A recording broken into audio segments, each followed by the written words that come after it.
Hello everybody, and welcome back to some more Final Fantasy XIV. I think it's been a while since I last played Final Fantasy XIV on stream, but yeah, we're finally back, and we're getting started on the Dawntrail MSQ today. I don't know how far I'm gonna get, to be honest, because I have a few other things I need to get done during the stream. Or I think it's only like two things I can think of. One, or technically three of those things, is the quest from Bostia, because I finally got all of the materials. Basically these things that I have 30 of. Finally got all of that, so we'll quickly do that over those three quests and pick up the last quest from the relic weapon, just so I can maybe do that in the background whenever I just play on my own time. And the other thing is I want to show off my house, and once we've done that we'll get started on the MSQ, because I want to try and get at least a bit into the MSQ. I'm hoping to maybe get through the first like 2 levels of MSQ. I don't know if that's gonna happen or not. We'll have to see. But I would basically like to get at least a bit of stuff done today in it, so that I can hopefully finish up the MSQ during the marathon that I'm going to be probably starting tomorrow, because I think I mentioned it Sunday. I've also posted about it on Twitter earlier today. But I'm basically going to be doing some marathoning of the MSQ starting tomorrow at maybe 10. I think I'm aiming for like around 10 in the morning. And then basically just play for like 12 hours. With breaks, of course. Mainly to like go to the bathroom, grab some snacks, eat a bit. But it's basically just going to be like 12 hours, 12-hour streams, Friday, Saturday, and Sunday, where my primary goal is just try as much as possible to get through the MSQ while still experiencing the story, but at least try to complete the MSQ. If we're not done on Sunday, I am able to also do it on Monday, just to try and get the last little bit, because from what I have seen, from what I've kind of understood from what I've read online, it's gonna take around 40 to 48 hours to get through the MSQ. So over the course of those 3 days, that's around like, or if we were to do 12 hours and it's like, let's say 45 hours it takes, that's 3.5 days basically of 12-hour streams. So yeah, might need a little bit more. Yeah, let's start by showing off the house, because I haven't shown it off on stream yet, since I did a little bit of redecorating. But yeah, this is the outside. I got a new exterior for the house that I made in the Free Company's workshop. It's pretty nice in my opinion. Finally got a striking dummy as well, so I can actually try and do rotations here. It's nice. The outside doesn't have a ton of things placed, because this path uses a lot of stuff. So yeah, there's not a ton of stuff outside. These things were a pain in the ass to try and get as well. This grass, it doesn't even cover that much. Small place that you can sit. The Odin statue thingy on high tower. And then there's a small like onsen bath thing here that you can also sit at, which is nice. I managed to squeeze this little bath here in here, which I also had on the previous version of the house. So yeah, that's the outside. mostly. There is a small thing that I was able to do because due to how some of this housing works, it is possible to glitch things around. So I was able to glitch. That's basically by like changing the outside of the house. You can sometimes place down furniture and then stand in a certain spot, or rather, you stand in a certain spot, you place down, or you have a like housing outside that is like a certain size. For example, in my case, I used the cafe walls. They allow you to basically go around, like into around this part-ish. And if you basically switch the housing exterior, you will basically end up inside the house. So what I can do now is, if I do a dose emote, end up inside. This is completely using just normal game mechanics, and people just use it for stuff. So yeah, I basically placed this thing here, close enough to the wall, and allows me to get inside the house. And apparently with this house exterior, I can then do this. And let's see if I can line this stuff up correctly.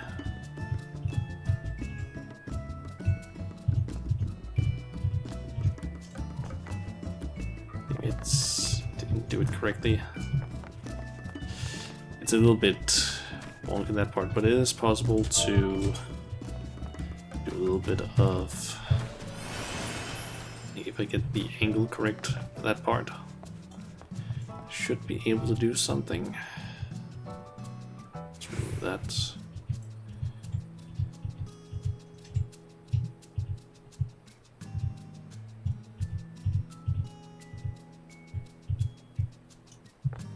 There we go. So basically if I step into that stuff to the point where the camera moves a little bit in and I jump, I can get on top of my roof, which is pretty nice. It's like, I feel like that's the thing that a lot of, or at least some people try and do with their houses, is try to make it so that you can get on the roof, which in the case of the newest housing exterior is the thing you kind of want to do as well, because there is some nice stuff with that, but I haven't gotten that thing yet.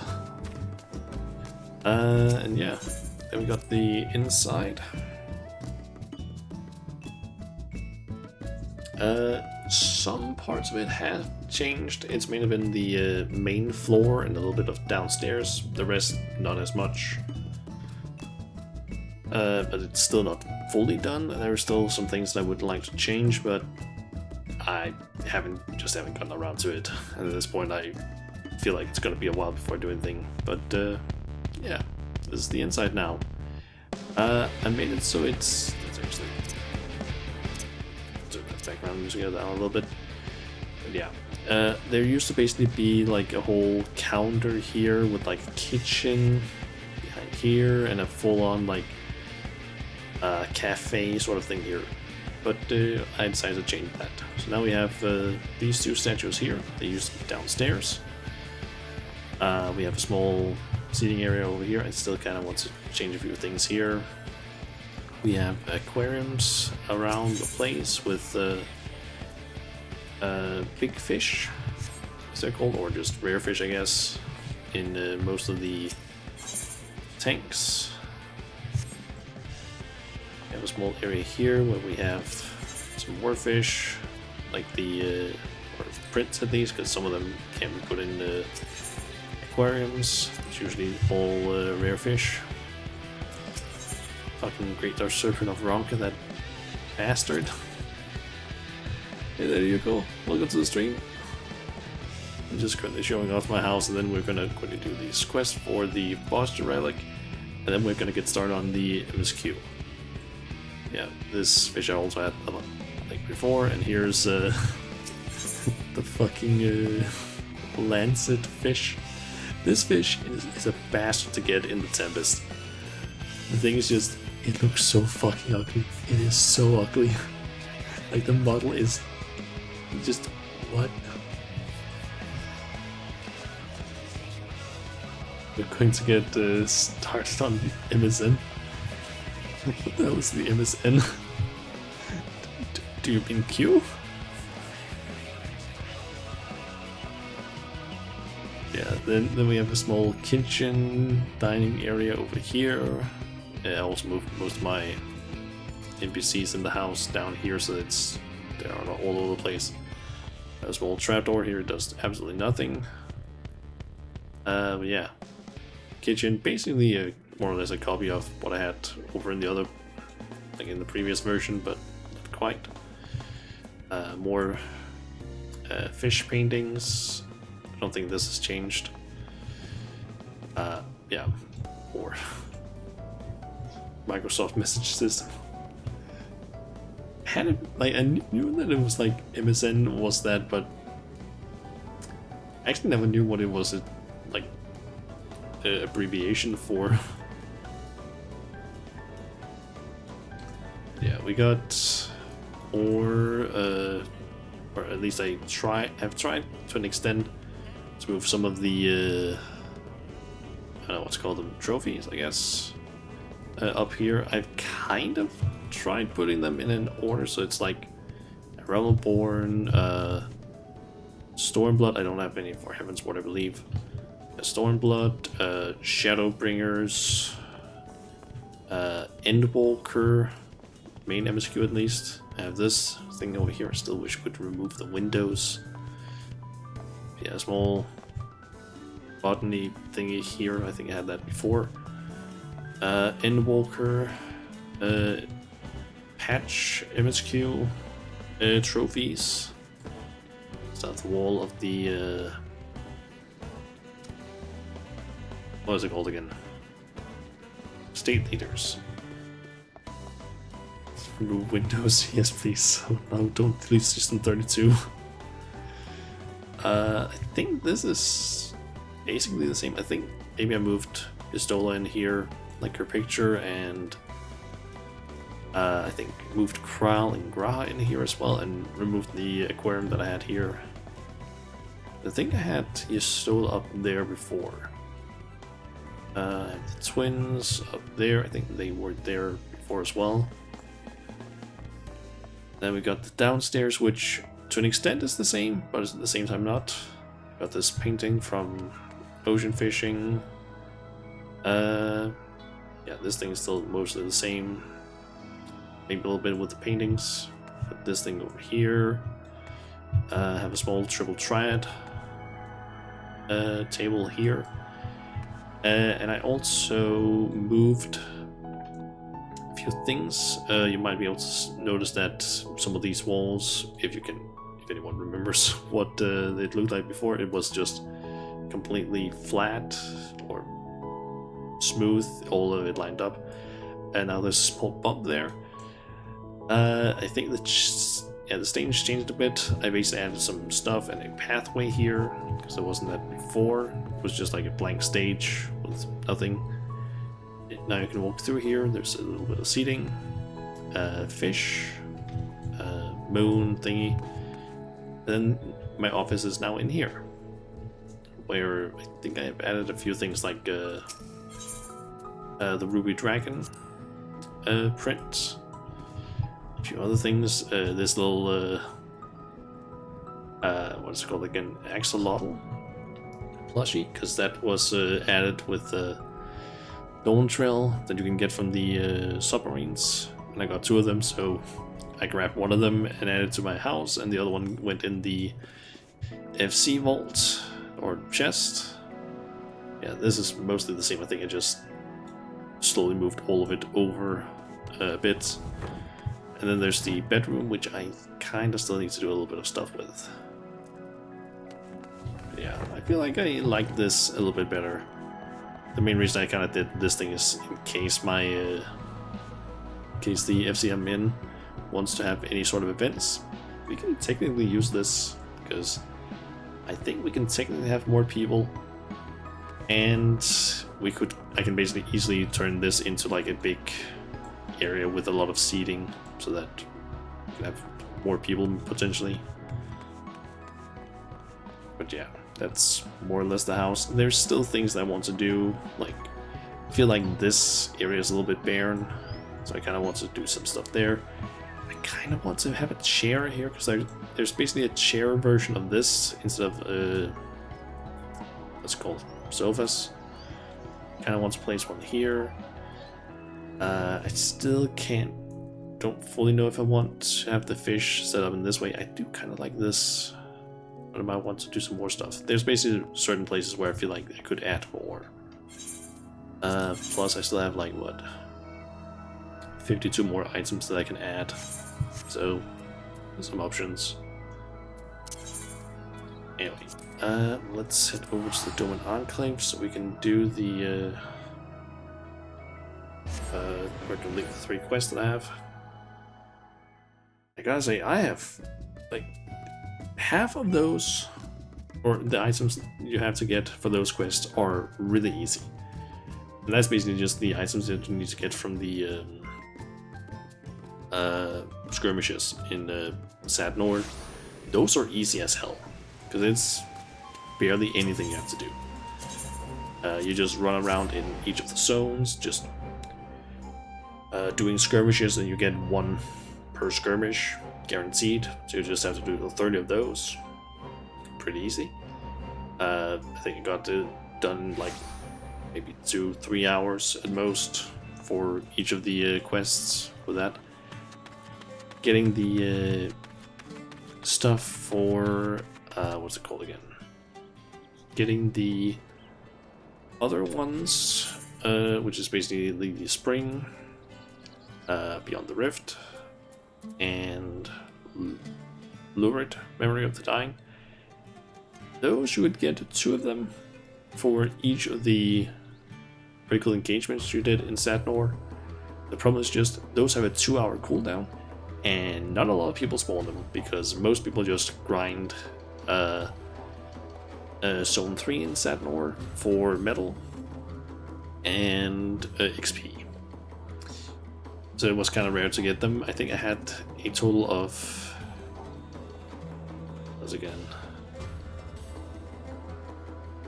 I think I had like 10 of these and maybe like 8 of these by the time I just stopped doing Sad Nord for these things. And then I basically just had to grind, like, this is from Alexander, this is from Omega, and these are from Eden. So I basically ended up doing Omega, what is it called again? Omega Sigma Escape? Omega Delta Escape V3. I did this one like 22 times. And the Eden's Gate Inundation, I have probably done like around the same amount. Did them to begin with as, I think, Pictomancer to get some levels, but I decided, nah.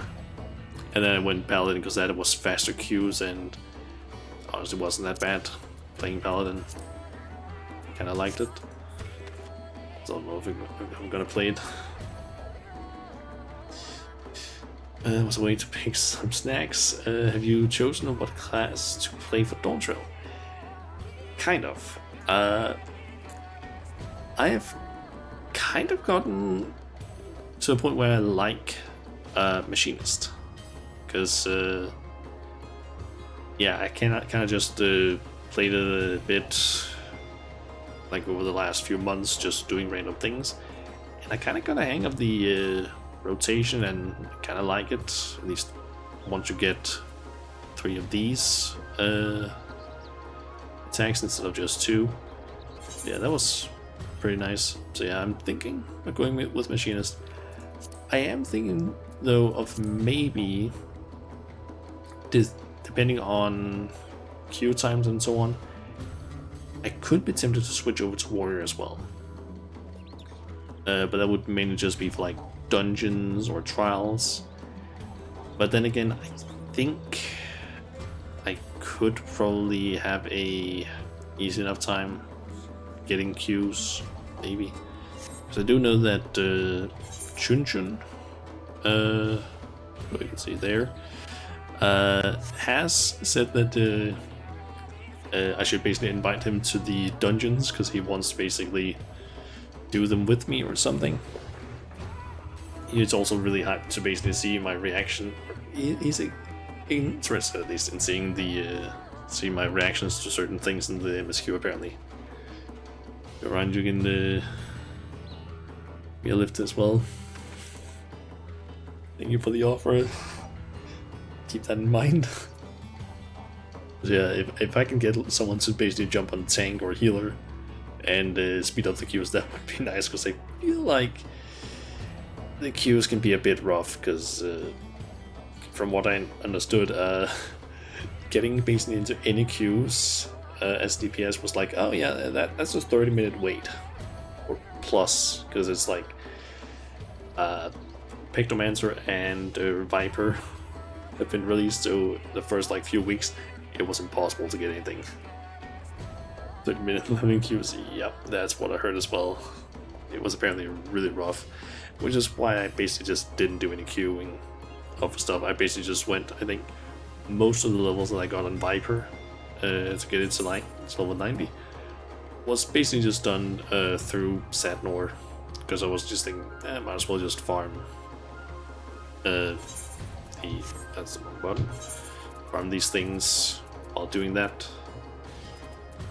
Although I had actually started already getting the things on, I think, a warrior. I was honestly doing, like, being a warrior, or to an extent any tank in like those areas, is fucking overpowered. Alright, let's get started on turning in these things. Sika, the House of Splendor's representative overseeing this transaction, has arrived with the reagent. May I assume you have the requested parts? Yep.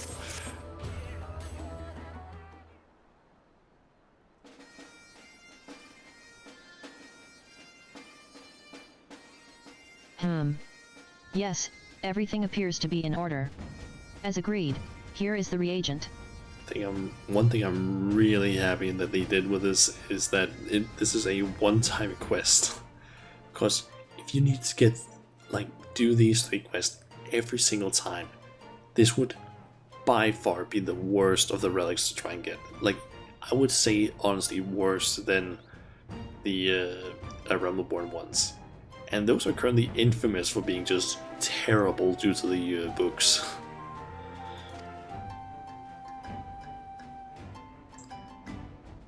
Wait, I know you. Well, of you, at any rate. Good o' you to be taking time away from your forge just to make a delivery. Think nothing of it. Having carried out my fair share of weapon repairs and alterations, I'd be lying if I said I wasn't curious to see what it might be used for. Unfortunately, it took me longer to get here than I expected, so I'd better get back to my other commissions. When you are finished here, perhaps we could discuss your work over drinks in idle. Ahem. Yes. Before I leave, there was a proposal I wished to make. A wholesale contract for subsequent shipments of reagent. As a fellow artisan, I'm sure you can appreciate the convenience of a surplus stock. What's more, such a contract would eliminate much of the clerical work in requesting more from our goblin colleagues. We will eventually have need of more reagent, but enough to warrant a wholesale contract? Just think of it as a friendly agreement between artisans. That's probably why we don't have to gather it anymore. Sorry, lass, the answer's no. I'd rather boil me own head than agree to any more deals with the House of Splendors, of all bloody places. You must forgive Gerald, he is not usually so forthright in these negotiations. That said, I cannot help but suspect Mistress Rowena has some ulterior motive in allowing such a contract to be signed on her behalf. Well, you are free to believe what you will. With or without this contract, so long as the goblins get their parts, we can continue to do business. My invitation to Idleshire still stands, by the way. I hope you'll consider it when your work here has finished.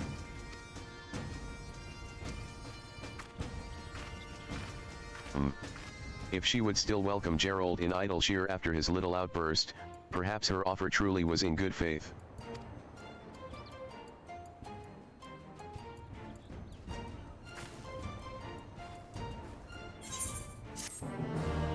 Okay, that's one quest done. Yeah, honestly, this is taking me quite a while to farm because you can't get these items by running the like raids. You can get it from unsynced. You need to do it synced. That's a 30 runs. Ah, you are returned. Per item. Regina's attendants arrived with a shipment of alloy not long ago. May I presume you found ample inspiration for your memoirs?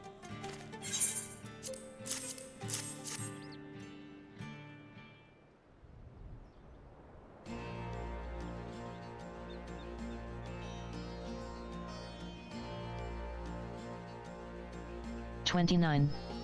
$30. Everything is accounted for. Here is your alloy, as promised.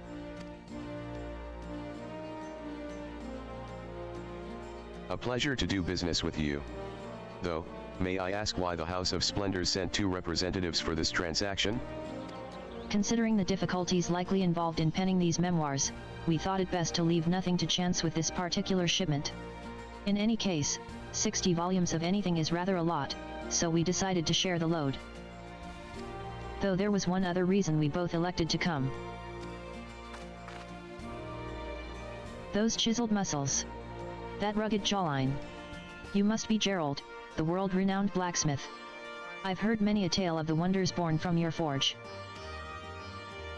I, a master smith whose striking good looks are matched only by his incomparable business acumen. In fact, we wish to make you a proposition, an exclusive contract for wholesale shipments of our alloy.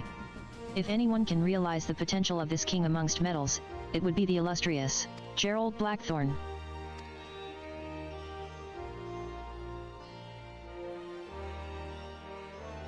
Well, it's nice to see someone finally recognizes me talent for what it is. And you're absolutely right, I'm sure I could find a use for more o' this here alloy. Mayhap a new line o' kettles, or... Take the steel and you can write your own bloody memoirs. Are you sure you want more dealings with Rowena slot? Let's go with that one. Oi, let's not bring Rowena into this. You're right. It's only a matter of time before she weasels more clauses and loopholes into the contract. She'd have me over a barrel before I know it. So Rowena has you wrapped about her finger, does she? What a pity. We'd hoped you might be interested in a little something on the side, but it seems she's got you all to herself. Well, you can't say we didn't try. Perhaps you should keep to the straight and narrow? And perhaps you should be running along? As you wish. We'll be back again when the Resistance has need of our services. Until then, Regina. I wonder if they're sisters?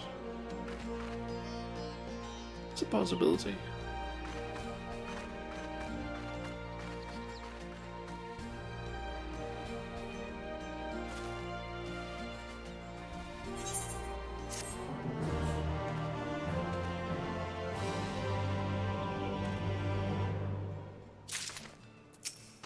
Welcome back, Blade Majula. Regina's colleague arrived not long ago with the magic scrolls. I trust you were able to find a suitable assortment of memories. Yep.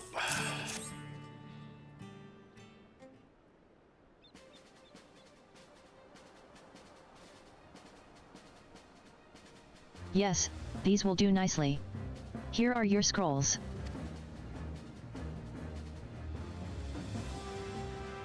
And with this, we are yet another step closer to achieving what even our forebears could only dream of. You have my sincerest gratitude. Think nothing of it. Thanks to you, I'm more likely to make my quota for this month's sales. I've been going through a bit of a rough spot lately, and that was even before Regina's proposition.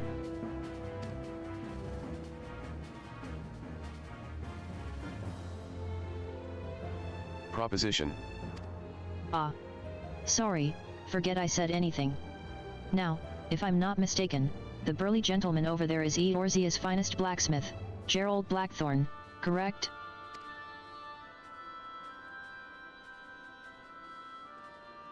Excuse me. Would you be interested in negotiating larger shipments of magic scrolls? Wholesale, perhaps? Go to bed. What do you mean, Roy? It's what time is it? It's only 7. A man of your talents could use the surplus to make a hefty profit selling them to the Resistance, maybe even pay off outstanding debts. What do you say? As tempting as that sounds, I'm not too keen on doing any more work than I have to at present, even if I end up regretting it later. And I'm not about to ask Shauna here or the Resistance to empty their coffers to solve me troubles. Small kids need to sleep early. I'm 29. I'm not a small kid. If I may interject, we have no intention of arming all of our soldiers with these Resistance weapons, and we simply do not have the resources required to exchange for a large number of scrolls. My apologies, but we cannot in good conscience commit to supplementary agreements. Youngling. I see. Well, if you should have a change of heart, you may call on me at any time. Why yes, of course, thank you. To be honest, I was expecting your proposition to be a touch more aggressive? A great many of the house's attendants are rather forward, if not overbearing, in their negotiations. I'll not deny it. I can be as well if I deem it necessary, but now is not such an occasion. I hope the rest of your business proceeds as planned. It's a pity they didn't take you up on your offer, but your help is greatly appreciated all the same. I was right to call on you. Through your various dealings with the House of Splendors, you have acquired all the materials needed to refine your Resistance weapon. Speak with Gerald to proceed to the next phase in his plan. Okay. So, see, I think I need to speak with you, and I might need to be on Ninja, since that's my highest progressed one. I'm not sure though. With Regina's attendants gone, Geralt is excited to finally fire up the forge. Okay.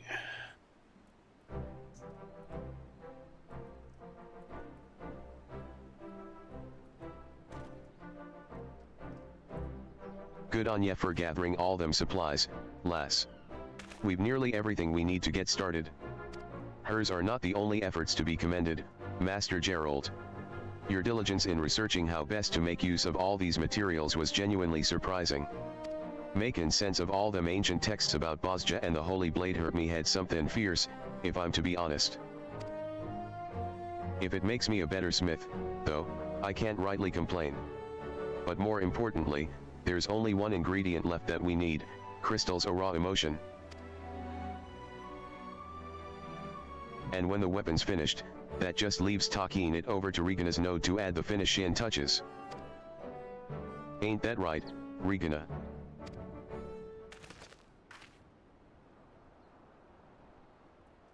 We did everything right, yet still we have nothing to show for it. They've left me no choice. The contract must be renegotiated. Regina. Yes? Oh, the Allagan node. Of course. After analyzing the recently discovered crystals, the Ironworks engineers had no trouble making the necessary adjustments. Ready to begin parameter regulation sequence. But first, a word from our sponsors at Rowena's House of Splendors. See? Everything is as it should be. Now if you will excuse me, there is some business I would attend to before we begin. Call me when everything is ready, would you?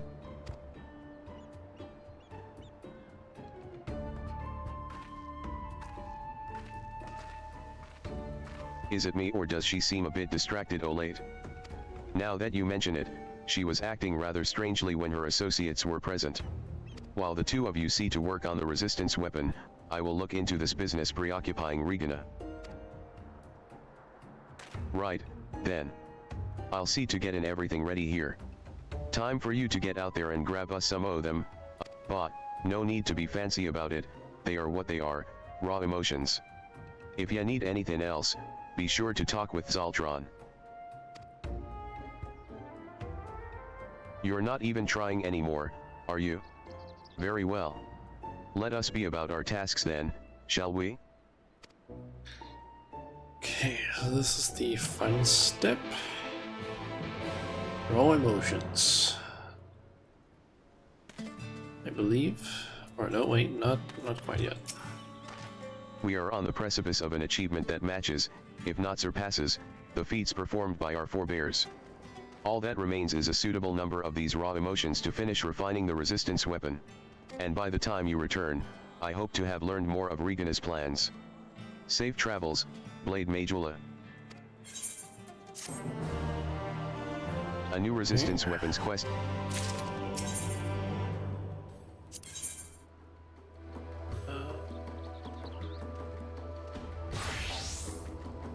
In order to accept the quest The Will to Resist, please ensure that the pair... I don't have them on me, I'm guessing. Pressing the wrong key there.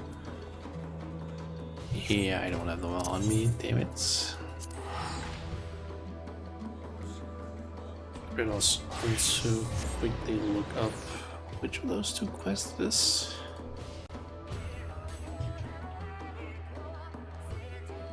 Let me see, a resistance weapons.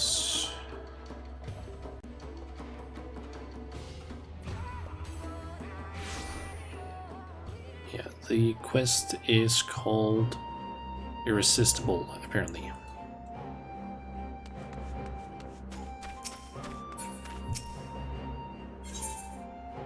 Let's see. Oh yeah, I also have this stuff that I can grab.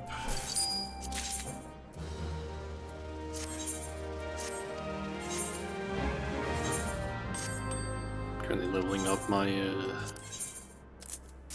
gatherers a bit, at least the ones that have high enough level on character.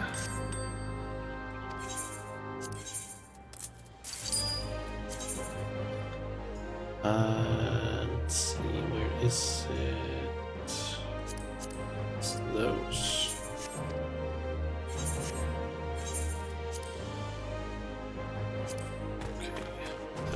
Inventory should work at least. Or an armor chest. And can I get a quest now?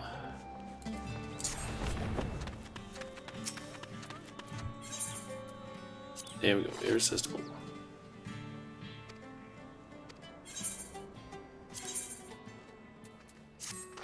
This new variety of crystals was first discovered on the plateaus of Xadner. Much like the memories of the dying, we believe these crystals manifested from pitched battle with the enemy where emotions ran high. For a warrior of your prowess, I can only assume this means you must seek out perilous battles with the most deadly of foes to stir such emotions. We believe that 15 of these crystallized emotions should suffice. Raw emotions can be obtained by they may all... Alright.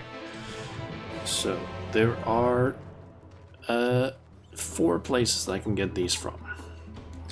The best one is technically the Dalriada, because that gives 3 each run. So you need to just do like, 5 runs of Dalriada in order to get enough for 1 relic. And you need 255 in total, so that is... how much was it again? Let's see. 255 divided by 3, 85 runs of Dalriada. That's gonna take a while because that thing doesn't appear in. It only appears in like 1 hour after it has already been finished. So that one can kind of take some time. A slightly better one, because Dalriada is also kind of slow and you don't get a lot of people usually doing it. But a better one to do would be Delubrum Reginae, since you get 2 per run from there. Plus, if you have the quest, which one is it again? A new Path of Resistance active, you'll also get 3 time-worn artifacts, which you need for the Previous step. So basically having those two quests at the same time can allow you to finish up the previous step first fully, and then you'll have, I think it's like not that many basically raw emotions left that you need. You can also do one, or you can also get one from each Stormblood dungeon, specifically level 70 Stormblood dungeon that you run synced. That can give you one, so if you can just do the like high level roulette and you get a level 70 dungeon, that's one you just get out of that at least. Or you can potentially spam run some of the dungeons. Apparently Hell's Blade is really good. On Blue Mage. It's just speed through, because it's apparently one of the fastest dungeons to do with that. And you can also do Heaven on High, which can also give you one, but that's a random chance, and the higher the floor, the higher the chance of the drop happening. So yeah, I'm gonna have to start farming these now. But that's gonna be some other time, because right now it's MSQ time. So we need to head up to Old Charlian and probably talk to the receptionist. I think it's probably the receptionist in the what's it called again? Something Baldesian. I forget what's it called exactly.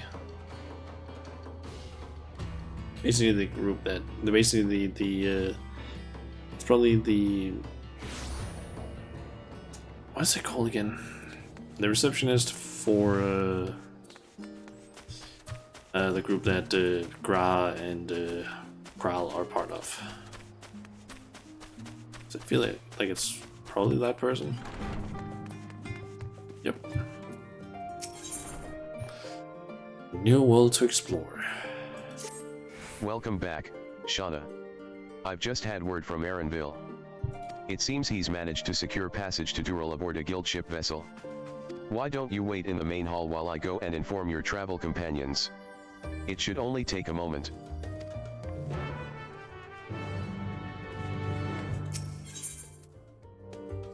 I might as well hide that quest, because no reason to have that one show up out on the side there.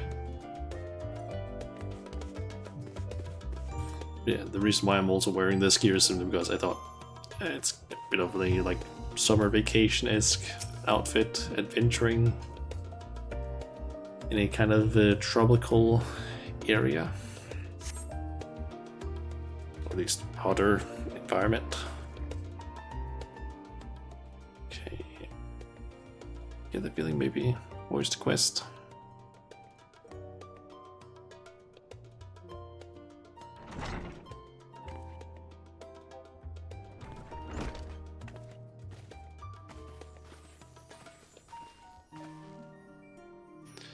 For your uneventful summer vacation. Ajika gave us the good news. We've made ready to set sail at a moment's notice. I kinda thought it's gonna be uneventful. The only one yet to arrive is Aaronville himself.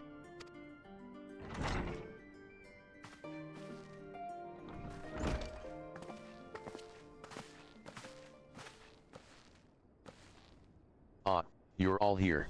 It took some persuasion, but the Gleaners Guild ship has granted us places aboard a vessel bound for Dural. There'll be other passengers, researchers and artisans and the like, so we'll need to share deck space. That's fine, Aaronville. I doubt anyone expected we'd have a ship all to ourselves. They're not casting off just yet, so if you have any lingering concerns, now is the time to voice them. I wouldn't call it a concern, but everyone's still clear on what it is we'll be doing in Dural, yes? Help you trying to become the Dawn Servant, I think it's called. We've not forgotten. The nation of Tulialal is in the midst of deciding its next ruler.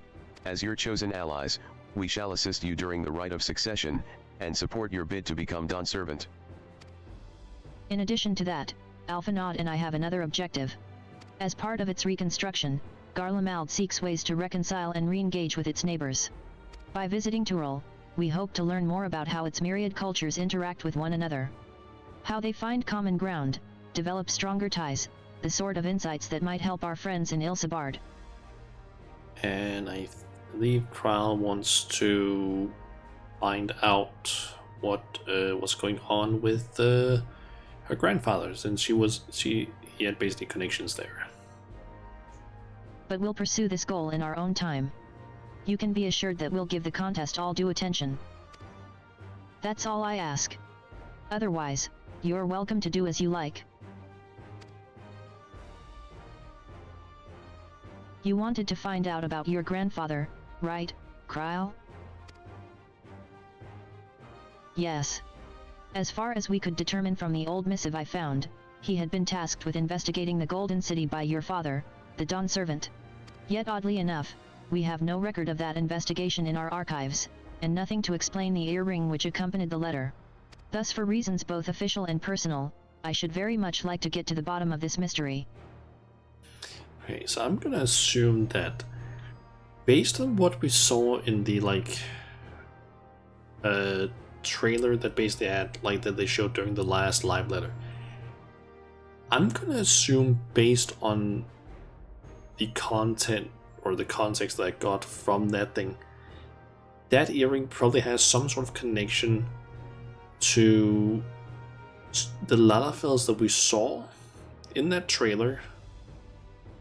And I have a feeling they are probably somehow connected to Krile, because if I'm not mistaken, her grandfather that she's talking about is more of an adoptive grandfather, and I can't remember if she actually knows who her parents are, so that might be a connection there, but I have no idea.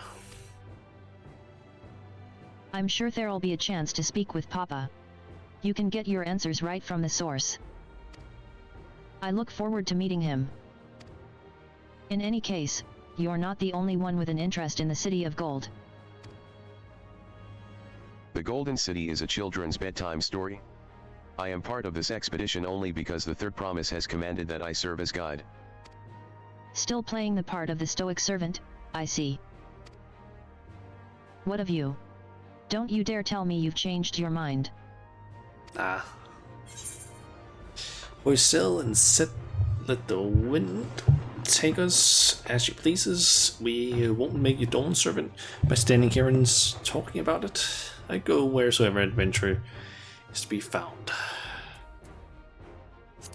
Yeah, we won't get anything done by standing here and talking. Let's go. Ha. A woman of action. Right, then. If all are still committed to the journey, then I say we make ready to depart. Adventure. Not quite. I've actually turned off ads, or the scheduled ads thing for this, because I feel like having to every hour stop for a minute or two, it's I just want to keep going. I do still have pre-roll ads on, I think, because that isn't as much of an interruption, I feel like, since it's not the entire stream that suddenly gets stopped, more or less. Eager as they are, the others have already left for the harbor. We're not in danger of missing the boarding call, but perhaps we should be on our way as well. It's okay, you gave up and got turbo. Fair. I guess that is the one of the best ways to basically just avoid ads, since I guess it removes it from every channel, no matter what.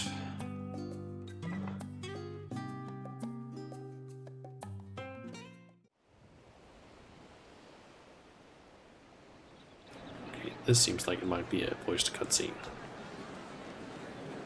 So because it does that background music, and it feels like it's just animated differently.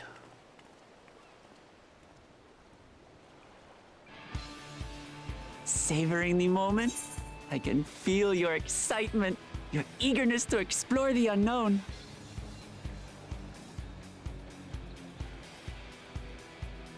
Well, for once, the fate of the world doesn't rest on our shoulders. We might even get a chance to enjoy ourselves. I doubt it.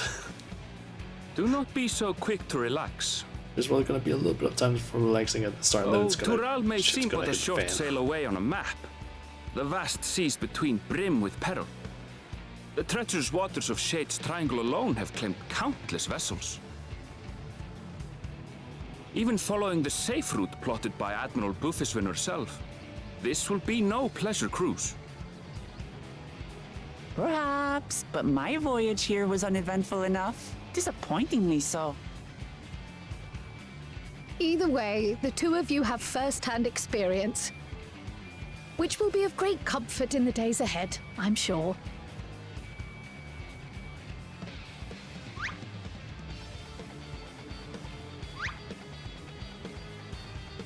Aye, it's nothing new to us.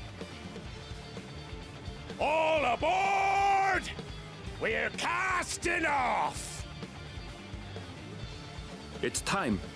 I trust you have everything you need? And if not, there's probably going to be a either island, so I can just teleport to get my stuff. So, I'm not gonna worry.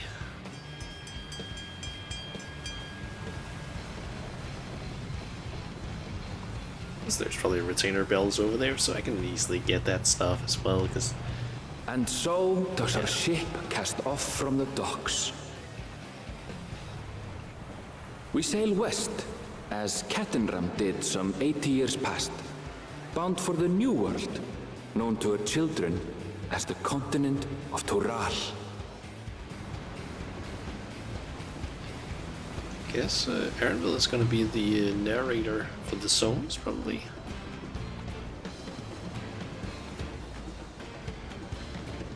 Just wait, Papa. When this contest is said and done, it'll be your daughter who sits the throne. Me, Woklamat.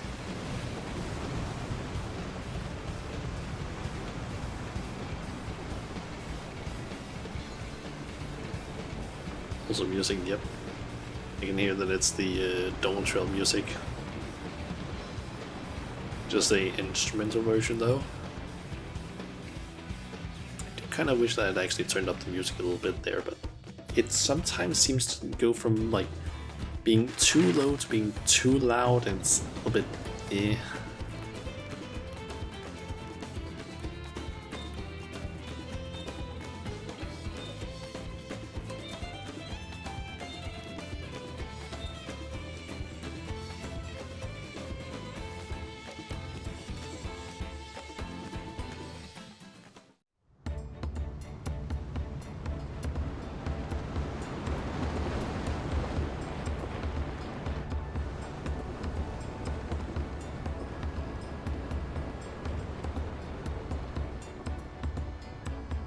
It's been a while since we last saw the map too, yeah.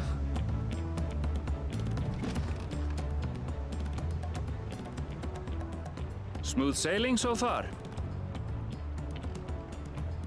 Aye, so far so good. But this sea, she's a fickle one. Calm one moment, blowing a gale the next. It's probably gonna get some bad weather, I'm guessing, somewhat I'll soon. take my rest while I can then.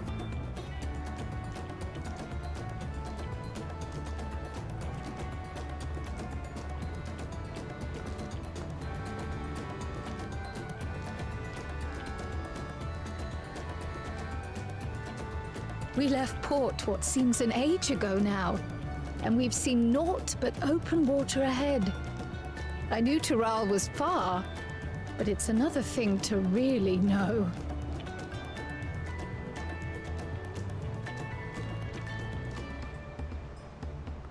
Speaking of which, some of our fellow passengers have made this trip before.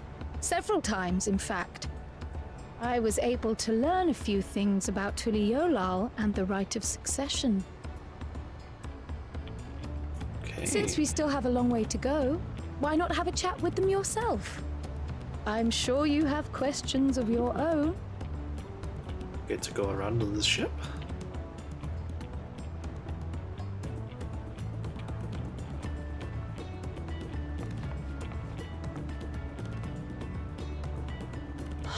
Did you look out across these same waters, grandfather?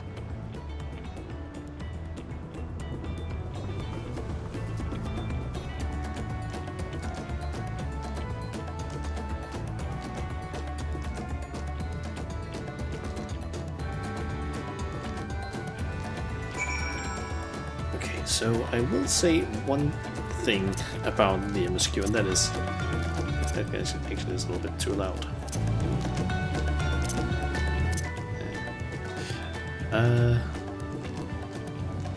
We're doing, but getting shipped out. We are getting shipped out somewhere.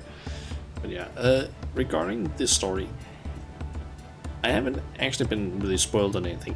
Technically, I do know the name of some areas that I think are like the late game areas, but I have no no context for like what any of it means. It's like it's kind of the same with the Ultimate Thule, for example.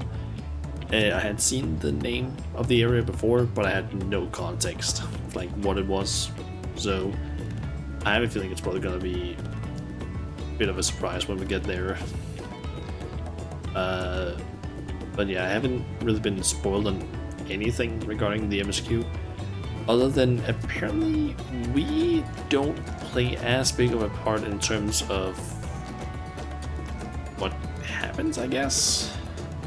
This is basically just purely from like what I've seen on Reddit, like titles for posts there. And so yeah, apparently we don't play as big of a part in the story in terms of like making things happen. That's apparently more Wuklamat.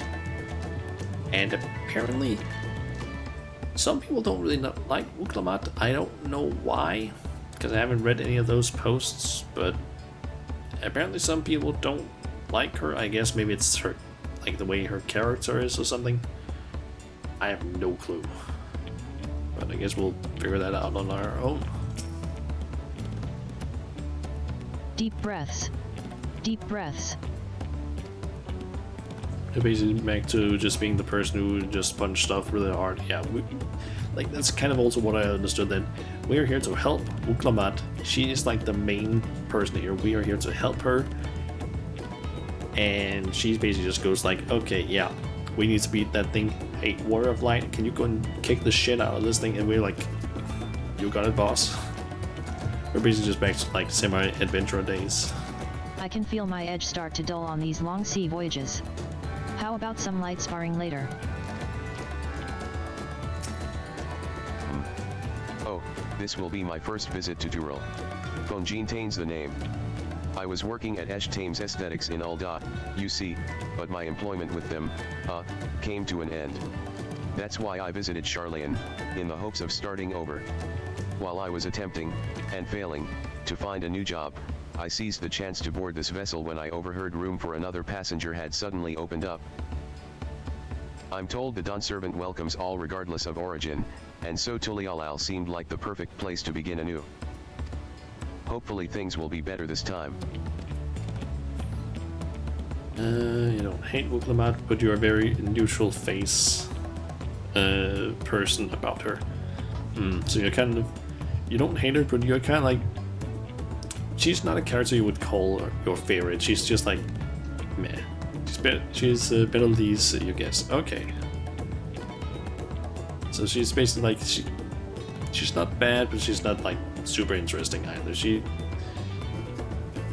what is it, some people refer to it as like milk toast or something like that. I see you in Eorzea before. You great and famous hero. God, I've had enough of playing the simpleton. There was a time when we took great pains to maintain the deception, but with more of you Eorzeans coming to Dural, it's become impractical. Besides, my mercenary days are over. Too many of our warband have fallen, and so we head home to lick our wounds. My story?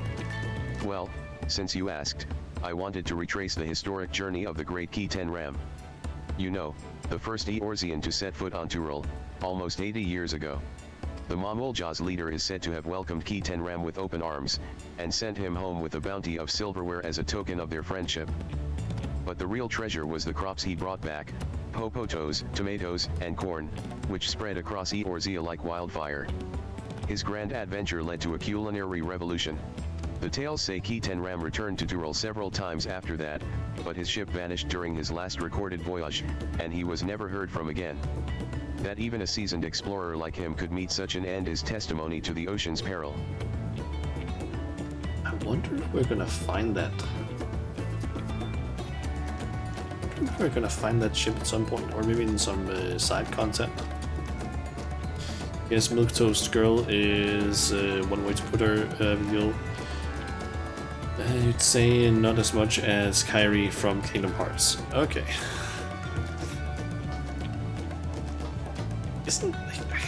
I've never actually played Kingdom Hearts, but isn't Kairi basically just like damsel in distress that's usually in like some sort of like container or some sort of like, I don't know what's called, like some suspended in some sort of like liquid in a like glass container or something like that.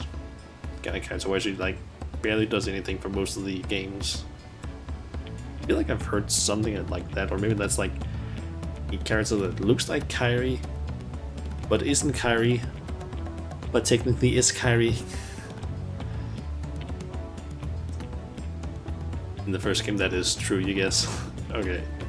Like, from what I understand, like Kingdom Hearts lore is fucking weird because there's Sora, and then there's like a different person that looks exactly like Sora, but they're not the same person. But then there's a third one who is Sora, but it's his nobody or something who becomes that other one. Like, it's fucking weird. Like I saw like a YouTube short talking where it's like, oh, let's talk about that, and it's like, what the fuck is this? Like, Kairi have no agency for like 90%, 98% of the time. Ooh. An adventurer, I presume. I'm a merchant myself, based in Ul'dah. Specialty imports and exports, Eorzean and Tyrali both. If this is your first crossing the salt, as they say, do remember that the social mores of Eorzea are not necessarily the same as those over yonder. You're kind of soaring in the wrong direction, but you're mostly right. It's been a little bit since I watched that YouTube short, but it's like, it's still confusing apparently. That's what I understand. Like, it's the same with like Xehanort or something like that, where there's like what, 3 or 4 versions of him depending on different times or things. I don't fucking get it. Consider this, it is not uncommon for the various races to be referred to instead by the names of certain clans. For the Mikotii, the Hetsaro, the Hrothgar, the Xbraal. Not because every member of a given clan is of the same race, mind, but because many individuals of said race are associated with that clan. A fair assumption, in certain cases, but take care not to give offense. Okay.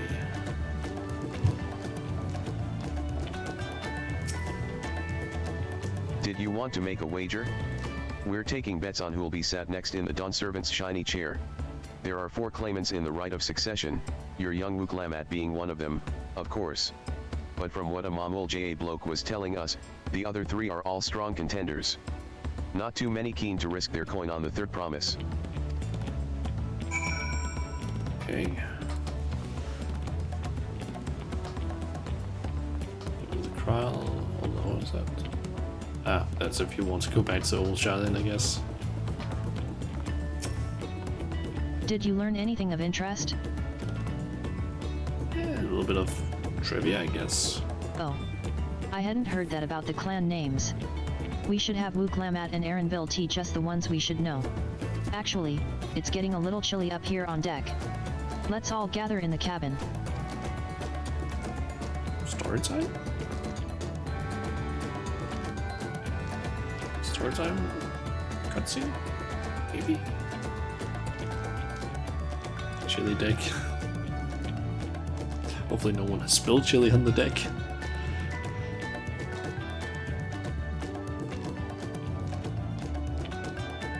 This is taking quite a while to load.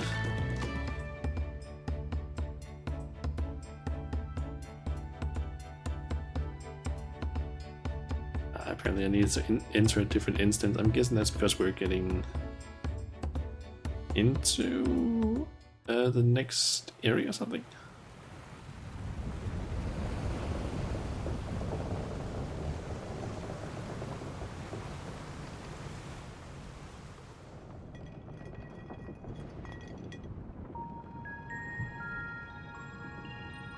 We're in for a proper storm, it seems.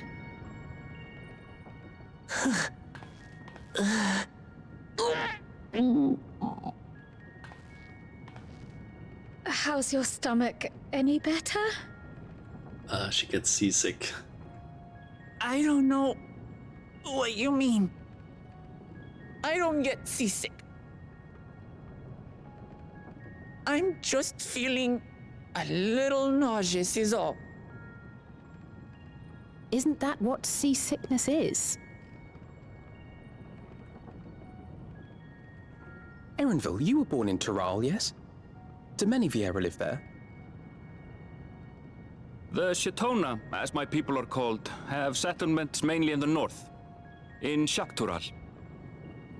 And your family? I know nothing of my father, not even his name. As for my mother... We're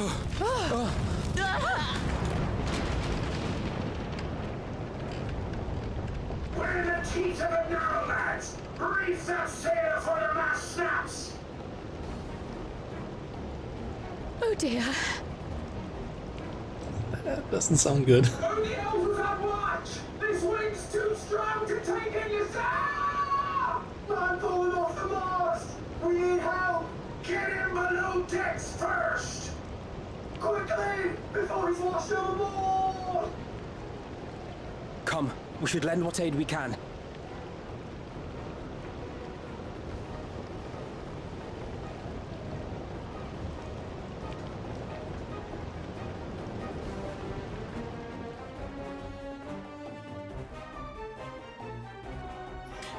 I have not seen the ocean rage with such fury before or since.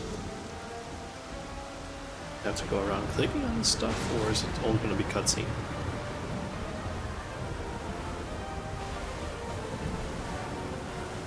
The heaving waves tossed our ship about like a toy, sending sailors tumbling. The dauntless Alizé, quick to the rescue, was almost lost to the sea herself.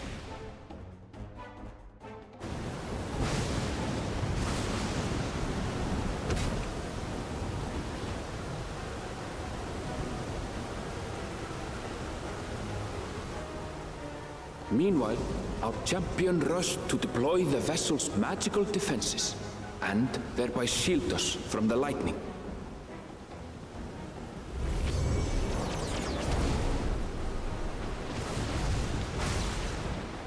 What an extraordinary life she must lead to be able to operate such a device with practiced ease.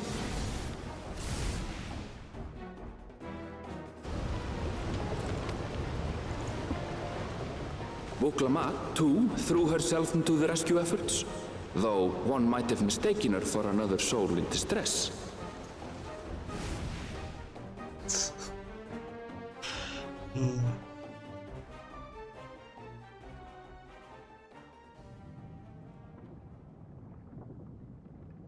By the time the unruly seas had calmed, our strength was all but spent, and we had yet to even glimpse the shores of Tural.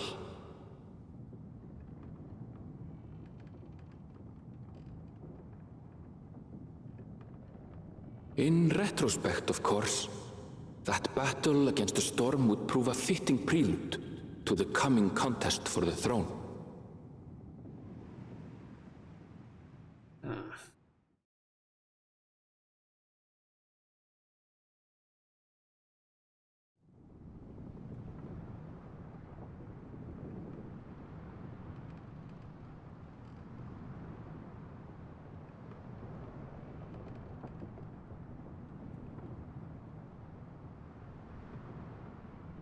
And we're just the only one down here except for the person leaving.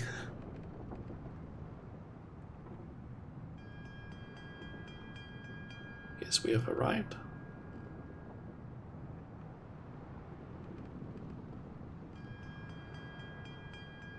We're getting close.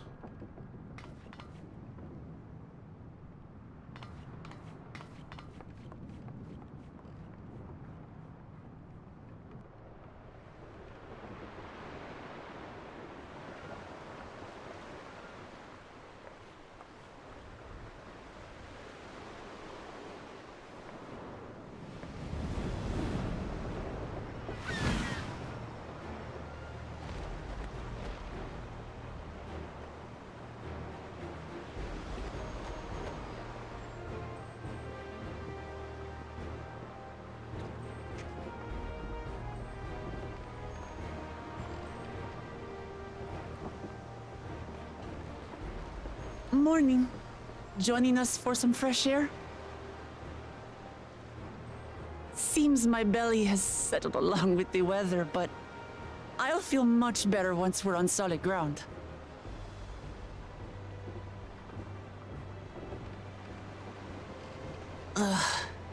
Can't be much farther now, can it?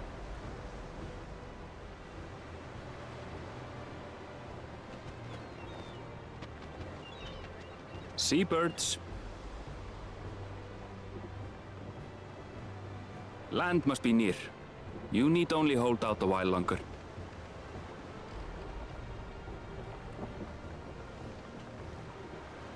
For a dark moment, I thought the ocean might swallow us.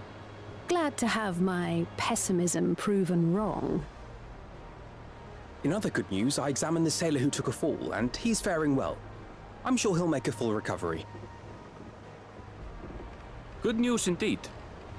If all's well, then we needn't delay in launching the landing boat. Ships have to lower anchors some way from shore. Too close, and they risk having their underbellies ripped open by the reefs that crowd Tuliola's coasts. Come.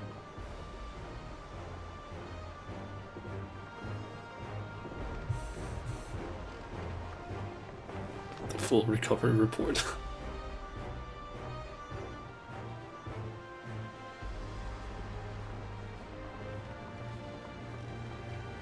Wait, is it gonna be the ship that we saw in the trailer? Thanks for bringing us all this way. Ha! We only did what we were paid to do. Couldn't hardly set you adrift halfway. If anything, it should be us thanking you for helping us through that beast of a storm. As a matter of fact, everyone's starting to fancy your chances in the contest. At this rate, we won't be able to lay wagers no more. Then I better not let you down.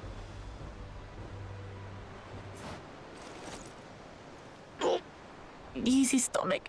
Easy.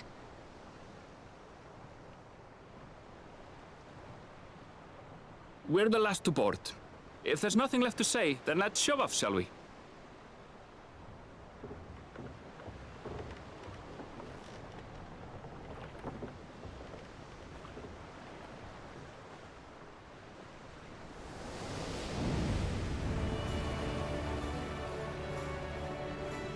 You know what it is? It's like it's Alphino's catchphrase.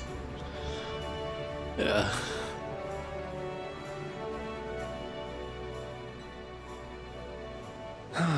Blue seas, clear skies, and boundless possibilities. I dare say our destination will soon be in sight. And stuff from the trailer. I guess it's basically just the start of the trailer they're doing now. Enjoying yourself for a change? Yep.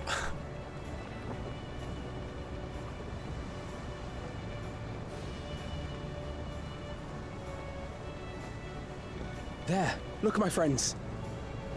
Behold the scene of our next great adventure.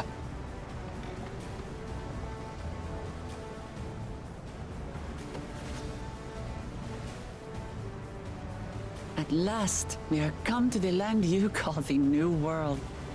To my home, Tural. I guess she had a bandana on the entire time.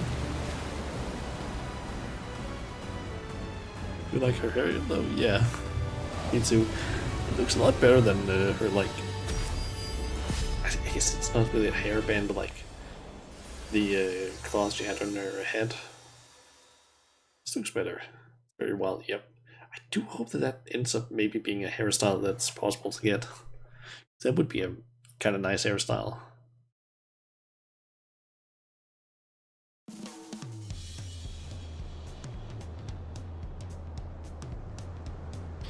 Yoptoral. Tululiyolal, or however the hell you pronounce it. Wait, what is going on with this music?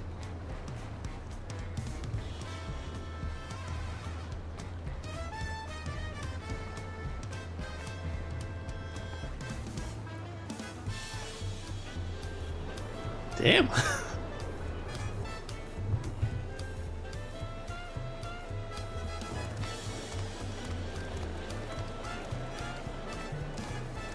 So good. Oh yeah, hell yeah, he did.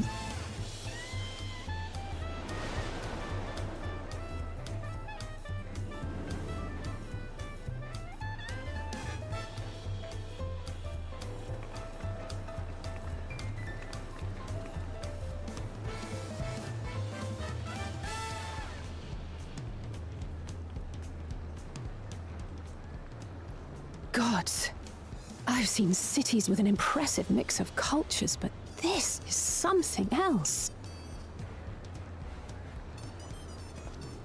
Is that a...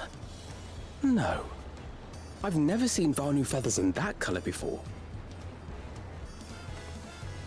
You'll find much here you never knew existed. There may be a sea route now, but visitors to Tulihyolal are still few and far between. And as we don't build seafaring ships, only a handful of Turali ever venture abroad. Mamulja sellswords mostly. Those willing to play the fool sail with Lominsan merchants to secure employment in Eorzea. I suppose that makes us a rare sight in your country. Rare and currently undocumented. Were there some forms we should fill out, or...? I'm guessing nope. Forms? Did you forget who you're traveling with?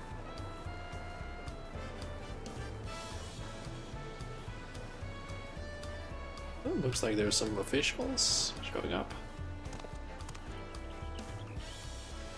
You are outsiders? Visitors to Tural?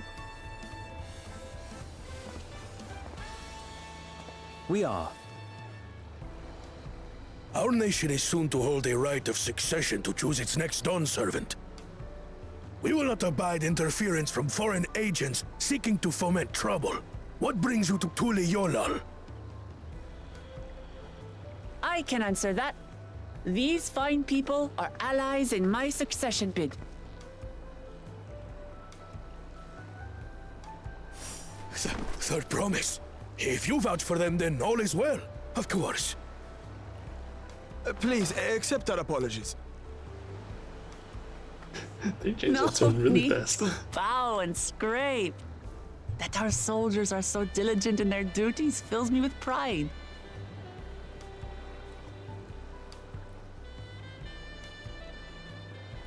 We'll be continuing our patrol then.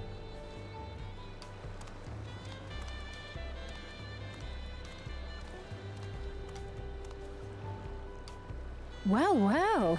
You really are a figure of authority here. Are you suggesting I don't look the part? More the way you act sometimes. Anyway, first things first.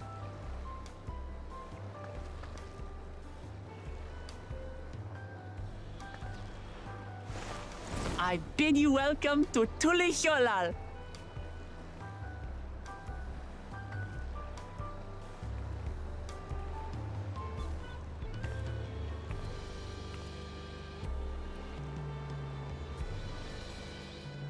I get the feeling that Alphino is probably gonna get very warm in that outfit that he's wearing. Okay, that's gonna be interesting to see how long it's gonna take for the game to load stuff. There's a lot more shit now in the game, because apparently in these areas, I think in all of the Dawntrail areas, they have a lot more clutter, and my PC is not strong. Like, it just manages to hit the requirements, I believe. I've had to like lower some of the settings. I feel like Trial, maybe her outfit could be a little more like breathable, I guess. I'm not really sure. Alice, I feel like is okay, but it does seem like maybe leather, which I feel like might not be the best in hot weather. But it is probably the least amount of layers out of them. Alphino, you're gonna sweat like a fucking pig in that outfit. Why did you bring that? Aaronville, I feel like he is probably used to it, plus that outfit seems like, while it does have some layers, it seems like it's more loose fit. You don't have a problem. That is like full on midriff and like biceps exposed, most of the thighs. It's not gonna be a problem for this. I'll admit. I made sure to have somewhat decent outfit for this. Well, despite the storm's efforts to the contrary, here we are. Safe and sound.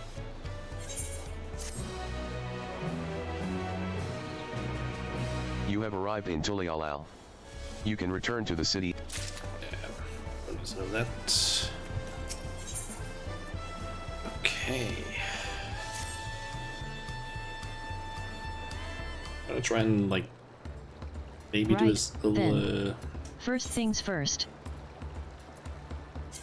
Is there? Oh yeah, there was this thing. Apply to voice dialogue only. Yes. Yes.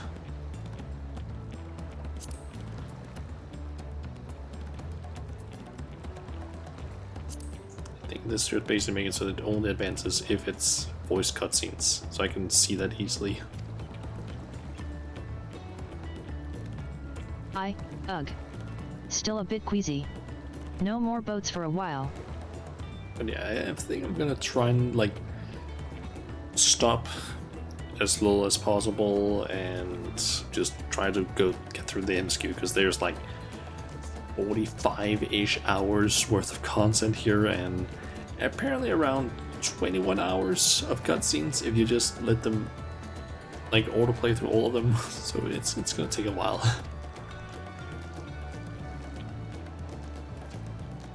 I realize we've just arrived, but we should get you familiar with the city before the rite of succession begins.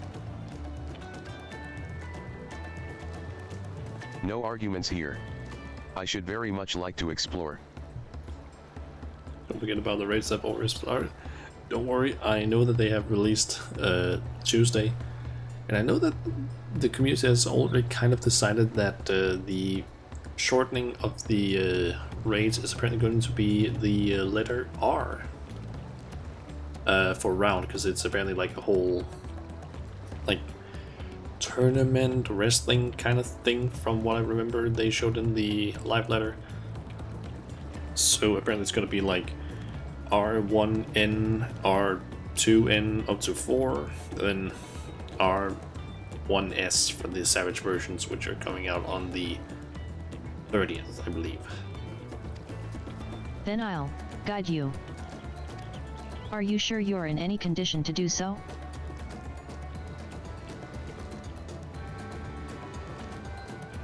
Aha! We were wondering who these strange folk were. So the third promise has found herself some new followers, then. Followers? Wuklamat? Are you unwell?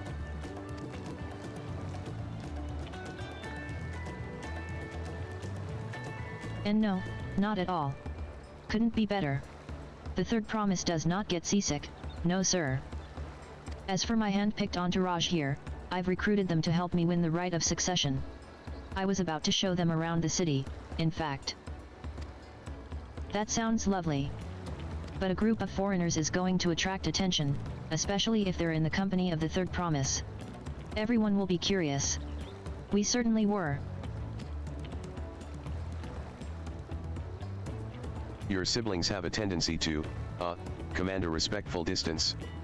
But you're just so easy to approach. And I enjoy it so much when you do. Please, don't ever worry that you're a bother to me. You're very kind. Good day to you, third promise.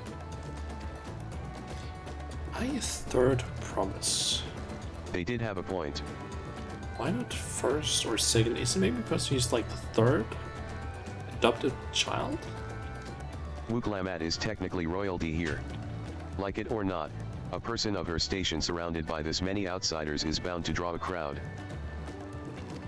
Wait, what do you mean technically? I suggest we move in 2 groups so as to attract less attention. Just technically ignoring me, then. Shauna, you and Kryl can come with me. I had a feeling it was going to be split like that, because I feel like Kryl is going to have a big part in this, and Wuklamat is of course also going to be a big part. Alice and Alphino I feel like are going to be more like the side, kind of. I'll take the twins, then. Arendelle I feel like is maybe going to have some stuff. We'll get in touch once we've had a good look around. That voyage was hard on all of us, so take it slow and recuperate. We have time enough for that. Enjoy your wanderings.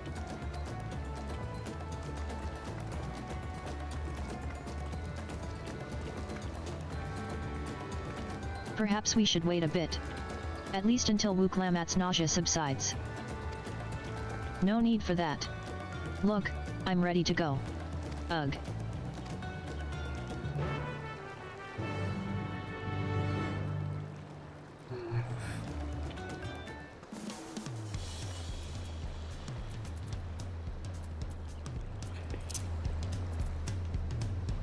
I think we can have it at 50 volume. I'm fine now, really. Can't stand around all day feeling sorry for myself, what with the contest looming and all. I really hope this is a song we can get, because this is gonna be playing in my house so much. Now, then. Seeing as we're already here, I might as well tell you about the harbor.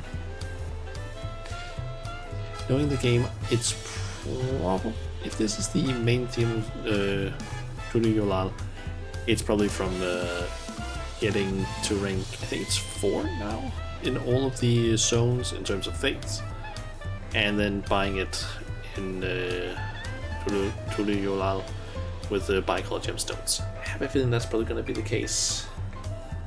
So that's been the case at least with the other expansions, from what I remember. Erenville already mentioned the reefs in our coastal waters, which explains why you don't see any big ships moored at the docks. Only vessels with shallow drafts can navigate the bay, mostly small fishing boats or barges ferrying cargo up and down the rivers from inland settlements. Much of the incoming traffic is from Yogturul, the southern landmass. The clans there produce various goods for export. Their wares are unloaded here and carted off to the merchant stalls in the neighboring markets. Speaking of which, Bayside Bevy should be our next stop. Wuklamat and Kryl are now accompanied. You can, if you wish, while you are accompanied, enter. I know, shut up, Kate. I feel like I saw. Oh. I'm gonna make sure that I grab any aetherites I see around the place as well.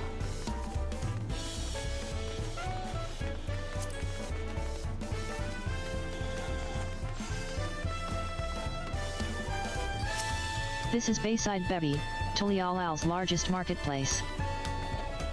Being right on the harbor, everything from fresh fish to imported wares go directly to the shelves. Oh, right. Oops. I should mention that here in Tulialal we buy things with Pel, a currency that the Pelopilo created. But don't worry. More and more trade is coming in from Eorzea, so most shops are happy to accept your gil. There's also Wachumikamikai, another market to the east of here, but that can wait for another time. I have other places I want to show you first. I believe that is the place where it's the same as the crystalline mean and the studium quests for crafters and gatherers. Next, we'll head back a bit, then northwards up the stairs to a certain plaza. Hehe, I can't wait to see the look on your faces. Eve quests. I need to do those. First Ethernet shard.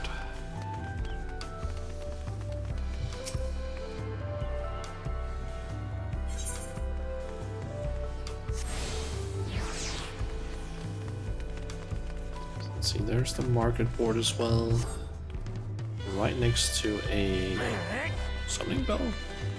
Not far, and also the hunt board.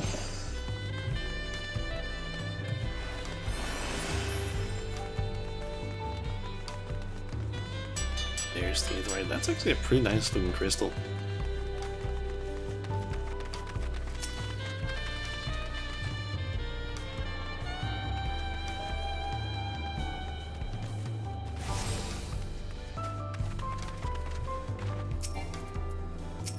What do you think of that, eh? Goodness me, you have Aetherites in Tulialau? I think I told you before, but my brother, Koana, spent 3 years studying in Charlion. He fell in love with the nation and its ways, and brought back to us the knowledge of Aetherite construction.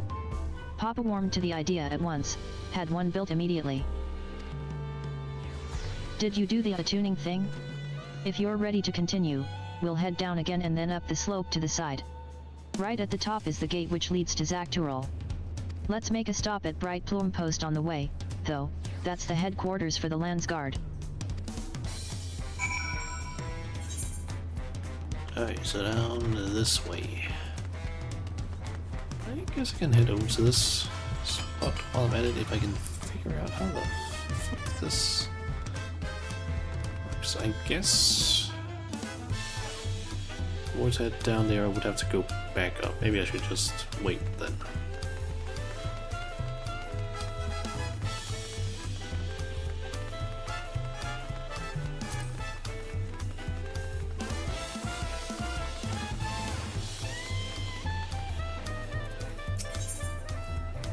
Trudging up and down all these slopes and stairs is exhausting. I understand now where Wuklamat gets her endless endurance. We have a lot of narrow, winding streets that crawl up the sides of the mountain. As you can see, though, the builders made sure the city's main thoroughfares were wide enough to accommodate wagons. It's a good idea, I guess.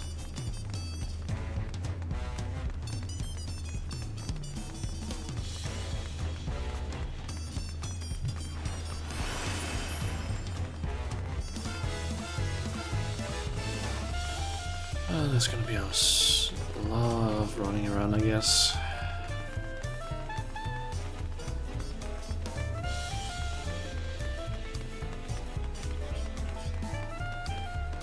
I feel like there's gonna be a whole lot of running around at the start of the of this.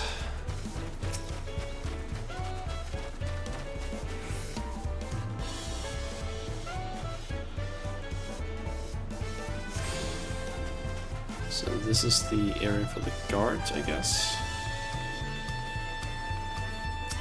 Here we are, Bright Plume Post. The soldiers stationed here are responsible for defending Tulialau and preserving the peace. The Landsguard are led by our nation's strongest warrior, and so naturally Papa has commanded them since the beginning. At least until 3 years ago, when Zoral J.A. took over as commander. The title is no empty honor, it means the first promise is considered equal to the Dawn servant in martial strength. Meanwhile, I haven't even managed to. Well, I'll discuss my brothers and their accomplishments later. Alphanod and Elisai should be around to hear it, too. Come on, it's time I showed you the Skygate. It's right at the northern end of Talon March. Okay. That is over here.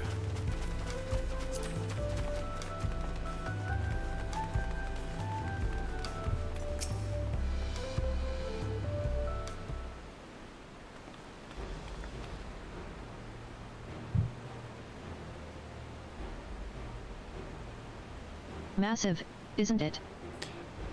Yes, but what's special about it? Is it where it leads? And on the other side is an equally massive bridge to match. Both were constructed by a race of giants, the Yokui. Strictly speaking, Tural is actually two separate continents, Yok-Tural, the southern lands of the mother, and Zak-Tural, the northern lands of the father, which lie beyond the bridge. Legends say it used to be one great landmass. But long, long ago, the two gods fought a titanic battle, and when one threw the other to the ground, the impact was so devastating as to split the continent in twain. A familiar sounding tale. I am put in mind of the conflict between Haida Ellen and Zodiark.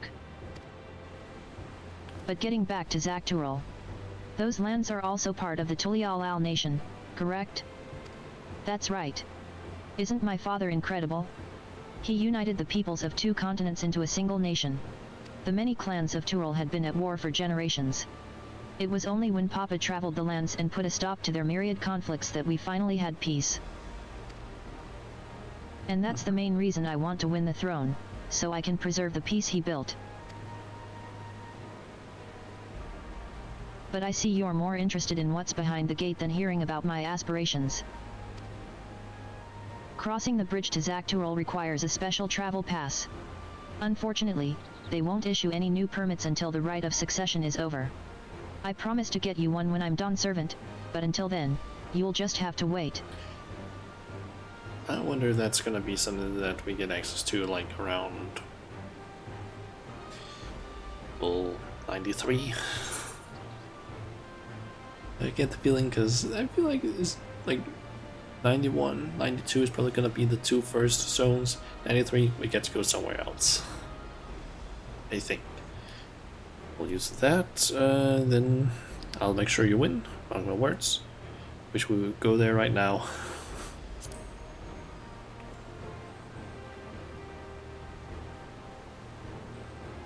Be patient.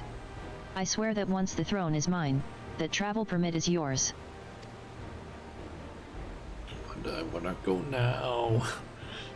I wanna go across the big bridge. I wanna see what's on the other side.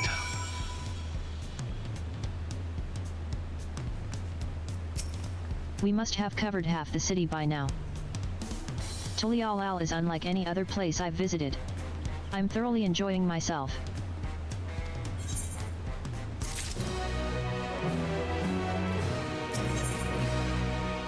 City of Stairs. We'll head west next, towards the Arch of the Dawn. The dirigible landing is on the way. You have dirigibles, too? Tulial certainly doesn't want for methods of travel. We get by. Now, if you've seen enough of this area, let me know and we'll continue on. I wonder if this is the song that Jesse Cox actually talked about in his video of the live tour. I forget what it's called, like the thing where like a bunch of content creators came and tried playing the like an early access kind of thing of the game. He talked about a song, and he wasn't sure if that was like the actual song that was going to be playing in like Tural or in Tulial. I guess it might be that one. The Arch of the Dawn is on the other side of the city, so speak up if you see something that interests you as we walk. Wuklamat and Kryl are... Okay.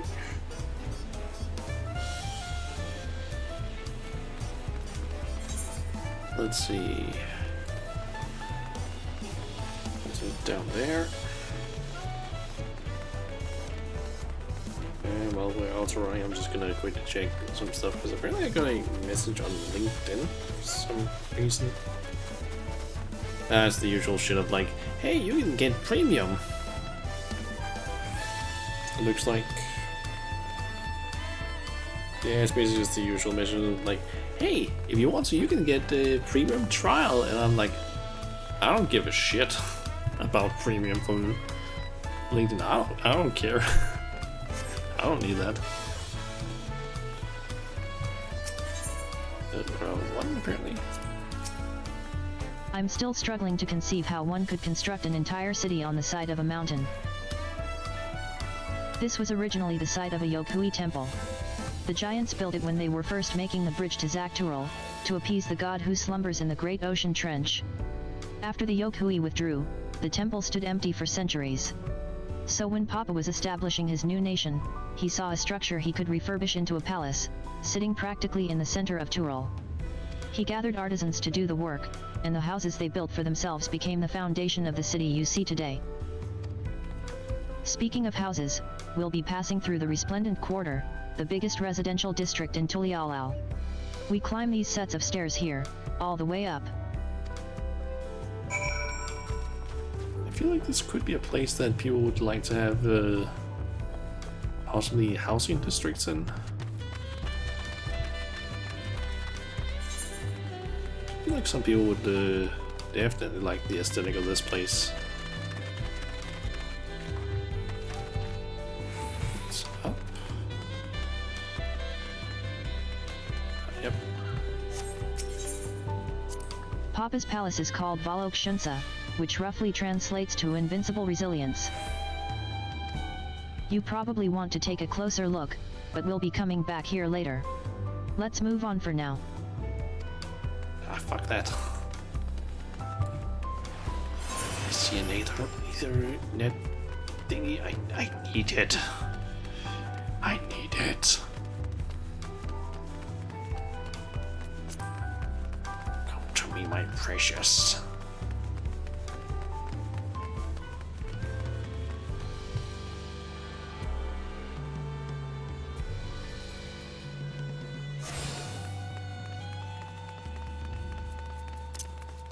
Let me speed up the movement a little bit by using different classes. So, crawl. The sheer scale of this place is incredible. I wonder what that carving at the top represents. Ah, that. Oh yeah, chat cover. Forgot about that. I turned that off during one of the cutscenes. Completely forgot that I had that disabled. That didn't go as far as I expected it to go because I misaimed it.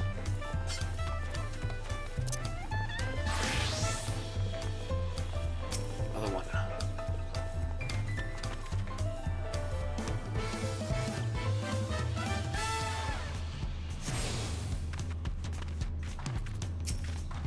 So, this is the Resplendent Quarter. What manner of people live here? Oh, we have residents from all the Yoktural clans, Mamul J.A., XBRAAL, Pelapilu, Moblin, Hanu Hanu. We also have Tonawada, Hetsaro, and Shidana who moved south from their ancestral lands in Zaktural. In essence, it's a gathering of people from every corner of Tural. A true representation of Tulialal's diverse character. The adornments on each building contribute to the eclectic cultural aesthetic. It's all so beautiful. I'm glad you think so. Come, we continue down the stairs.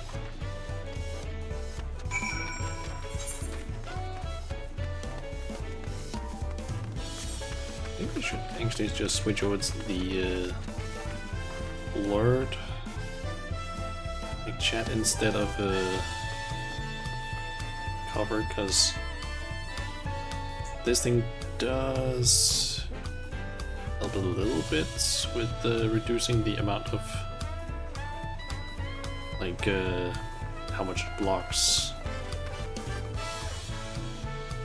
Let me see here. Let me actually on this so I can get a little bit closer there.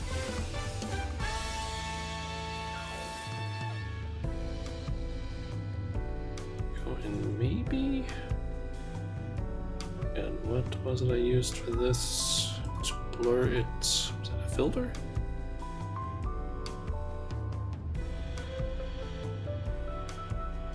I forget what it is I did. Ah, yeah, this thing.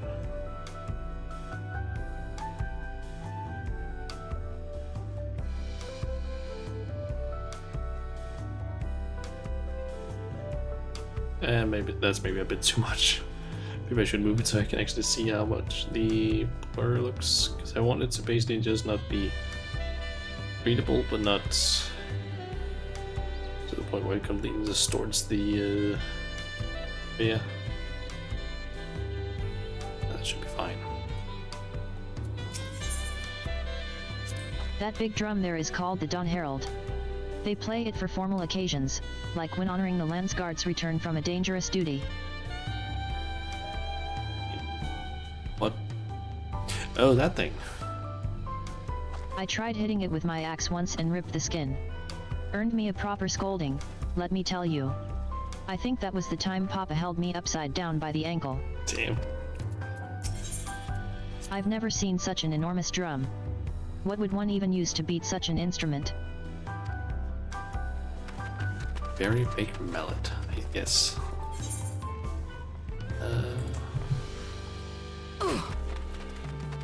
Is up this way. Did I remember to activate that one? Don't remember now. And here are our dirigibles. Not bad, eh? I hear other nations use airships to sail the skies, but you'll only find balloons in Tulialal. We have them for the exact same reason as the Etherites. Koana brought back the plans from Charlion, and Papa thought them fantastic and commissioned their construction. This was around 3 years ago. Since that time, we've added flights to other settlements. Trade with frontier communities has never been easier. But that's enough about dirigibles. The Arch of the Dawn awaits. Okay, first, internet.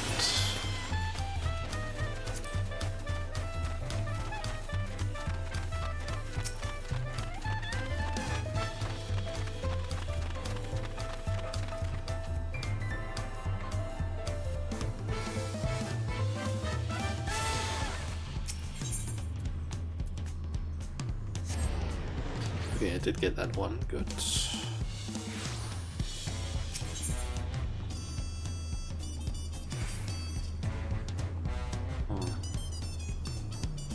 So I'm just missing that one and that one.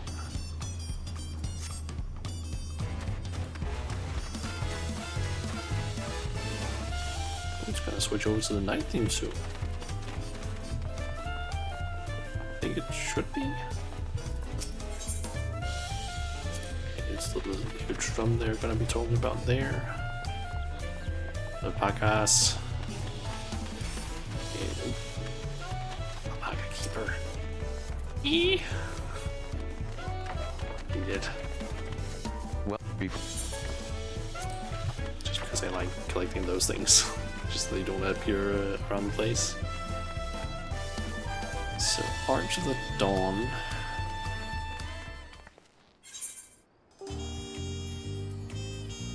Kosama Uka.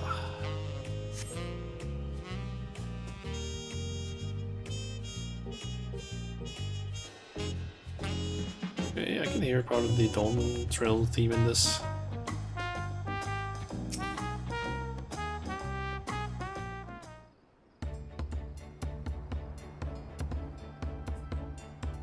This is it, the Arch of the Dawn. When the giants were still here, it was known as the Yogtural Land Gate. But when Papa founded Tulialal, everyone began using its present name in honor of his great achievement. Through this gate is Kozamauka, the wetlands south of the city. Depending on what the right of succession asks of us, we might end up going in that direction. Kozamauka. The name alone is intriguing. Speaking of which, what were those fluffy animals we passed earlier? Alpacas. Ah. Those are alpacas. Fearsome, four-legged fiends. Wait, what? Fearsome? They seemed quite placid to me. I guess they spit. That's the thing, I'm guessing. You'll learn soon enough, Kryl. You'll learn soon enough. But forget the alpacas, I have something far more important to show you. Come along. Okay.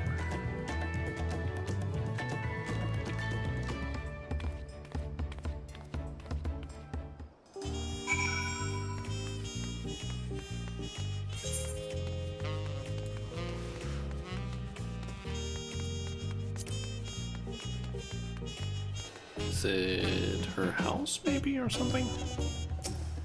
If you wish to learn the history of Tulialal, then look no further. These stone pillars, you mean? Ah.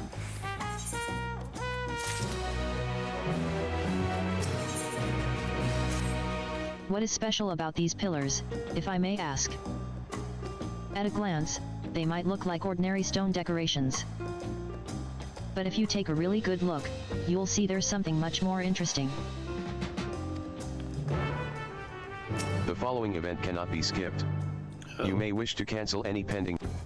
I don't have any registrations going. Let's see, voice cutscene.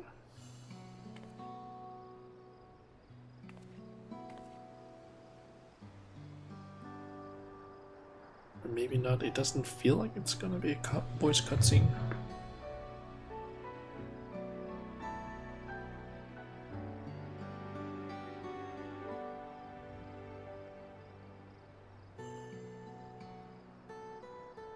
Why was one of them blank?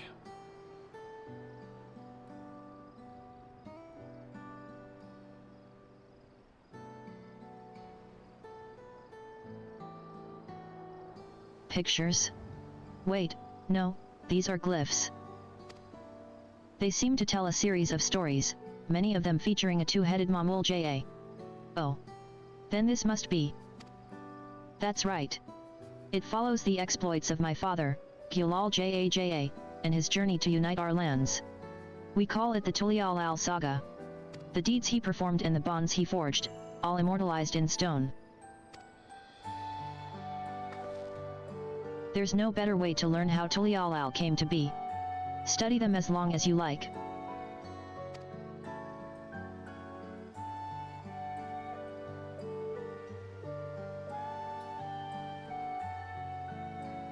Oh.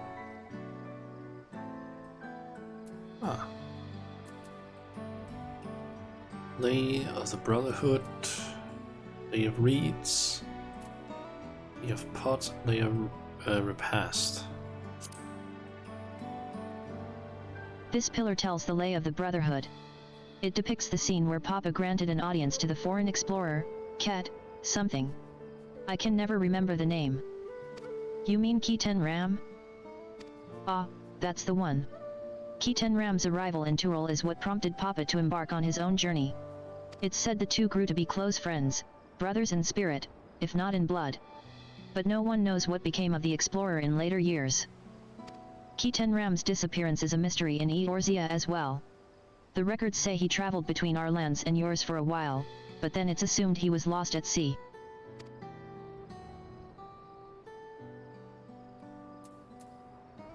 Okay, I guess a check mark when you're done. Here we have the Lay of Reeds. This is the story of when Papa visited the Hanu in their village in Kozamauka. Ah, the people Alphanot almost mistook for Vanu, if not for the colorful plumage. He spent a fair bit of time among the Vanu in the Sea of Clouds, so it's no surprise he took an interest in your countrymen. I don't know how it is with your Vanu, but our Hanu are a bright and cheerful sort. They hold this one festival every year, very famous, and a lot of fun.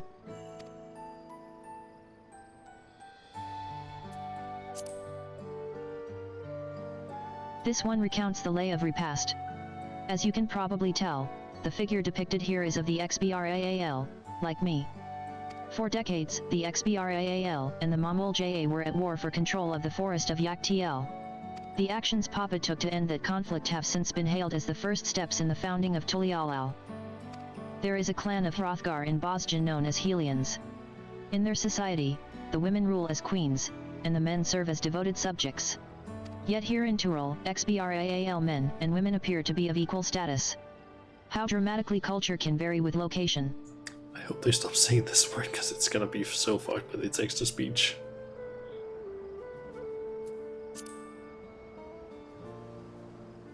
Let's see. This one is the Lay of Pots, which depicts the moblins of Kozumauka. They might wear odd masks and sound weirdly muffled when they talk, but the gold and silver work they sell is the best you'll find anywhere. Moblin goods are the standard when it comes to gift giving. Clearly the Vanu aren't the only people with distant Turali counterparts. If you're done with the first half, we can move on to the second. Sure.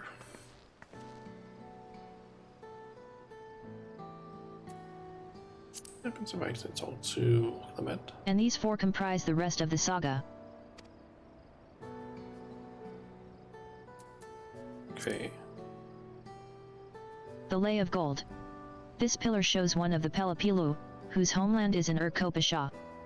Having created our currency, the Pelu are rightfully known as the merchant clan. They oversee Tulialal's markets, and their traveling peddlers are a common sight no matter where you go in Turul. Don't let their size fool you. They might be mistaken as children, but beneath those beaked masks, they are clever and calculating traders.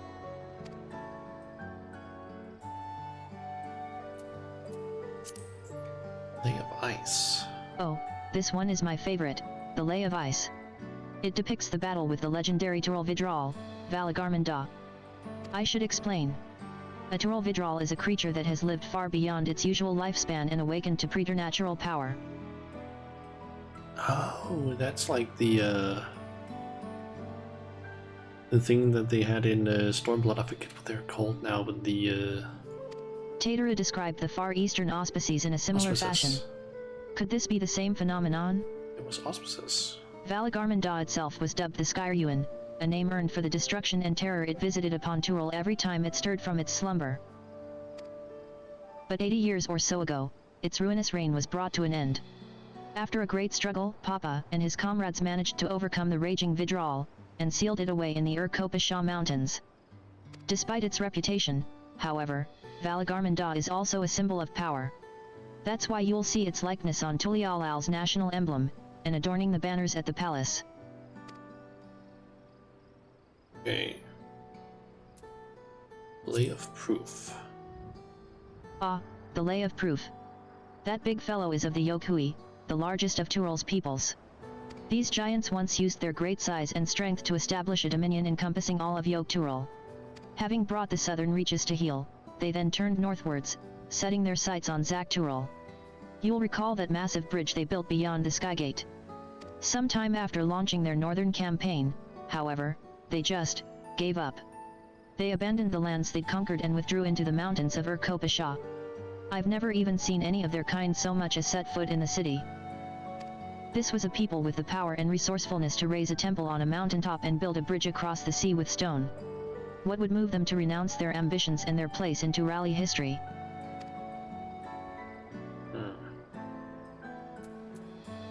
Playing Pillar. I'm guessing that's going to be where the next Dawn Servant is this going to be. one is unmarked.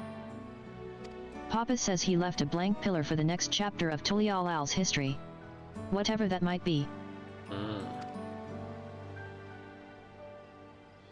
Had your fill of history, then? Sure. I got the general gist of it.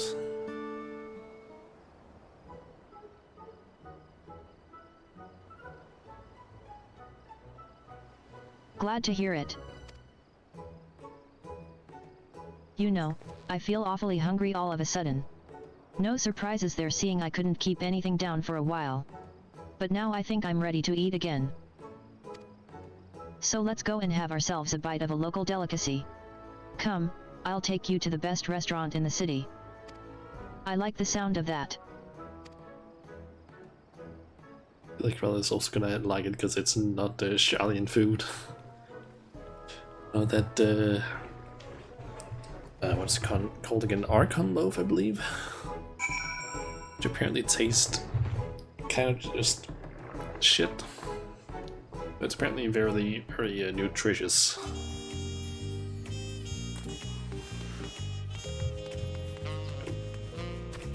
Gotta get that Tenet shard. What is... There's not a lot of people here.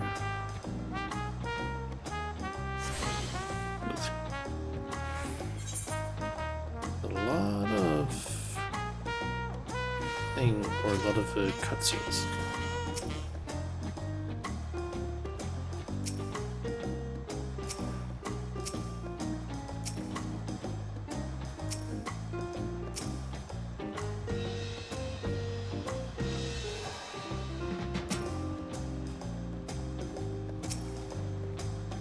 Target. I feel like that might be related to either a later quest of the MSQ or the what's it called again? The new raids. Okay, so I guess this is the restaurant.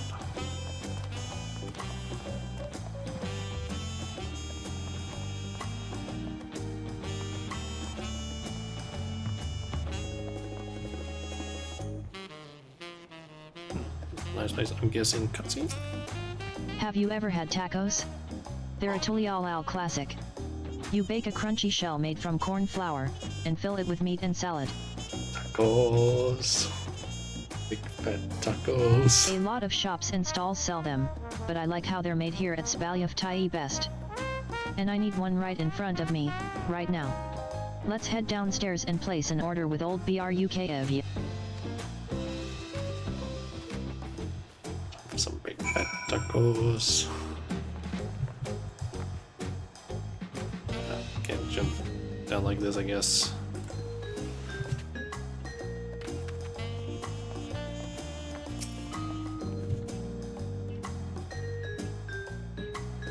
It's a bread with both fish, ham, and gravy in it. Argonlove, that is. Yeah, it's not great. Brook Evo! I'm gonna check something here. Apply to voice dialogue only. Yes. My companions must sample your heavenly tacos. One for each of us, please. Right away, promise. And I'll pack them tight with my choicest feelings. Only the best for you and your friends.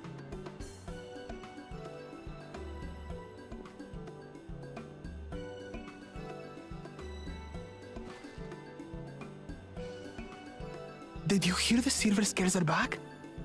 Seems their overseas foray ended in disaster. More than half their warband is missing, including their leader.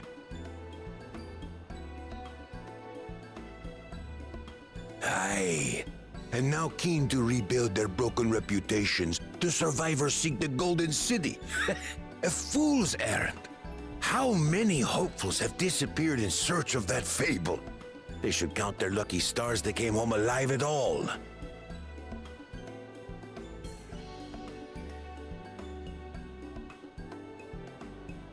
The legend of the Golden City is well known here, I take it. It is, but as no one's ever seen it, many question if there is any truth to the tale. Like our skeptical Erinville. I can't imagine the Dawn Servant would request a formal survey for a place that doesn't exist.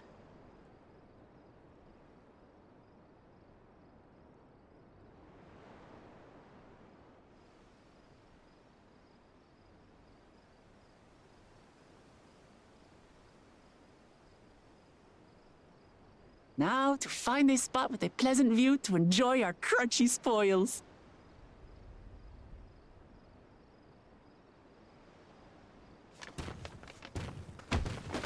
Oh!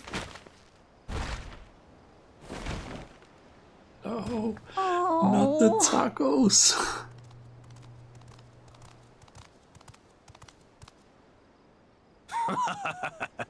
If it isn't the third promise. Oh, no.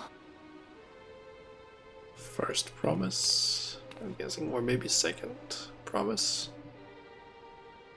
I don't know these ones. New salt.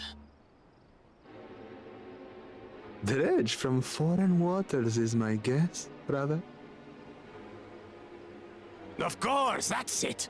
Wuklamat is so afraid of the coming contest that she went crying for special help.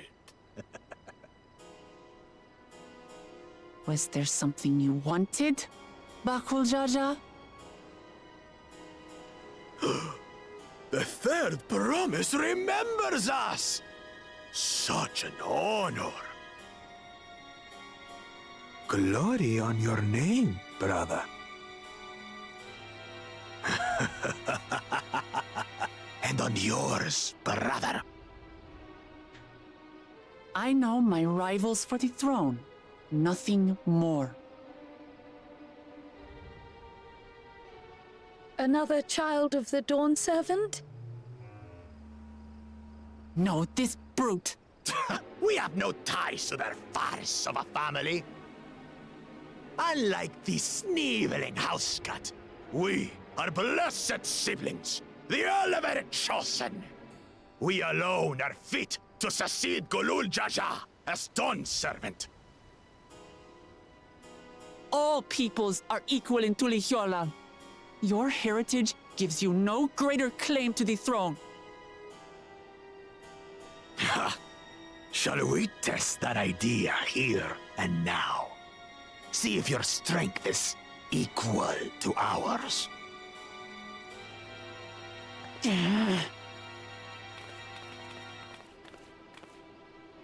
None of this has any bearing on the right of succession, correct?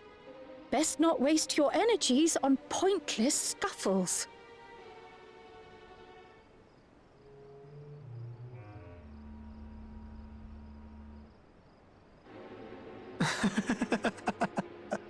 The kitten comes to the house cat's defense. Pathetic. Since when was our nation overrun by mewling weaklings? Listen to me, you.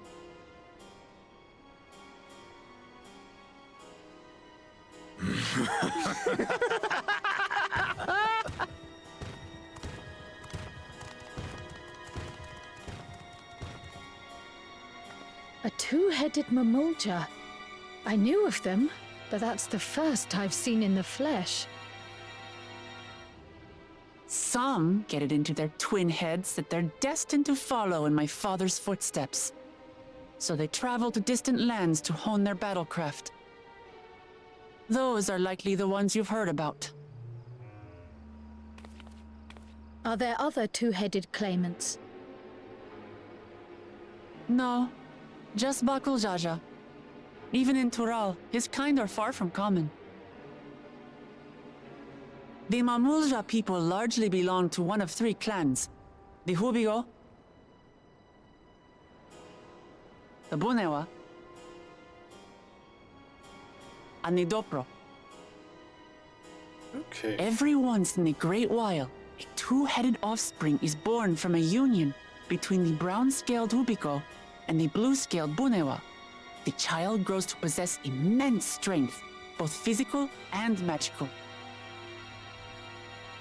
Blessed siblings indeed.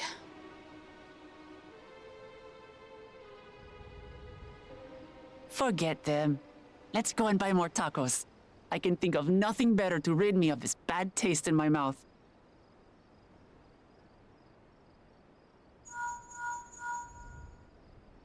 Enjoying your tour of the city, I trust. We've seen our share of notable sights and took a moment to rest. As such, we're ready to present ourselves at the palace for the rite of succession. Shall we meet you there? Guess no time for tacos. The palace it is. I'll let Wuklamart know. Destiny calls. Perhaps we can return for more tacos later? So it goes. Or tacos. Maybe she can, like, take the crushed up bits and just, like, I don't know, dump the bag into her mouth. Like the contents of it. I mean, that's an option at least. 'Cause, I mean, the bag didn't seem to be destroyed. Only the tacos, you can always eat that. It's basically just like a Like meat, salad, and tortilla chips, I guess, at that point. It'd be kind of nice if there was the bag there on the ground. I was looking forward to trying some authentic Tulial cuisine, but we should hurry and join Alphanaut and the others at the palace. All right. It's a bit of a climb to the top, but you can head up from the Resplendent Quarter, or even the eastern side of Talon March, if you prefer. Now that you have an idea of how the city's laid out, I'll let you find your own way to Valok Shunsa. Ah, my poor, empty belly. Yeah, I'm gonna take the easy way. So I got the teleport.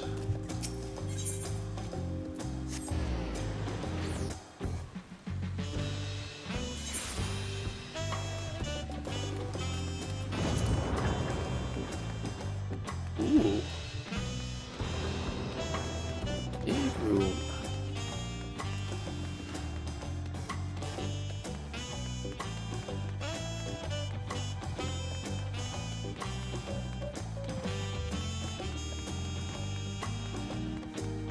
And there's everyone, and I'm guessing the throne is over there.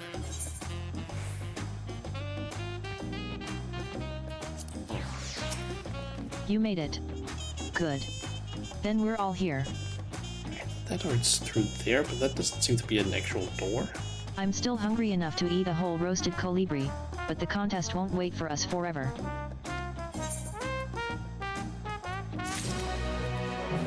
Upon speaking to Erenville, several cutscenes will play in sequence. It is recommended. I don't mind that. The right of succession. The question is it poised? I've acquainted the twins with the city as best I could in a short time. Their unbridled enthusiasm made it rather difficult. Invariably something would catch their eye, spurring them to run down an alley to investigate. 'Twas like herding a pair of unruly co-earls.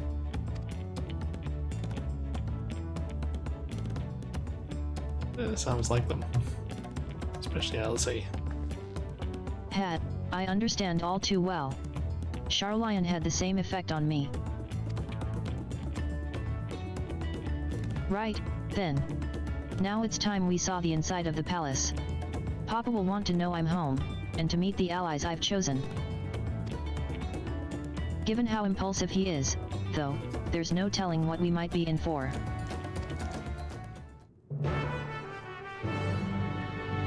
What, is he gonna, like, challenge us or something? To combat to see if we're worthy? Or challenge Wuklamato or something?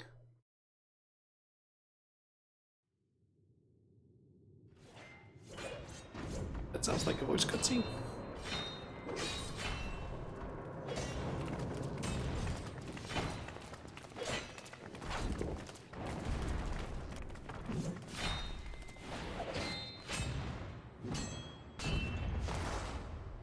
Estinian.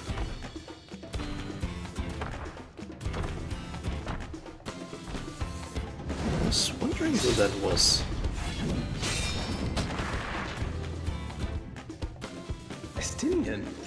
When did he get here? Good question. What's the point? Why is he here? Also a good point.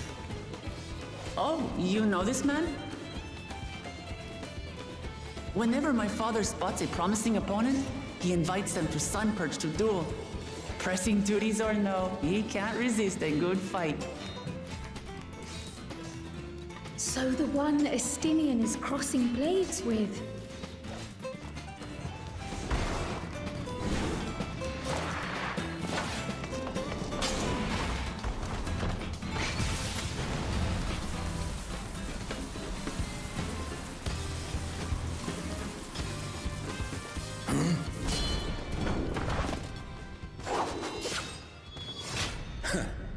That will do, Spearman. I will receive my darling daughter.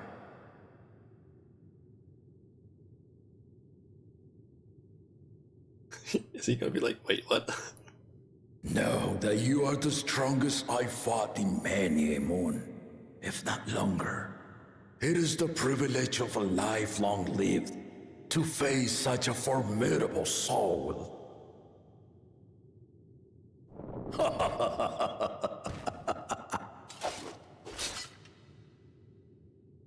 If it's formidable you want, then look no further than that woman there.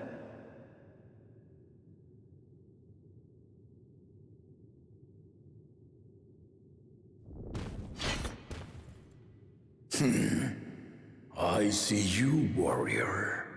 Why does his other head have that thing like over it?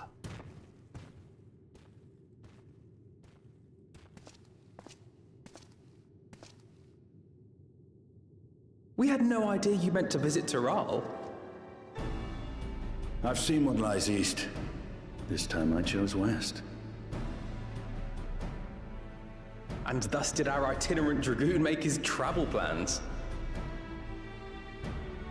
You witnessed our bout. If you thought he was fearsome, that was with one head dozing. Oh. I'm not sure I understand.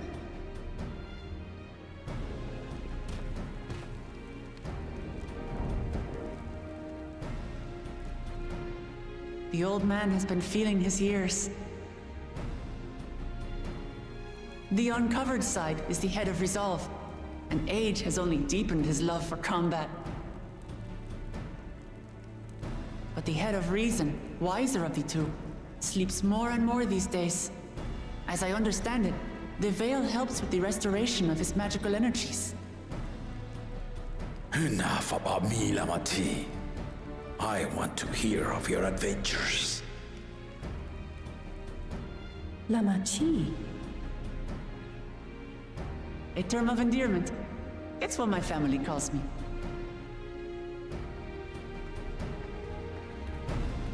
I wonder if we get to learn what it actually means.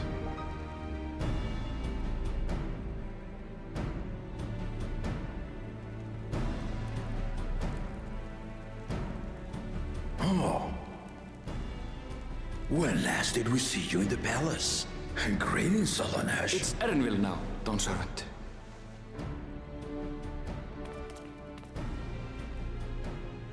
I took the name while abroad, and have since grown accustomed to it.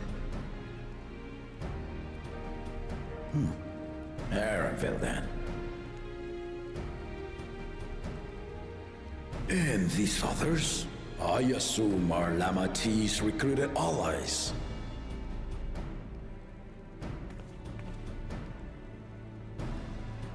Ha! Old-tempered steel. Yet as much as I'd enjoy testing their metal, the hour of the right is at hand. I will summon the other claimants at once. Then I shall leave you to it. Good fortune, my friends.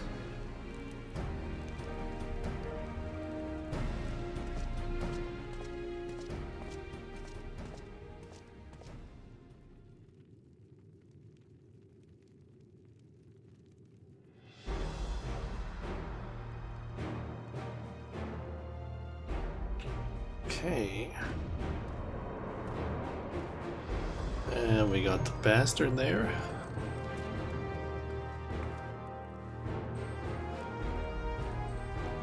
I think he doesn't like him either.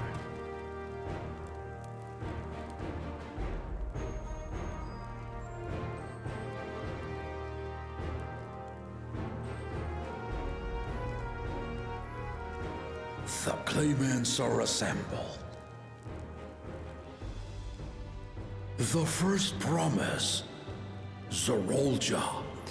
Guessing we want the promises to win. The second promise, Gona. The third promise, Uklamat. Guessing we want the promises to win because they're all three seemingly good people. We don't want that bastard to win. And lastly, the chosen of Mamuk, Bakul Jaja.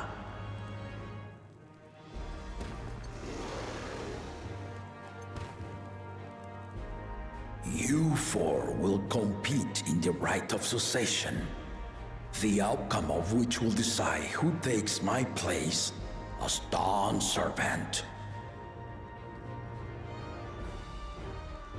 I am not the man I once was.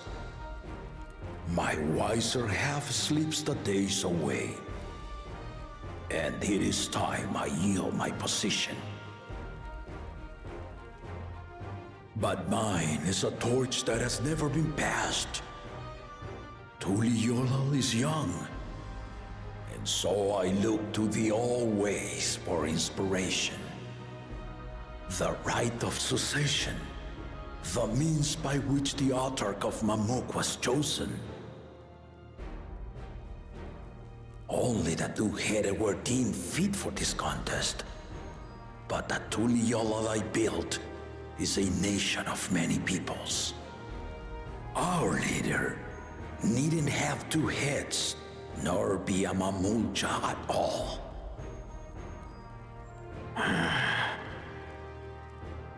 So I gave the right of claimant, not only to the son I sired, but to my adopted children as well.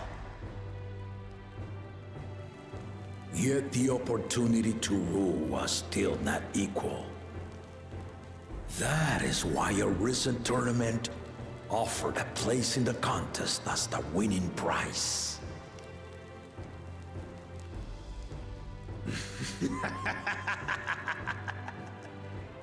Now you have us to compete against. Oh, though it seems the One-Head was already too afraid to face us in the tournament.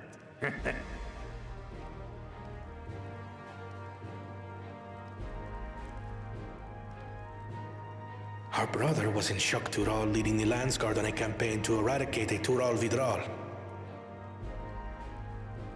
Anyone with sense would know he was too busy for games.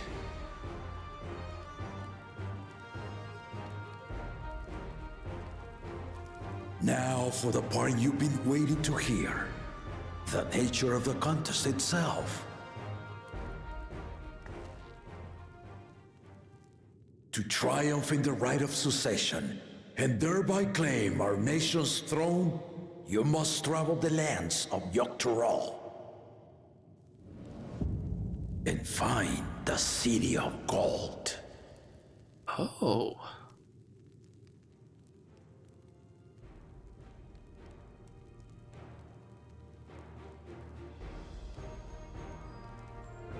If I may, Father. Speak, Kona.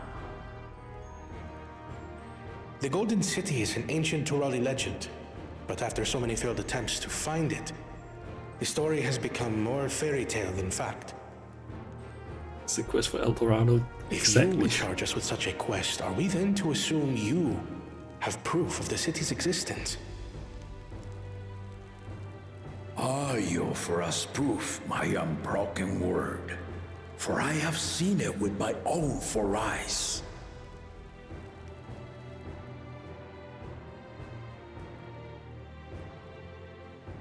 The city's real. All those years. This was before the founding of Tuliyollal.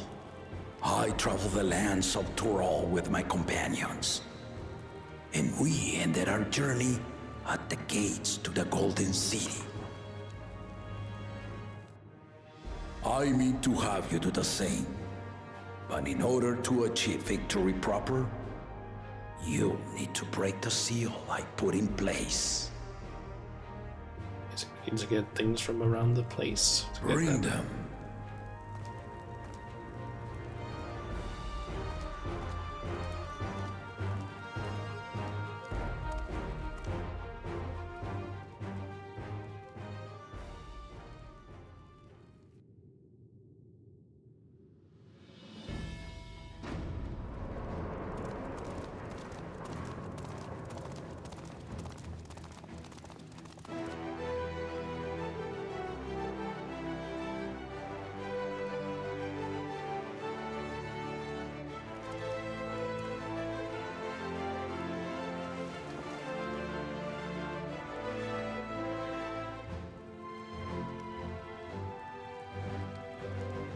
things we saw earlier on the pillars.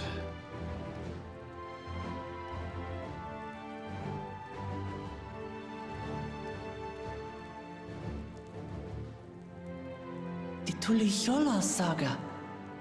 You have to do all of that stuff. You will retrace the path I walked to unite our peoples, step by step. Along the way, 7 chosen electors will be waiting to measure your worth. Earn their keystones by performing the feats they ask of you. Once you've fitted each of the 7 tablets with the keystone, you'll have the key to unlock the seal on the Golden City's gates. So the contest is in stages, none of which can be skipped by rushing to the ultimate objective. Exactly. Exciting, isn't it? Good idea. Martial tournaments, hunting festivals, and now this? You do so love your contests, Papa.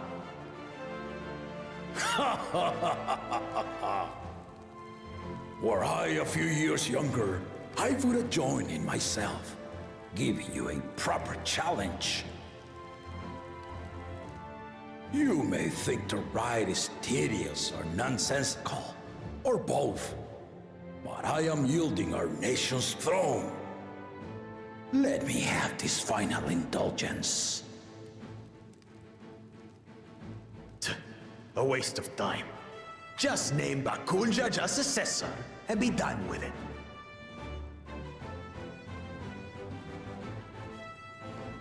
The rite of succession begins now. I'll be watching you progress with great interest. And Clemens, remember to collect your tablets before you leave.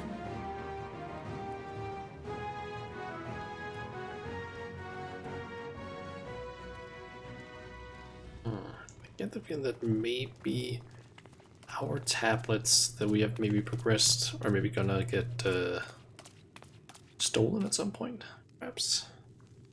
You are one of Lamachi's allies. Speak freely. I am Kryl Baldessian, representative of the students of Baldessian. My name is perhaps familiar to you? Ah.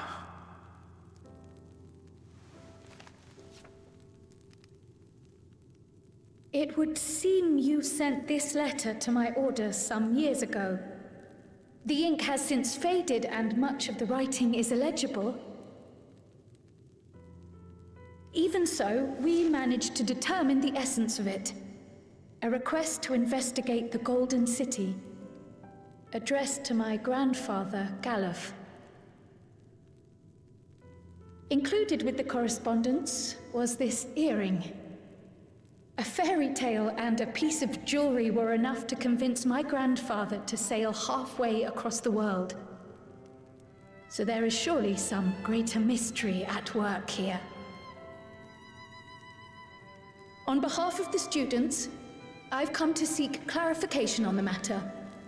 Have you any knowledge you might share with me?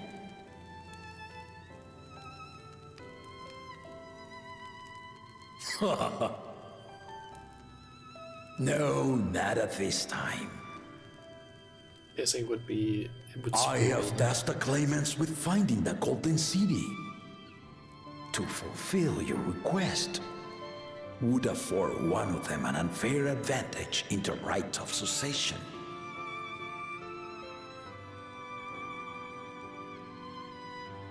But once the contest is decided, I plan to entrust the entire truth to my successor. If you want to hear it, then you had best help Lamachi win. Very well, Dawn Servant. On my honor as a student of Baldessian, I will find your Golden City. Thank you for hearing my petition. I like him.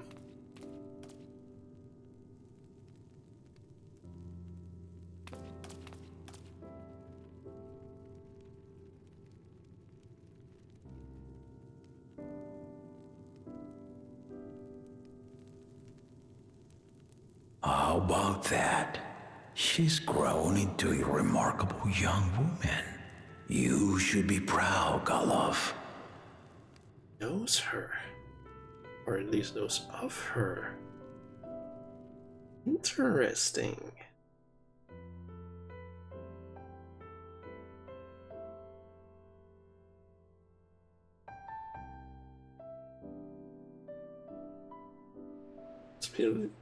It's a little when you cried the first, or a little you saw this first time. And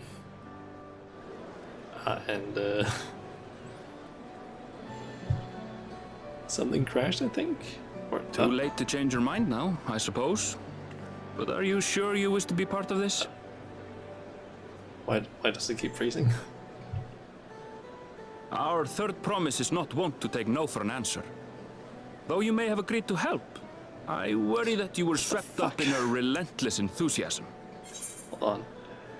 Why does my model keep freezing now? Is it because of the cutscene basically just drawing way too much power?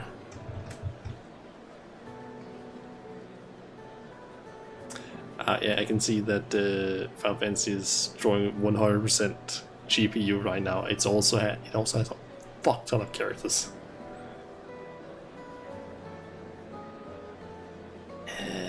Maybe for this, since my PC isn't the most powerful, maybe I should just use a picture instead of like actual model, because these cutscenes, it looks like it might just be frozen or not anymore.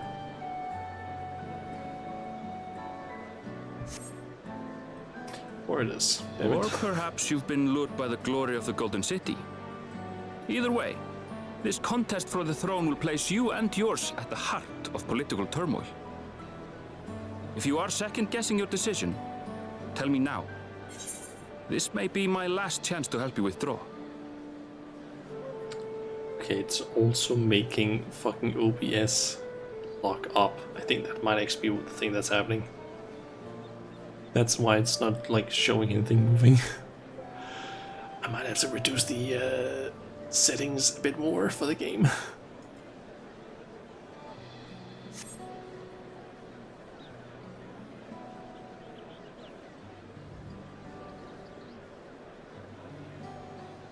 At least the audio mixer is kind of freezing up so it doesn't show. Life is a series of journeys, my friend. And there's no telling what awaits us on the long road. But what's important is to be true to yourself as you walk it.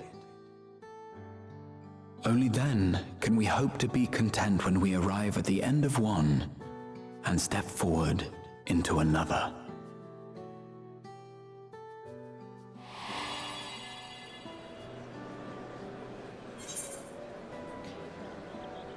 Okay, is it just frozen? Like the ice cube, is that referring to like my model, or is it like the entire stream?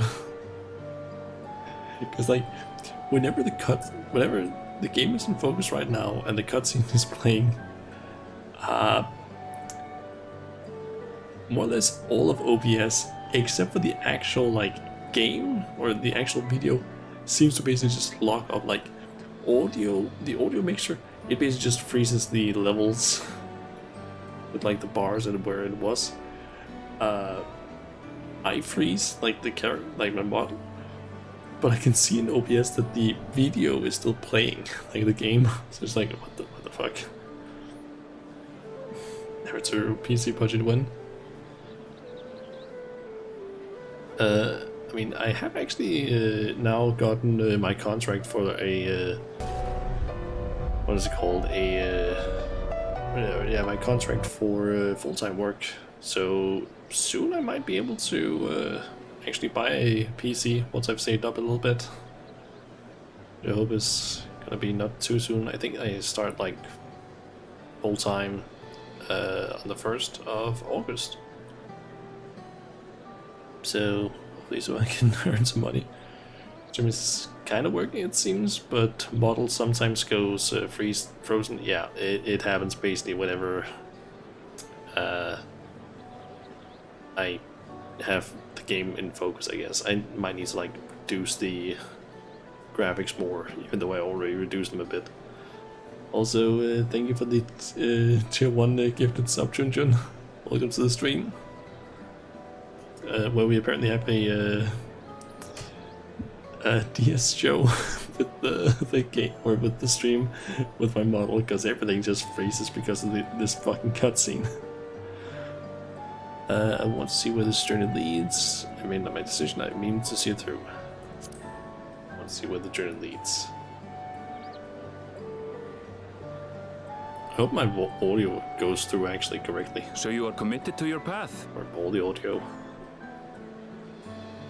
I will speak no more of it then.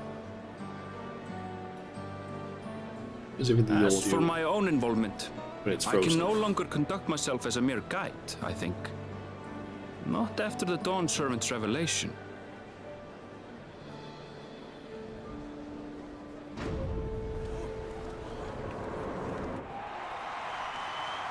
Audio seems good. Okay. That's good to know. At least the audio works. And the actual, like, here they come! Game works. It's Saralja! Such a fearsome mien. Make no mistake, there goes Tuliola's mightiest warrior. There's a bit of movement. First promise, our village needs aid. The cold weather stunts our crops, and the children of our village go hungry. Once you ascend the throne, I beg of you, grant my people new lands, please! Saralja. Take heart, tiller of the soil. The Resilion's son, blood heir to the Dawn Servant, has heard your pleas.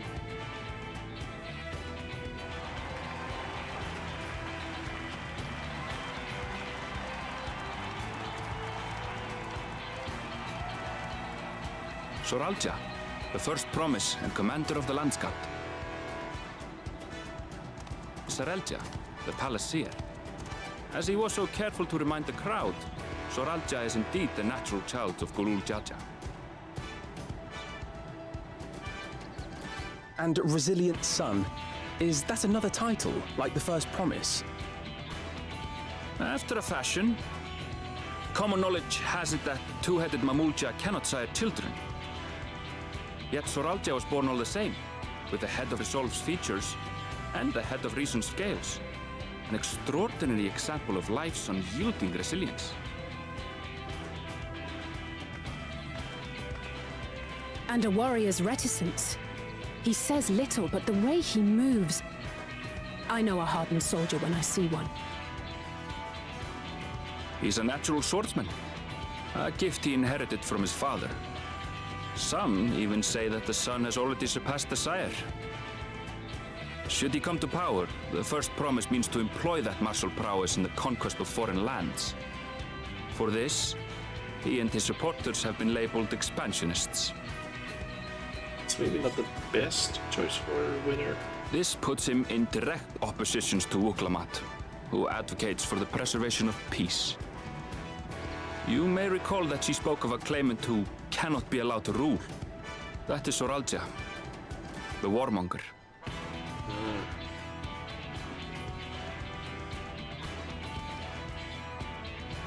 Cryon, are you all right? The echo. It gave me a glimpse into Saralja's ambitions. Deep and unknowable, like an abyss. Yet at the same time, a roaring, unquenchable fire. It was a trifle terrifying, to be frank.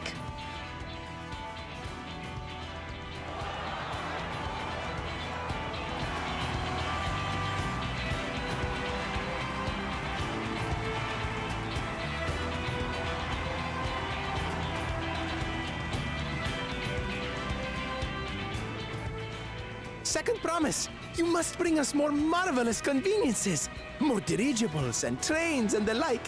We need you in charge to make trading easier. The elders, they complain and complain about abandoning tradition. But we're not like them, afraid of everything foreign and new. You have our wholehearted support. With your ingenuity and knowledge, you're sure to win the contest. I wonder if that's Thancred and Rianje's. Forgive me, but the rite of succession is barely begun. I will hear your petitions if and when I am named Dawn Servant. It would make sense for them If to you will help him. excuse me. So he had been to Sharlayan, so he would have knowledge possibly of them. Plain spoken, as always. That's Arcona. Practical to a fault.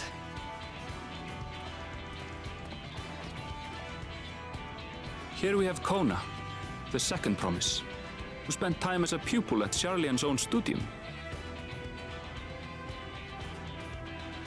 Now that you mention it, I think I did see him in the halls once or twice.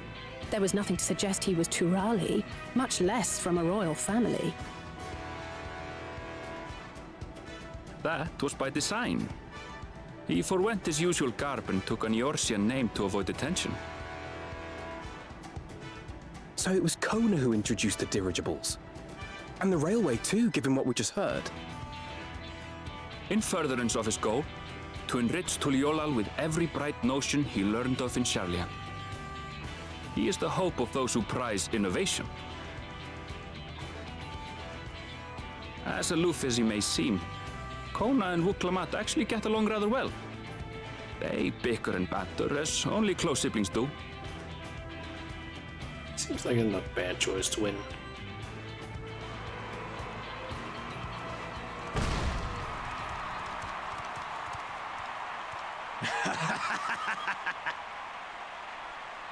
How gracious of you all to cheer the lesser claimants.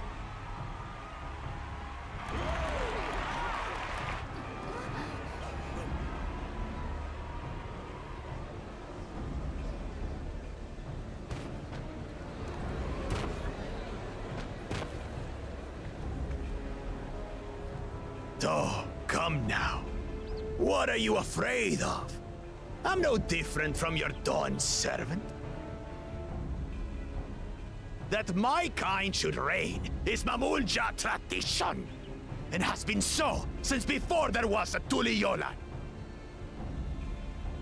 I'll brush aside your feeble contenders, and then you'll see who deserves your fealty.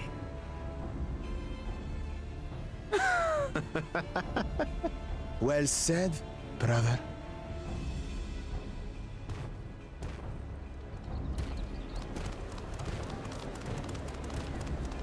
The Mamulja finally found peace in Tuliolal.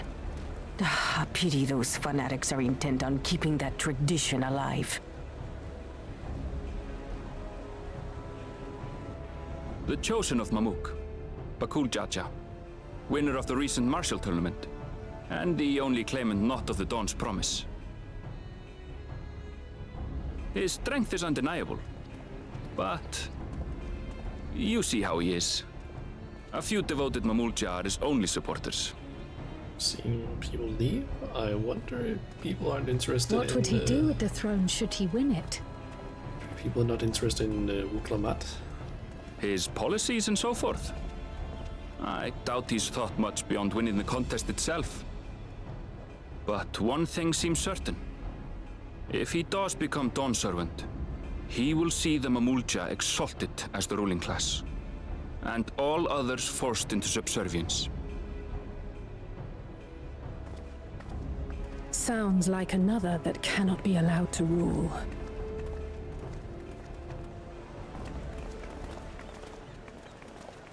Everyone seems to be leaving.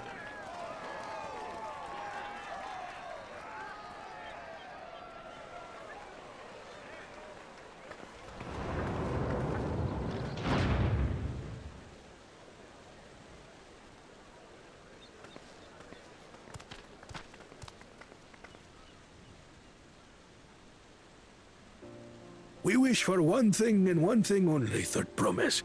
To abide together in harmony with our neighbors whom we love in this land we share. It is our way, the Turoli way. Galul Jaja built for us this peaceful nation, and we beg you to preserve it. You have my word. I won't let your pleas go unanswered.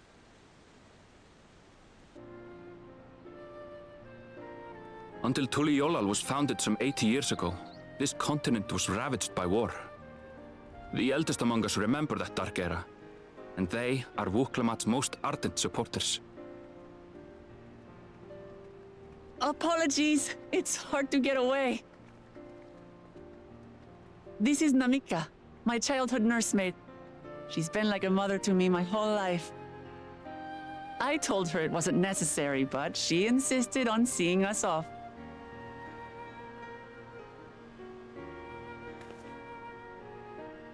I place our precious third promise into your care.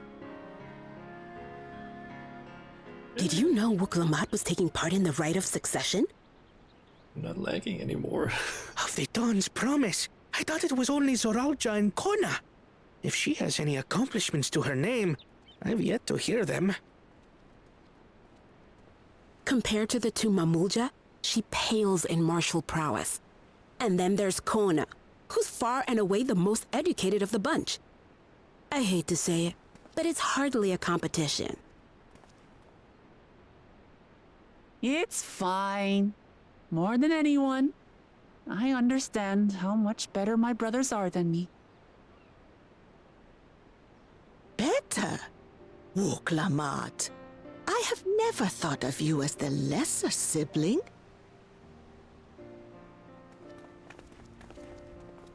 Your brothers may excel in their respective ways, but you boast qualities that both lack. A strength that is yours alone. Having cared for you for so long, I should know. Thank you, Namika.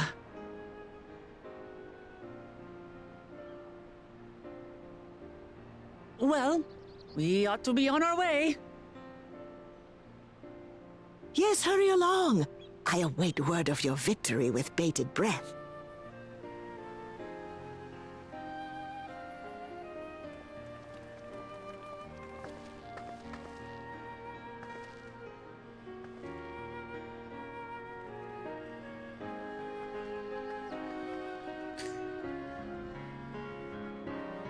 I have a feeling that Wuklamat is not gonna actually win the competition.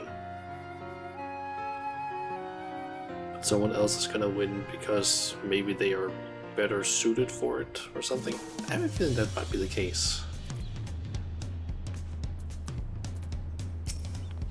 Well, so much for the brief reunion I had in mind. Papa is not one to waste time when he decides to act. Wait, hold on. Does the text-to-speech work without me having to turn it on and off? Because I did disable it before. In all those cutscenes. I don't have to deal with that anymore. Yes! I'm used to it by now, of course, but others are often caught off guard. In any case, we should talk about how we're going to find the City of Gold. The fact that I don't have to constantly switch it on and off is gonna be so fucking nice for this. We're trying to figure out, like, is this cutscene voice acted or not? Do I have to turn it on or off? All we have to work with are the 7 tablets and their connection to the Tulial saga. Might I suggest first comparing the tablets against the pillars? We could check for any discrepancies between them. Good idea. Let's go and take a look.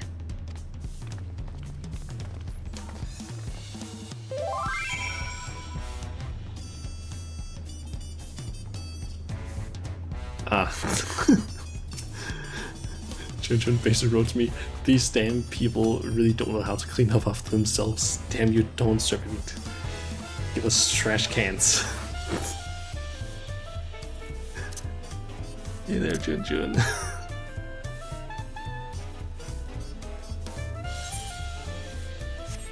You just keep on cleaning then, I guess.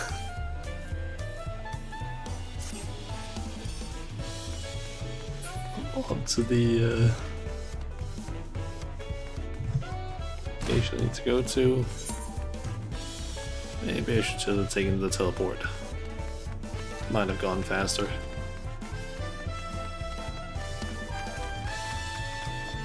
And at this point it's too late to basically do it.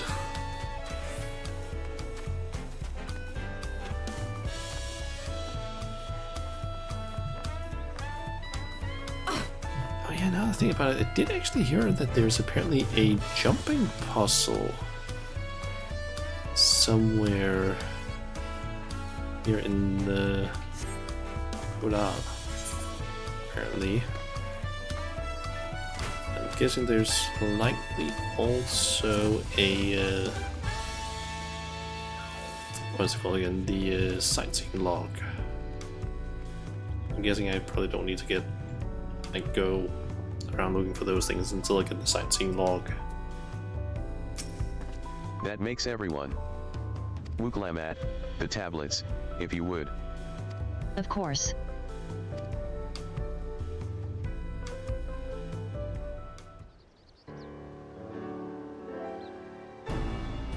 That looks like it could be voice acted one. Everyone has a tablet?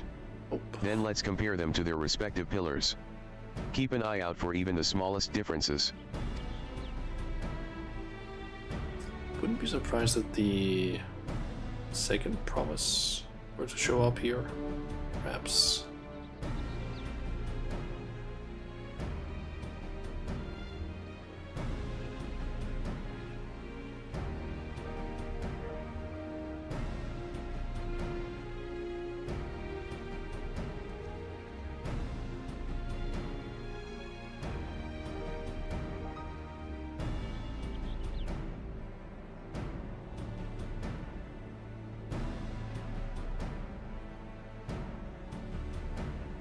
Guessing they probably don't find anything.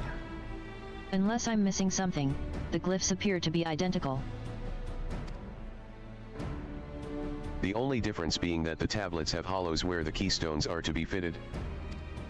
So now that we've established that the scenes are the same, where do we go from here? The Dawn servant said we were to retrace the path he walked in uniting Tural's peoples, and that we would encounter 7 electors along the way. Then we have the answer here in front of us. Papa's path is all laid out in the Tulial saga.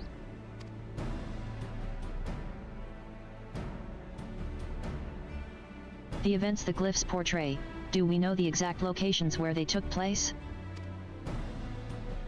If one is close, we could go there and search for an elector. That would confirm we're on the right track.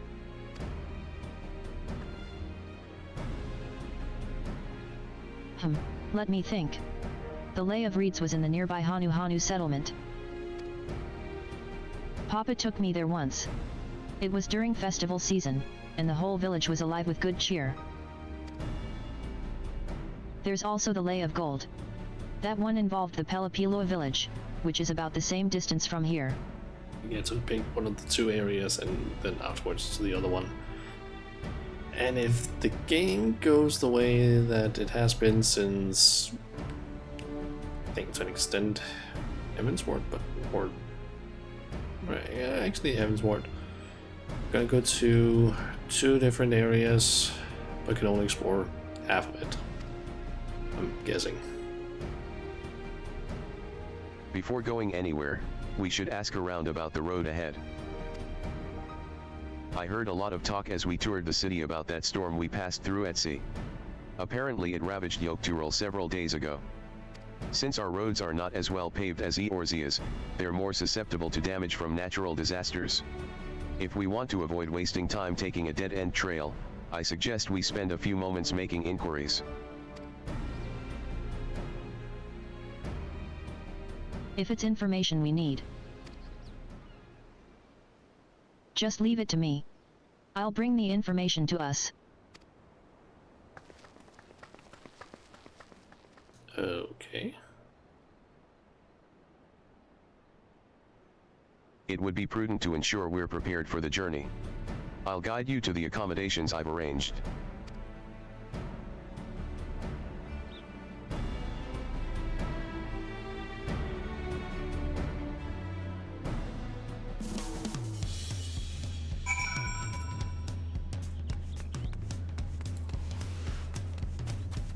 So it's still a fucking banger.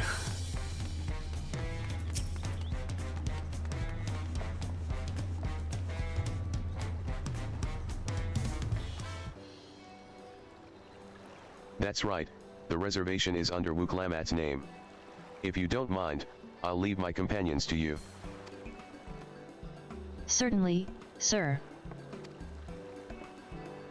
I'll go and track down the third promise. Once you've finished organizing your gear, you can meet us outside Spally of Tai.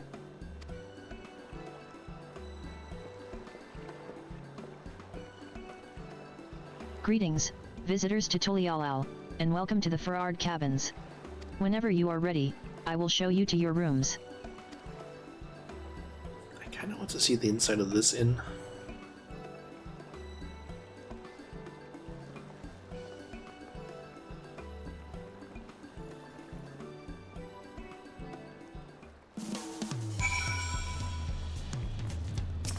Welcome.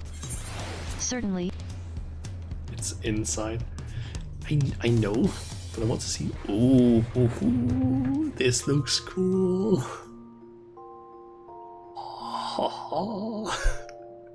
Okay, this is now one of my favorite inn rooms. Like the ones from Revelborn. That one is like, I think, the same one in every single city, and it's like boring. I don't remember if there was one in Heavensward. There might have been. Stormblood has a decent one in Kugane. Shadowbringers has a nice one. Endwalkers is also not half bad. There was one in Heavensward. Okay, I just don't think I ever really checked it out. But this one I really like. Also, this is fucking nice. The fact that you have an outdoor area. I kind of wish you could actually like have like people in the same inn room. That would be kind of nice. This is a nice inn room that they have made. I really like this.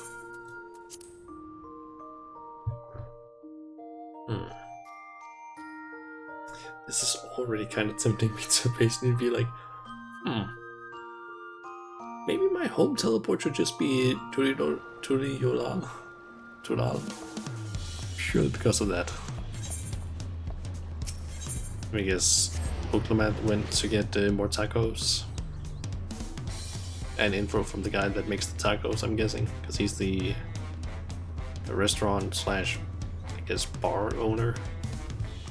So he would maybe have some information.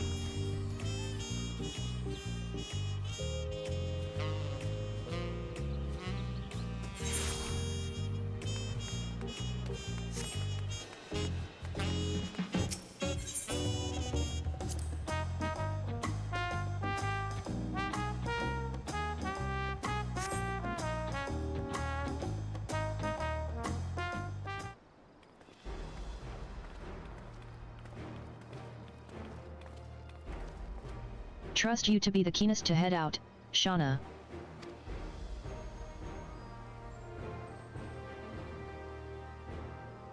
But where are Aaronville and Wuklamat, I wonder?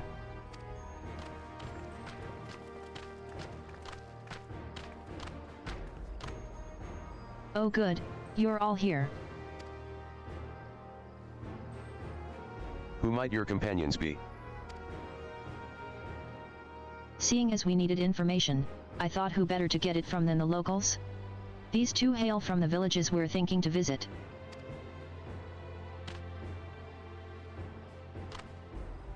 I give you credit for taking initiative, at least. What do you mean, at least? I am honored that the third promise would seek my advice. I, too, am happy to answer your questions. Any encounter might be an opportunity to do business. Thank you both for your help. Before we begin, there will doubtless be other occasions when we need to act independently, so I brought these for the two of you. Link pearls. What's this? 'Tis called a link pearl, a gemstone harvested from a special shell. When linked together, they allow people to communicate across great distances. Is that so? What a handy thing to have.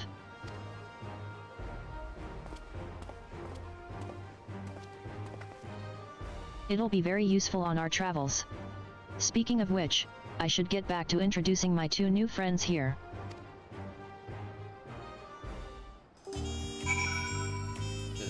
Okay,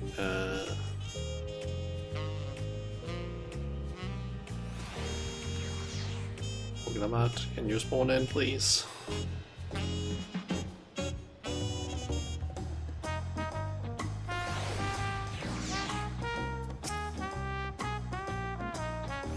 The Tulialal saga features a number of Turul's clans.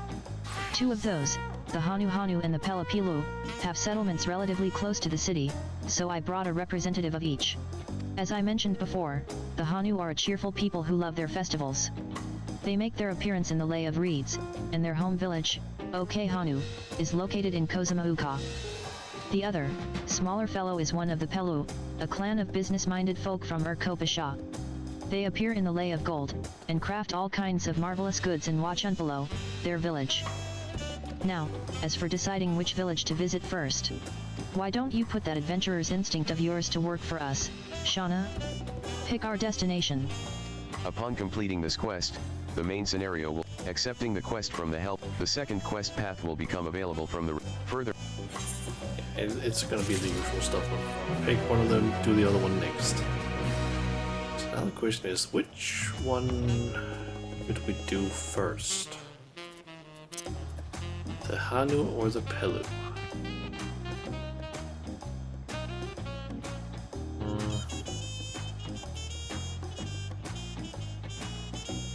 I guess she introduced the Hanu first, so... The quest to Urkopisha will become available once you have completed this quest series. Yeah, let's go with the Hanu. So, what is it you'd like to know? The route to OK Hanu, we go south through the Arch of the Dawn, then follow the road which runs alongside the Kozamauka River, is that right? It is. Be warned, however, my brethren tell me the recent storm has rendered the path even muddier than usual. The footing is quite poor in some parts. Far worse was the destruction visited upon our homes, though. Houses were torn apart, and several people injured if not killed. Even our beloved festival is in danger of being called off this year. If you do still plan on going, I must urge you to proceed with caution. We'll be sure to watch our footing, thank you.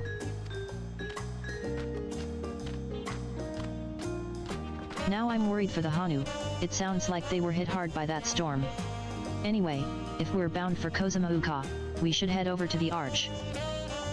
We'll be back to talk to you in good time, Master Merchant. Meanwhile, you can eat and drink your fill at Spalyav Tai, it's all been arranged.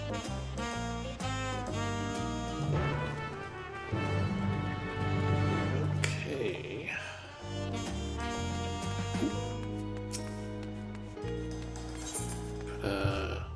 Quests. Sights of the West, that looks promising. That's huts. Might as well accept that. You are Shauna Majula, are you not? The adventurer from across the water who has been lending the third promise her strength? Then well met. To tell the truth, I have been meaning to make your acquaintance for some time. I have a proposition for you. You are familiar with the Eorzean Huns, yes. We have something very similar here in Tulialal, and, having heard much of your philanthropic spirit, not to mention your capacity for violence, we should very much like to recruit you to our cause. If you are interested, speak with my associate, Balaga. The XBRAAL is a master of the hunt, and administers to the bills in the square overlooking the port. Tell him the Wing of Protection recommends you.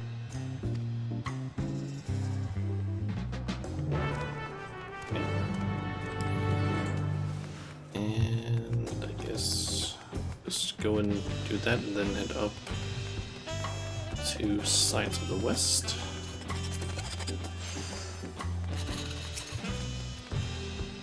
What do we have here? Your posture could use some work, but you've got good eyes. Eyes that have seen a few things. You here to sign up? Head. The Wing of Protection recommend you, Do they? Well, we're always on the lookout for new hunters, and if you're good enough for Wukalamat, you're good enough for us. Pleasure to have you with us, Shauna. Suppose I better get down to the introductions. Or maybe I don't need to. This whole idea came from your side of the sea, after all. It was Koana who showed us your ways. Either way, I'll keep it brief. Our hunts work much the same way they do in Eorzea. We put a bounty on those beasts that prove themselves an enemy of the people. You kill them while your reputation. I honestly don't think I need to hear all of that. It's probably the same thing of like, once I get high enough level, I can unlock new air parts and so on. You are now defeat to new. Yeah, I'm guessing intermediate 93. I'm guessing it's probably something like level 93 or something like that.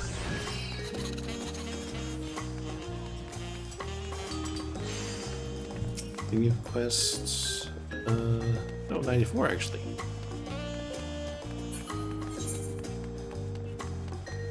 This is probably the sightseeing log, I would assume.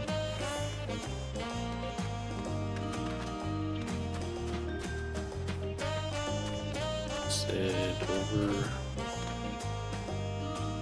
What the hell is this?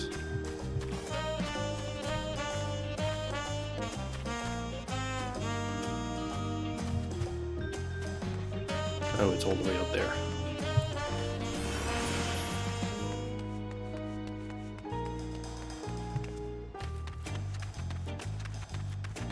I feel like anytime that the game starts basically placing things on top of each other, it's like, where's this? A fellow Eorzean, am I right? Do you fancy yourself much of a sightseer? Dear old Milith gave you her journal? My, what a small world. It just so happens that I'm her cousin. Else be Ironheart at your service. Well, if you've met Cousin Milith, I'm sure you can guess why I crossed the salt, as they say. This continent is positively brimming with sights unseen by Eorzean eyes, and I'm here to discover them all. My twin sister and I, that is. You see, I had more interest in Yoke, while she was drawn to the vistas of Zack. So it was that we parted ways at the bridge, each of us touring half of Turul. So give me your Guessing that unlocks the southern part for us. Let's see, let's see. Part. Oh, how beautiful. I should like to see these places myself someday. Ahem, sorry, I was going to just scribble down. My notes on Yoke Turul. I included what my sister shared with me of Zack Turul, but I'm afraid it isn't much. My twin's name is Emmeline and she's still wandering about over there. Given your natural affinity for iron hearts, you'll doubtless run into her someday. Well, I'm sure you've got places to be and vistas to behold. May your journey throughout Turul be bright and unforgettable. That could be a possible location. Dawntrail entries, you must use your... Apparently there's like a jumping puzzle somewhere. We're in Tural. Or Tuliyolal. I don't know where, but I'll have to find it at some point. Probably not stay though. I kinda want to quickly get the either right here.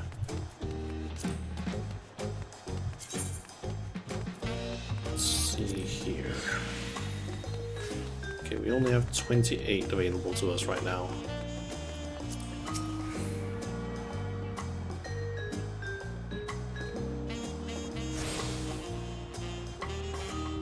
You have a two. Alright. Over this way.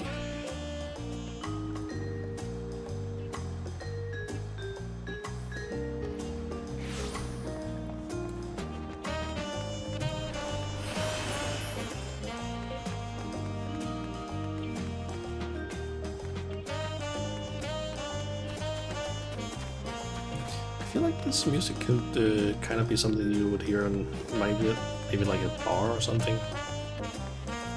It's a pretty nice vibe to it.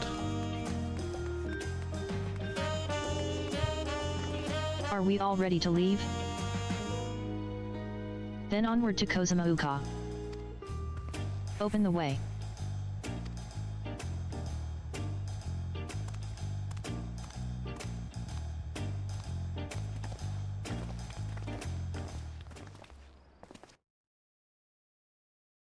And Aaronville talking about the area, I'm guessing.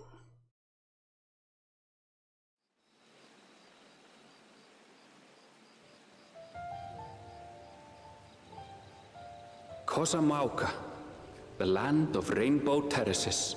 Yes. It commands the gaze of all who visit without fail. The many-colored marvel. An endless torrent of water cascades over sheer cliffs to shape the wetlands below. To its relentless flow, all life must yield. Together with Wuklamat, we proceeded along the marshy trail, a road upon which the Dawn Servant and his comrades once traveled.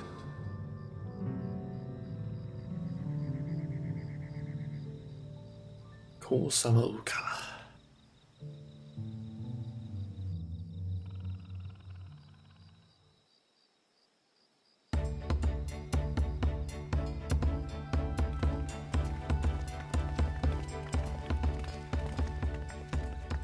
Look at those falls. Even from this distance, you can feel the weight of that water.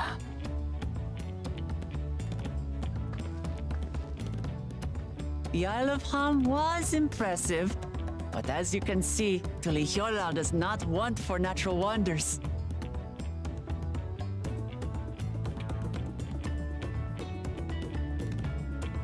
The ground is swampy, so watch your step. You wouldn't want to fall into a bog. I won't. I told you I've been here before.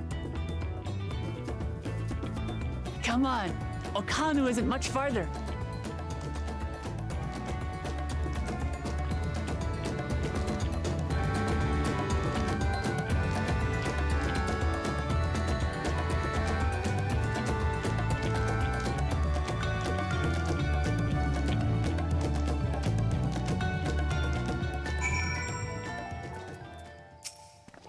There is no stopping the third promise, is there?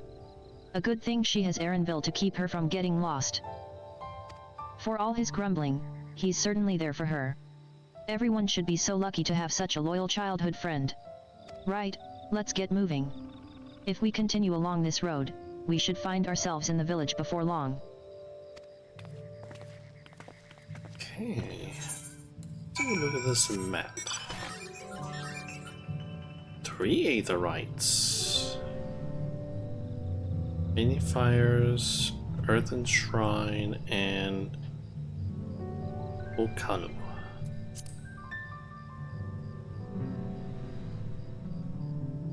There's some things that are used in the troll slash what are those called again? Boo boo. Rigs, I think. And I think at least that's what they're using. Ah, everyone has arrived, and none the worse for wear. Except for a certain third promise who slipped in the mud despite my explicit warnings. Of course. Hey. I asked you not to say anything. Anyway. This is the Hanu village I was telling you about, okay Hanu?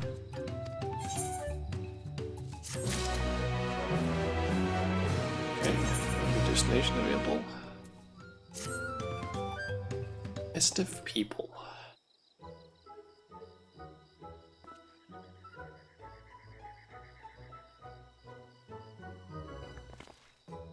It's like our friends said. The people are in no mood for festivities.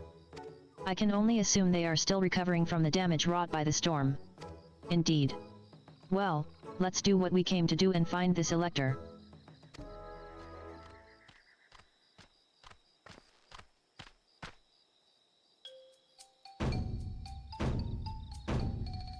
Ohokali. Oh ho, what now? It's a Hana greeting. Surely you heard it the last time you were here. Well, I was busy enjoying the festival.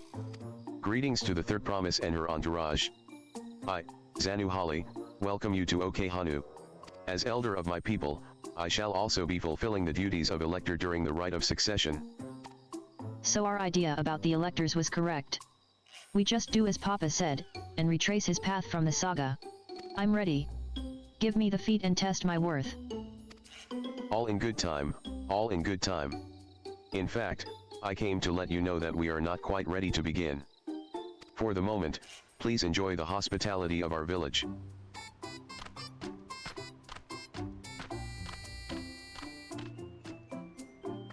Should we poke around a bit, then? We might pick up some clues about the feat. You know, prepare ourselves. That's surprisingly prudent of you. What? You think I'm being too cautious? No, I'm impressed, is all. You admire and respect your father, who is prone to decisive action, so I expected you to rush in first and ask questions later. Or never.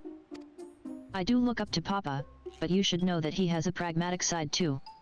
The head of reason is the thinker who takes time to consider all the possibilities.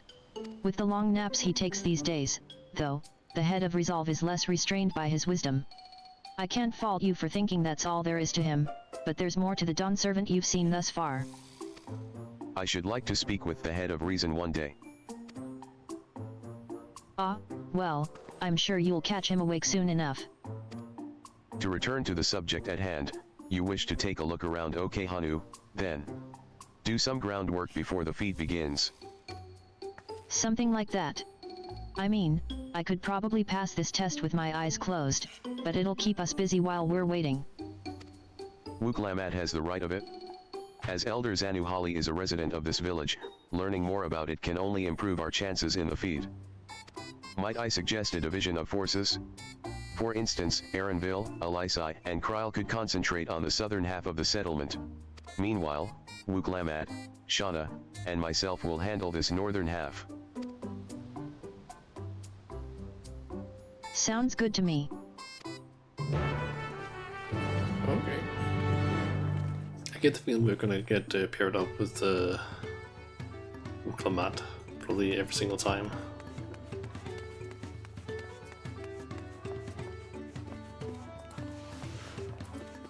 Ooh, gemstone trader. Can I buy the map already, actually? Welcome, welcome. I'm glad to say that the damage from the storm has been repaired, and our stores are open for business. If you have any bicolor gemstones to trade, I'd love to take a look.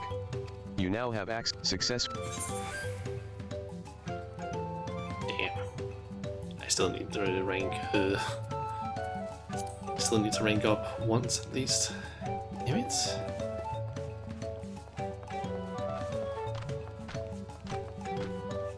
Okay, vantage point.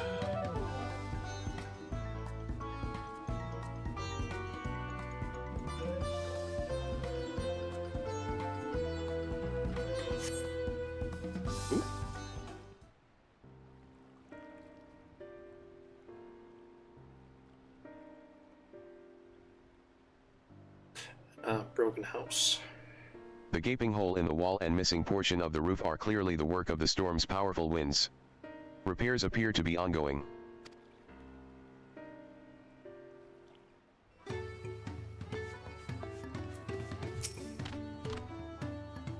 You heard about the storm? I've never seen the likes of it before. With the supplies and help the Dawn servant sent, we're making progress repairing and rebuilding our homes. But while roofs and walls can be patched, there is so much else that was lost for good. Okay, let me just quickly lock this.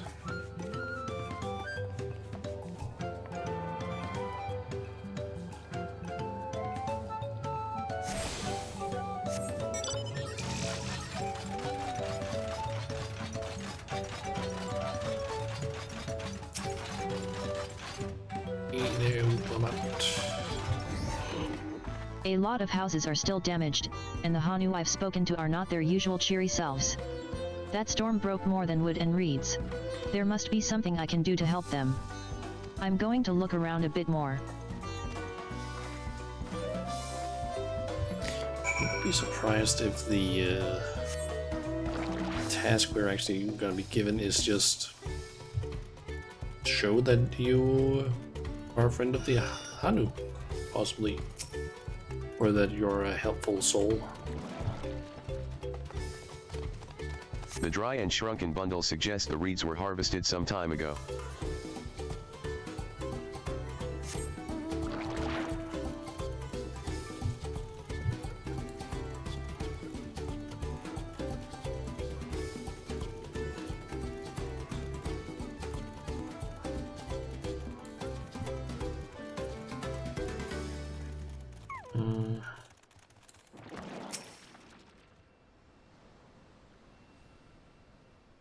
Woven from reeds, this boat-like vessel is reminiscent of a bird.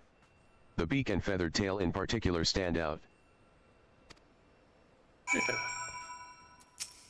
This boat must be woven from the same reeds I've seen gathered into bundles here and there. The plants hold both practical and cultural significance to the Hanu, then. Hello, can you all hear me? I'm told they're ready to receive us now. Come to the large building in the south of the village. On my way. We ought to hurry over, too. Maybe my idea wasn't true after all. Ooh, cutscene. And a voiced one from the looks of it.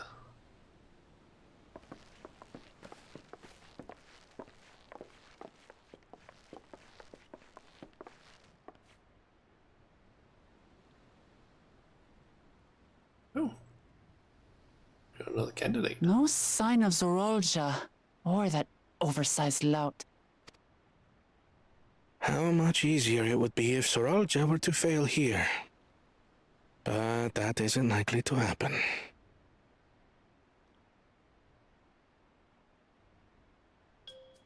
Honored guests, I am Zanuhali, Elder of the Hanu.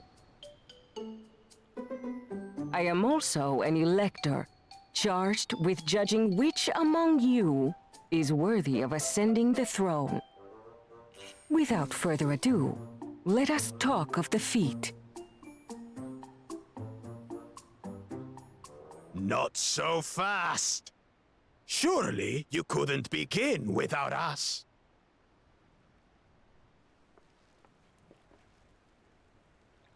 You made it after all.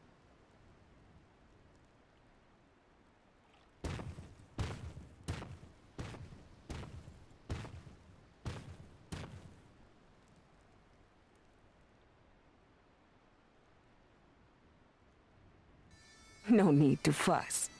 There is no time limit for this challenge. Now, if you would allow me to proceed.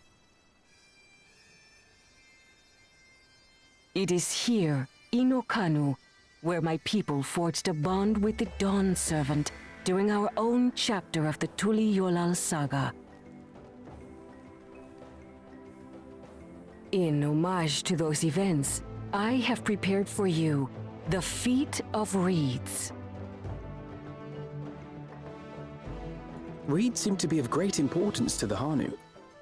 I wonder what this feat entails.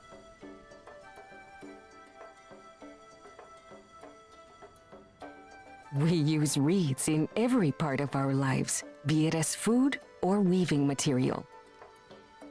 But look around the nearby paddies, and you will see that this season, our crops are failing. How fortunate, then, that my appointment to Elector coincided with this predicament. For surely, those who aspire to be Dawn Servant would find the matter of an ailing harvest a mere trifle to resolve. Aye, well, it is indeed the duty of a ruler to address the people's woes. Exactly, exactly. Do well in this, and you will earn my keystone.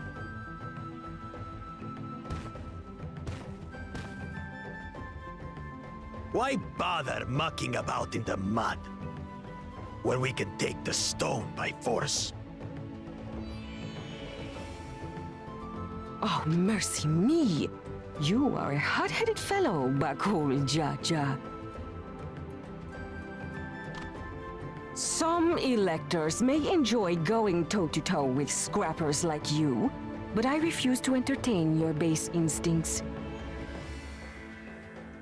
Arrangements have been made. Should you attempt to engage a feat giver in combat without their consent, word of your immediate disqualification will be sent to the palace. If you're still feeling feisty, then by all means, draw your weapon.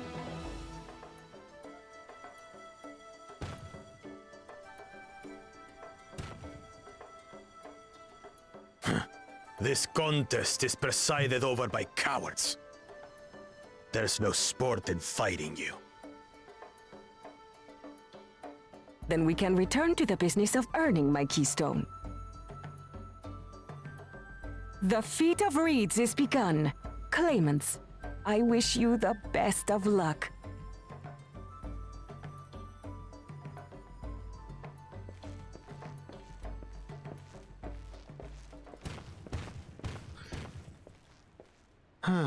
The clever kitty crossed the seas to study foreign novelties. He might know tricks we don't. Tricks we can use. What of Little Miss Mittens? You know the answer to that. Compared to the first and second promise, she's a distant third. Not even in the running. Then we see eye to eye on this, brother.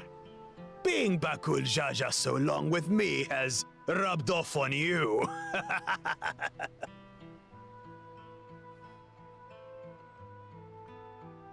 These allies of hers, though, they might be a problem.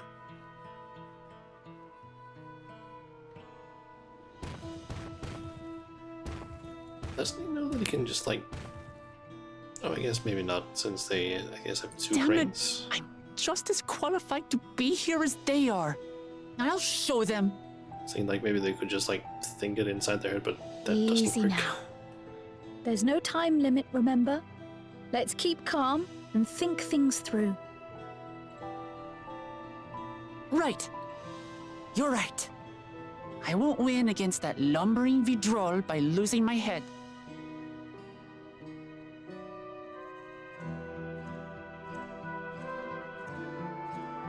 I think Koan might do something like testing, or like try and figure out like, oh, what are the conditions that the reeds grow best, and then possibly use some Shaldian stuff to make that happen.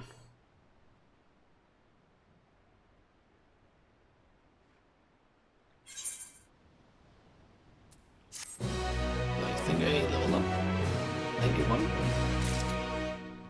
Yep.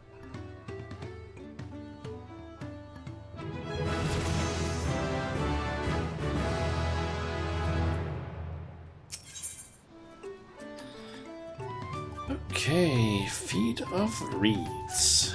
I don't know the first thing about farming, but if there's a way to save the harvest and help the Hanu, then we're going to find it. I'll make Bakul Jaja eat his words.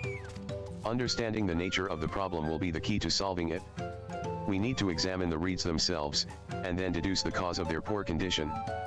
Aaronville, will you take us to the fields where the reeds are grown? Of course. Follow me.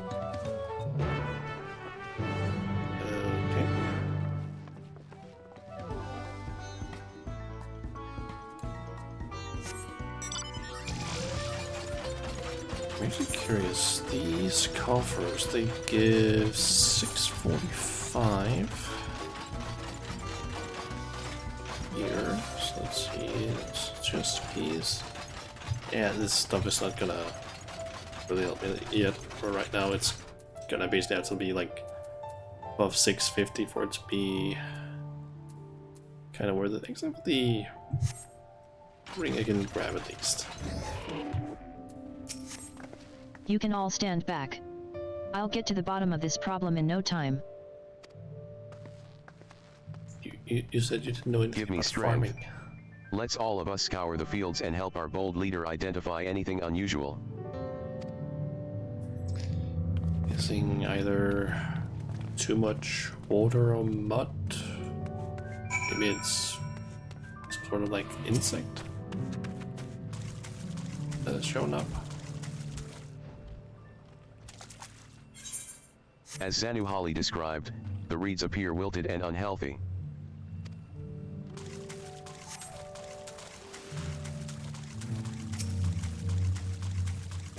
Water. The water contains no obvious contaminants, and looks fresh and clear at a cursory glance.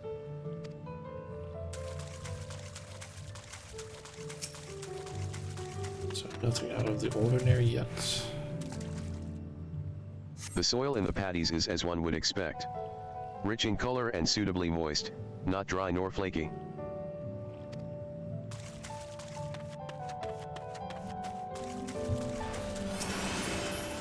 Arctic frog. There might be some animals or pests or something in here. A small frog catches your eye. Strangely lackadaisical, it doesn't even bother to hop when it eventually scurries away.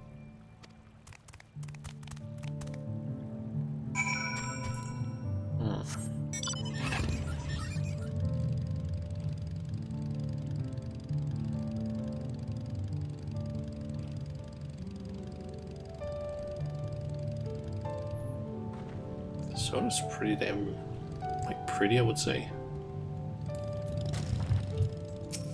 Seen enough? I'll call everyone together, and we can share our discoveries. I feel like this is gonna be a pretty one to like explore when flying. Well, what do we think? Any obvious problems?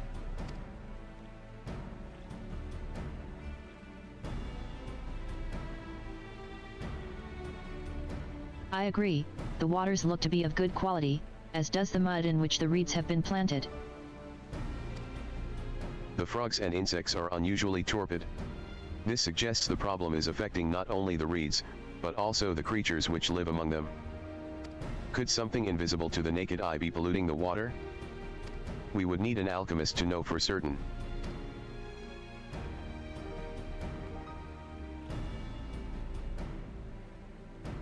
I don't have much to add about the fields, but something else occurs to me. When you were describing how the creatures seemed lifeless, I couldn't help but be reminded of all the listless villagers. They've suffered a terrible tragedy, I know, but there is another reason for their flagging spirits, I believe. Go on.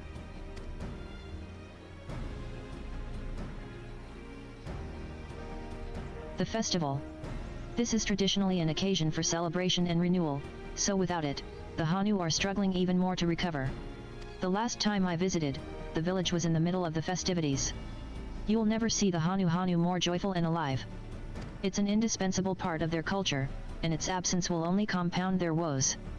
So I say we help them put on their festival, give them a reason to cheer in these sad times. Who knows? Maybe fixing one problem could lead us to a solution for the other. Stranger things have happened. I will agree with that. Right?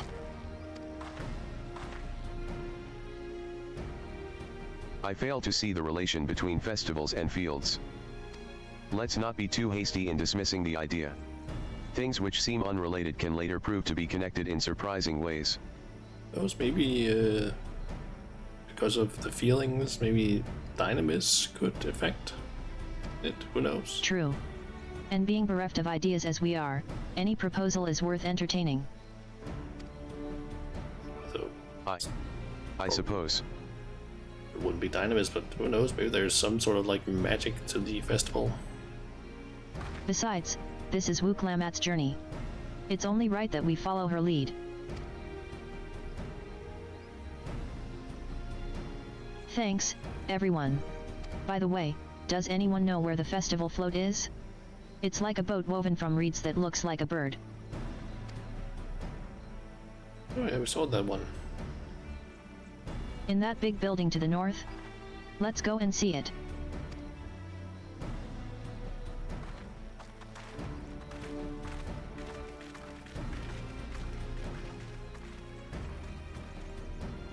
There's much less debate when I'm traveling alone.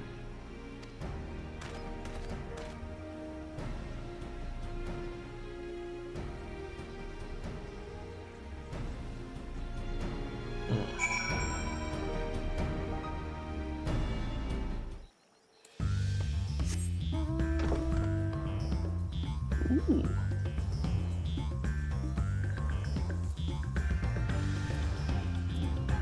Someone from the FC posted new dance or artifact gear. Oh, that looks nice.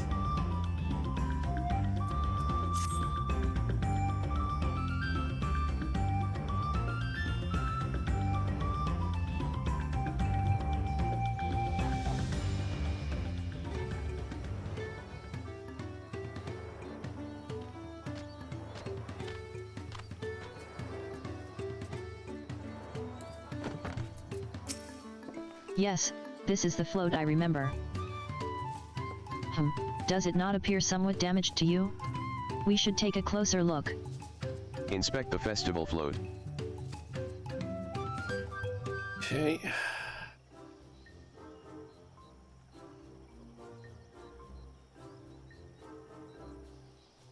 I wonder if there's gonna be an axolotl or something else around.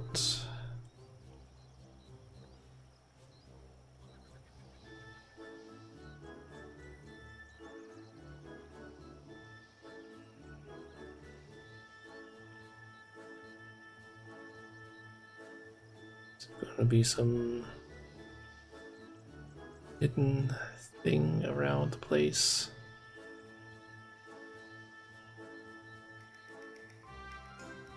So I wouldn't be surprised if they hit something.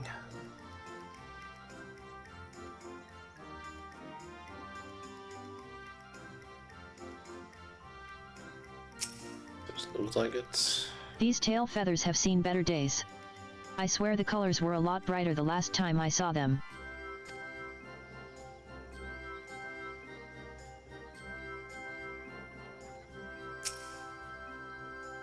Oh, that's definitely broken. How will they lift this great big vessel without all the carrying poles intact?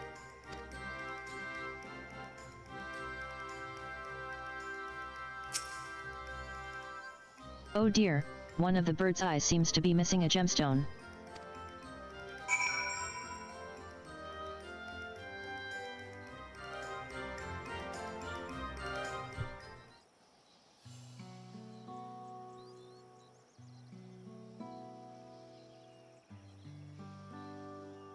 Well, I think we can all agree this bird boat is in dire need of repairs.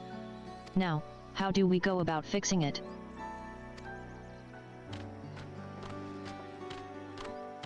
What is going on here? We were admiring your festival float. 'Tis a shame it's in such a poor state. Due to the recent storm, I gather? Yes, we had to leave it exposed while we ushered our people to safety. With the float in this condition, there can be no lifting of wings. No Ihana. Ihana. That's what the festival was called.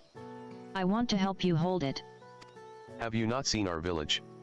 Homes are ruined, we're struggling to make repairs, and you want us to hold a harvest festival? I know how it sounds. But giving into misery never improved anyone's situation. A celebration of life and growth may help give you the strength to work through this tragedy. The role of festival leader is mine this year, and there's nothing I would like more than to lift everyone's spirits. But we don't even have enough materials to repair the float.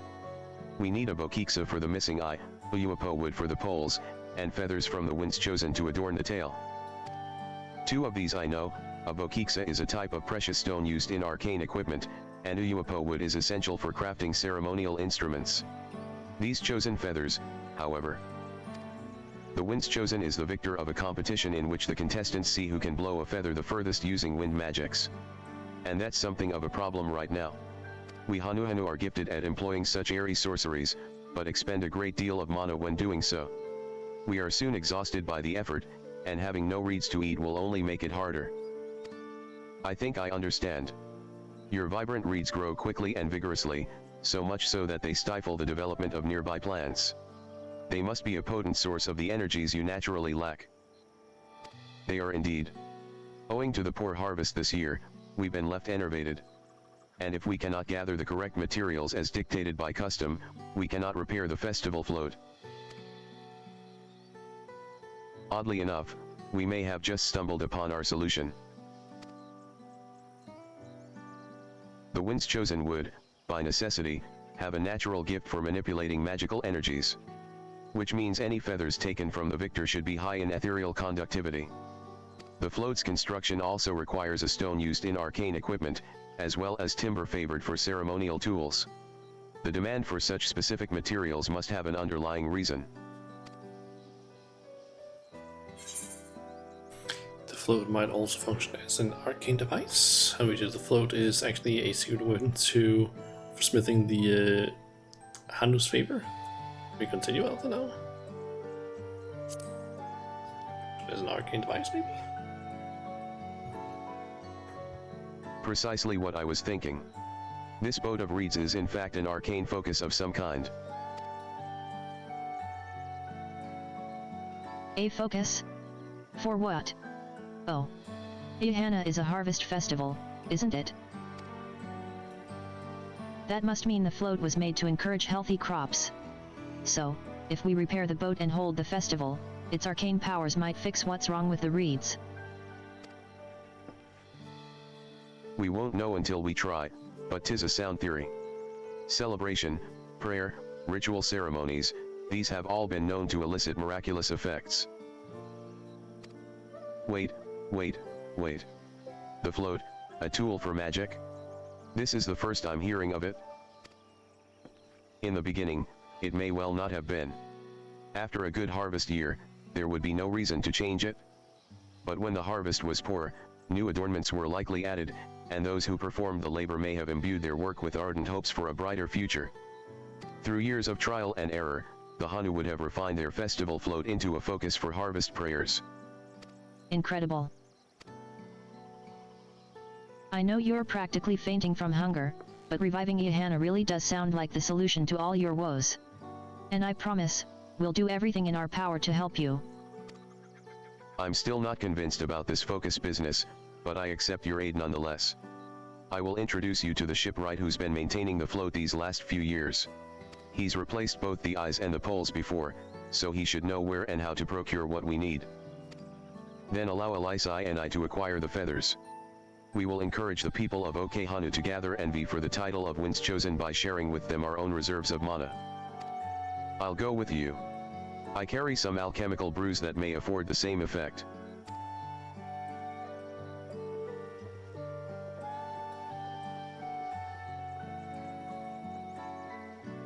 Guess that makes us get the other stuff. The three of us will visit the shipwright, then. Not without me. I've worked hard to fix the float as best I can, and the responsibility is mine, after all. I've not introduced myself, have I? My name is Linahanu. Nice to meet you, Linahanu. And certainly, let's all go together.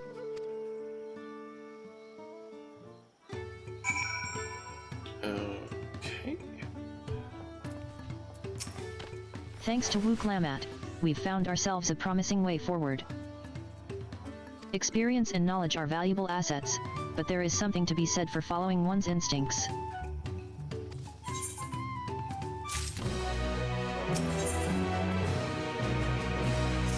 The shipwright's name is Wukavi. He's a XBRAAL who only moved to Kozumauka a few years ago, but has since mastered our customs to an almost frightening degree. He's especially strict when it comes to manners, so make sure to offer him a proper Hanuhana greeting. We wouldn't want to offend him right before asking a favor. A proper Hanu greeting? Oh, that one. Don't worry, I remember how it goes. Then we shouldn't have any problems. Let's head to Okebekbi, to the east of here. He's forgotten it, hasn't she?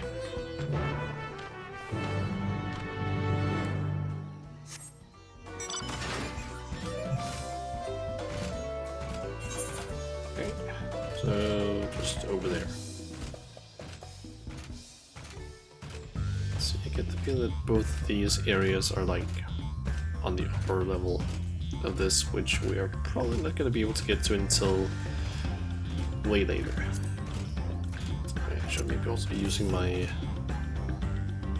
ether compass.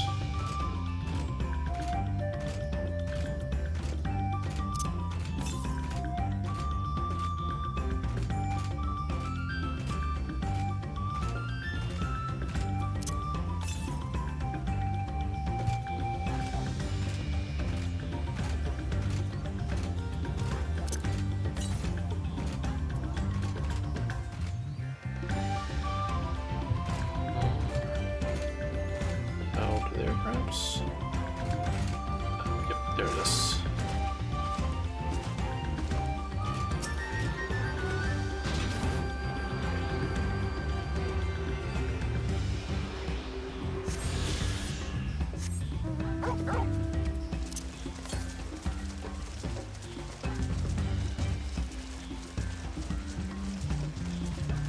Vamos.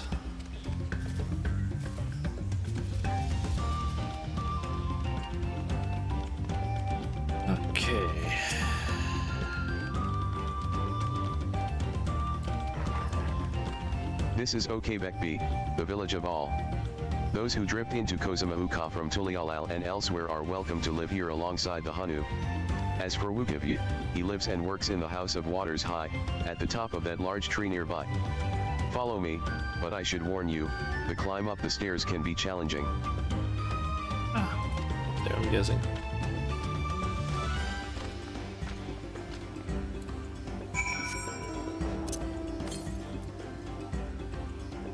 Need to go 377 southeast. Down there. I think I'm not gonna worry too much about getting the ether currents right now. So I would also have to do like quests, and I'm just like, we can wait with that.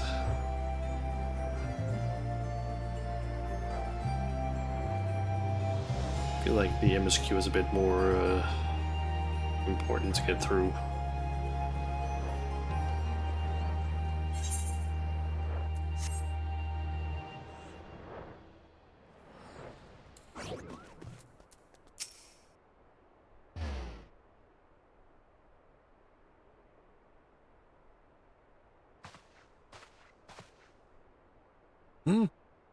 What do you want with me?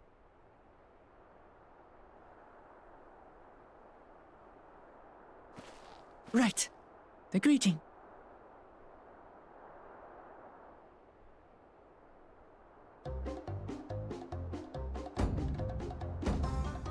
Oho Kali!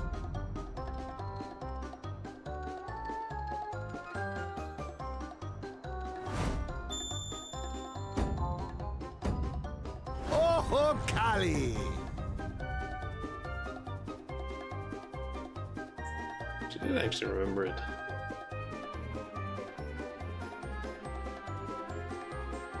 Good.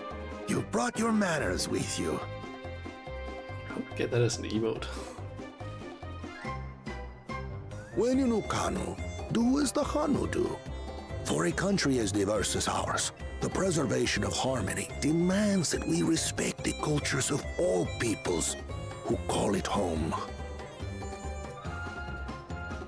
Well, that explains your familiarity with Hanu customs. And you speak truth, of course. To live together means to learn about each other. Ah, I appreciate an open mind. In fact, I get the sense we've met before.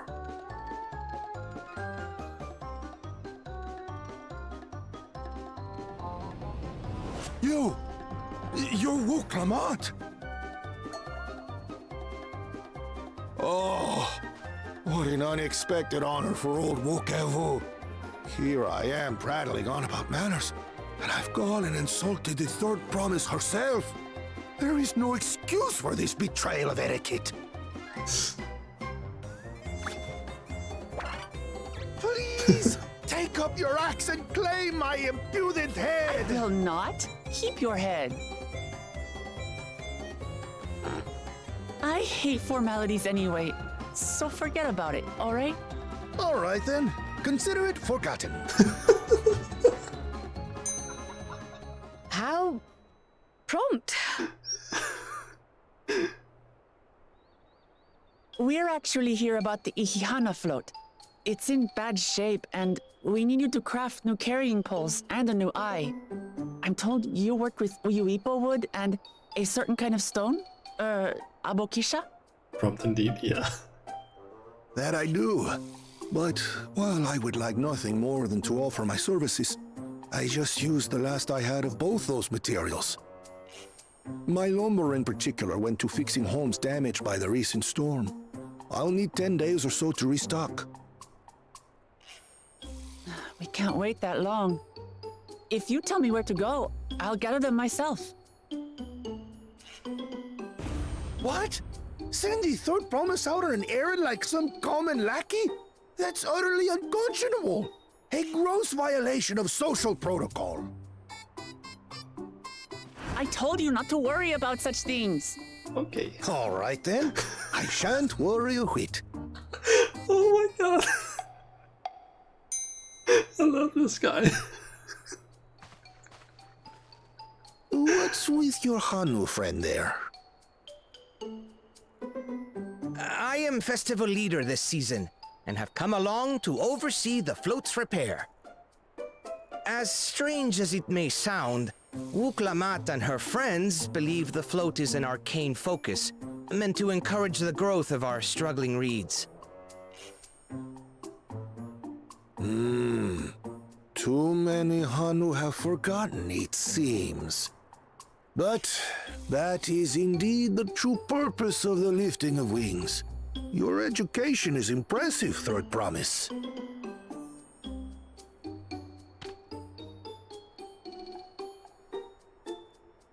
Well, maybe a little. Allow me to show you where to procure Uyuipo. We can leave the Abokisha to your friends, I presume? Take yourself to Cave Kikitola or thereabouts, and you should find the stones you need. Okay. Uyuipo. Oh god. I've been there once or twice. I can guide you.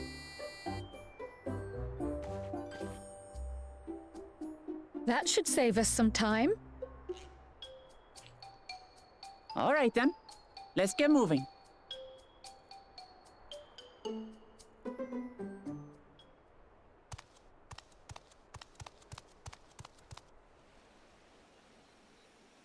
And a little sneaky person.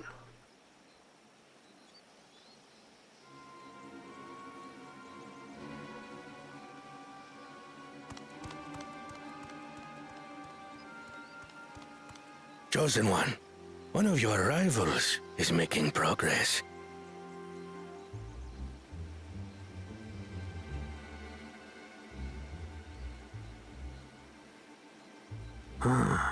Ihihana, you say? Should our first choice fail to deliver, it might be wise to let this play out.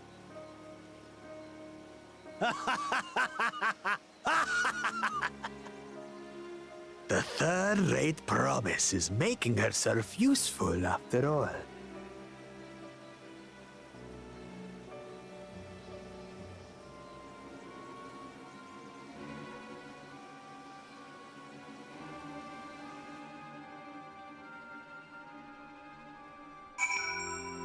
Okay, where do we go? Ah, right here. Cave Kikitola is southwest of Okehanu. We can return to the village first, then head there on foot.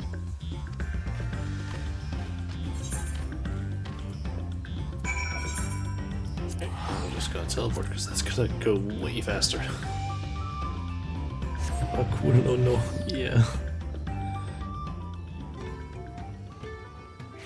I get the feeling he's probably gonna be thorn on our side for like I would say maybe like at least half the MSQ.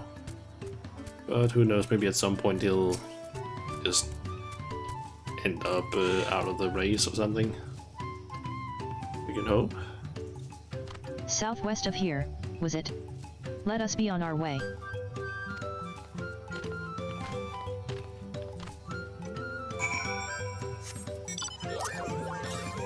Guess while I'm moving around I can try and get the either currents at least.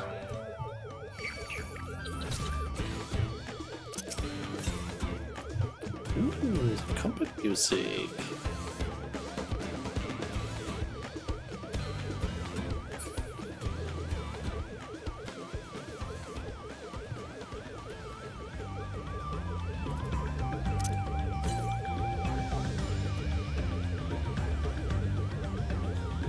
They said UFO mode, yeah. Cave Kikitola, as promised. Home to many deadly creatures. Venture inside if you feel confident, but I will conduct my own search out here. You can spot Raabokiksa by its green-hued glimmer. Bring anything matching that description to me. I shall help scour the inside of the cave, then. You take the west half and I'll take the east. Okay.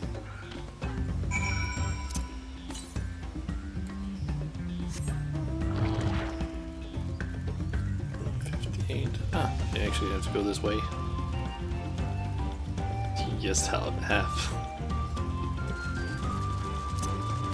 Oh, close am I? 70.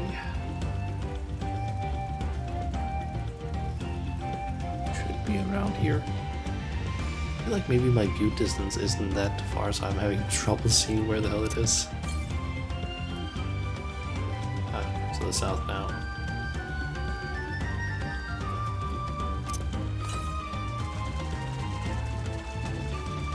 Ah, there it is.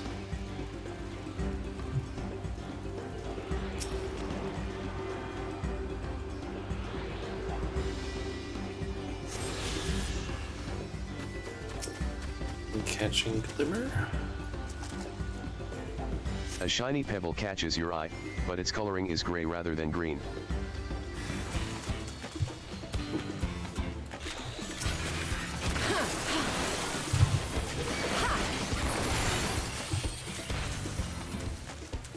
Kaboom. You find a chunk of stone glowing a distinct shade of green. This seems like the exact kind of mineral Linnahanu was looking for. Nice. That didn't take long.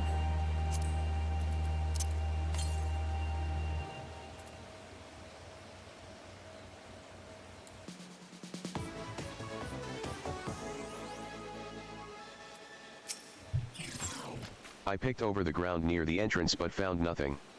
Did you have better luck inside the cave? Green glowing a rock containing what appears to be I forgot how it was pronounced. Yes, this is a Bokiksa. Along with Kryle's contribution, we have more than enough for our needs. The stones you've brought shine very brightly. I thank you both.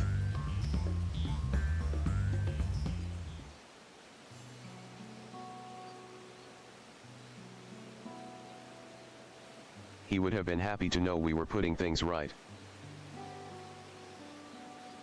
Truth be told, a good friend of mine was meant to be festival leader for this year's Ihana.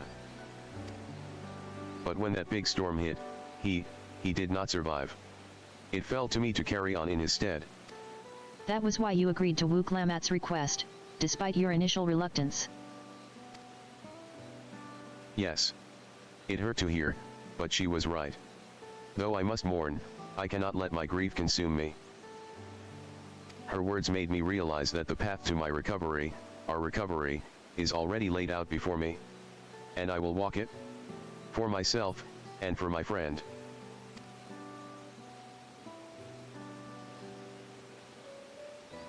Thank you for sharing your story with us. Please, rest assured that we've taken your plight to heart. I'm certain our companions are procuring the other materials as we speak. Everything will come together, and the Hanu shall host a splendid, uplifting festival. That we shall. With that, let us return and deliver the Abokiksa into Wukavi's waiting hands.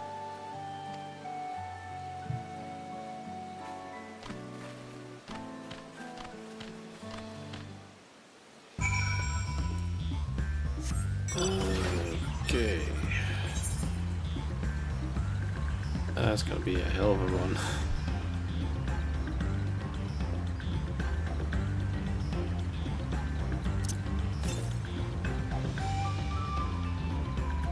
Guess I could have teleported up there.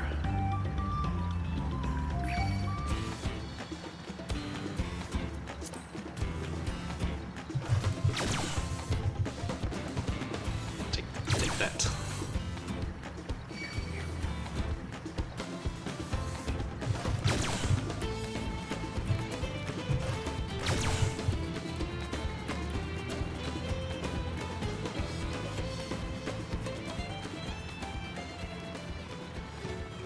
Okay.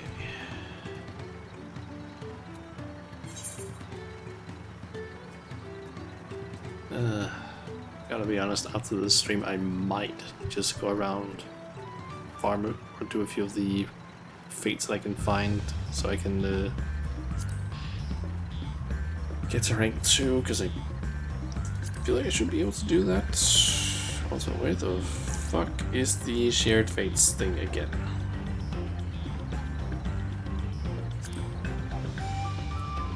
There it is. Since I actually haven't done any fates, it doesn't show up. Yeah, I'm guessing that rank 2 will allow me to buy the maps. And getting a map will basically help significantly in travel speed. Getting around like the quest and so on.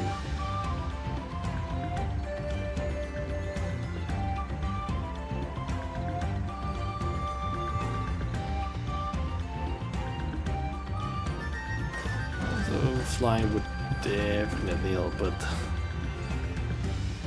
won't have access to that until like the end of a zone and after getting all the stuff.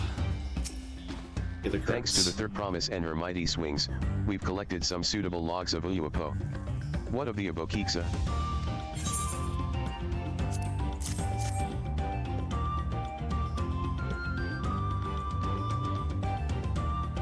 Yes, these are excellent samples.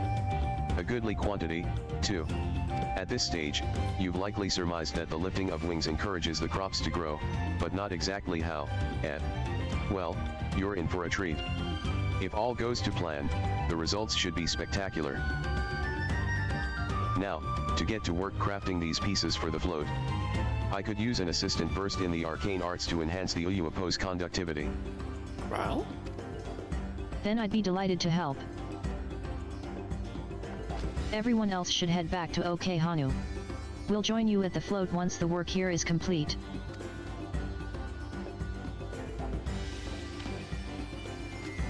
Okay.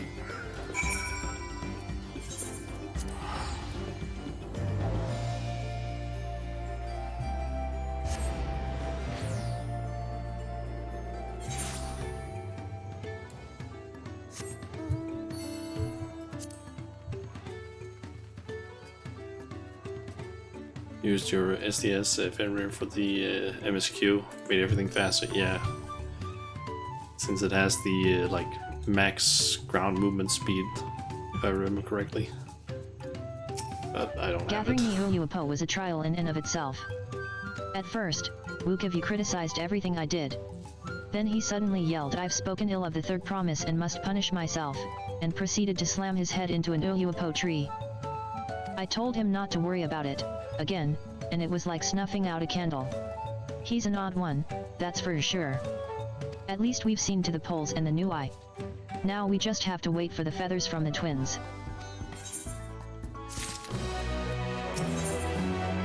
Okay, the lifting of wings.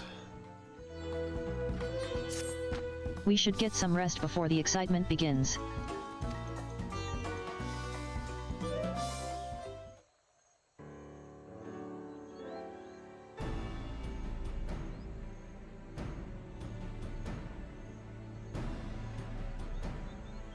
Over there, by the float, isn't that the third promise? Then the rumors are true. She's trying to complete the feat of reeds by reviving Ihana. The festival is a prayer for healthy crops, but does she honestly believe that will be enough to save our harvest? The second promise, meanwhile, barely glanced at the fields before leaving Okehanu altogether. Maybe we ask too much of our young claimants.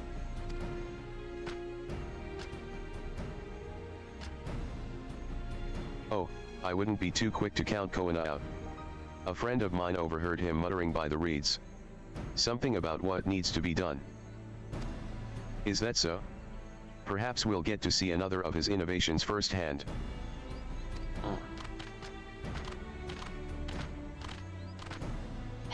That sounds like Arcona.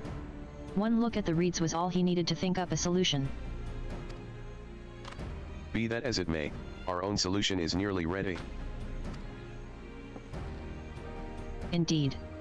As soon as the others get back, our long-awaited festival can begin.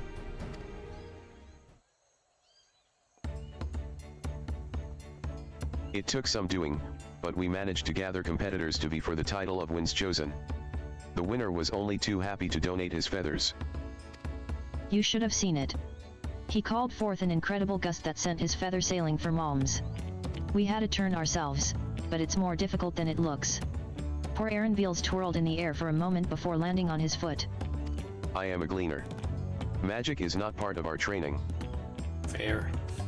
As for us, we've brought the wood and gemstone replacements crafted by XIV. All that's left is to attach them. Has it been decided who will ride the float? Papa was the guest of honor the last time I was here. I remember being surprised they could even lift the thing with his hulking weight on top of it. The rider must be a personage of great esteem, which is why an invitation is usually extended to the Dawn servant. This time, however, I have another in mind. Oh, who is it? Probably you. Our beloved Ihana, the lifting of wings, is only being held because of you and your companions. Thus do I nominate you, Wuklamad, as our guest of honor. Hey? Me?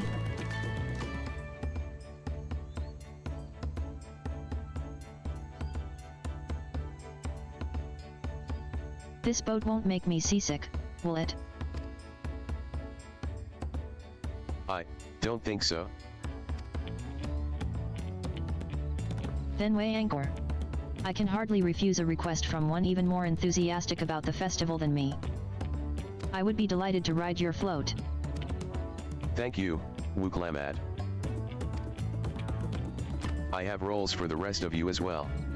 We'll be carrying the festival float in a slow procession towards Kozanuaki, where the sacred likeness of Kiksei is ensconced. What I'd like you to do is clear the path of dangerous wildlife, so that the procession can move along unimpeded. I can do that. Consider it done. You expect me to sit still until XIV has finished with the float? Let me come along and help with the clearing. As you know, I'm not much for fighting. I'll stay behind and assist XIV with the repairs. If you aren't sure where you need to go, the path I spoke of begins at the south of the village and branches off to the east.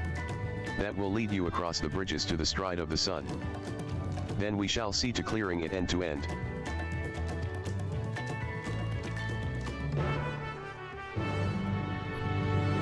Okay.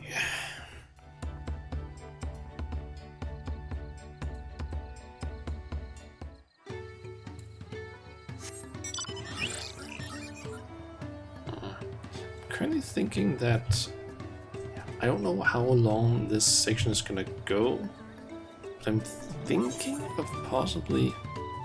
Ah. There you go.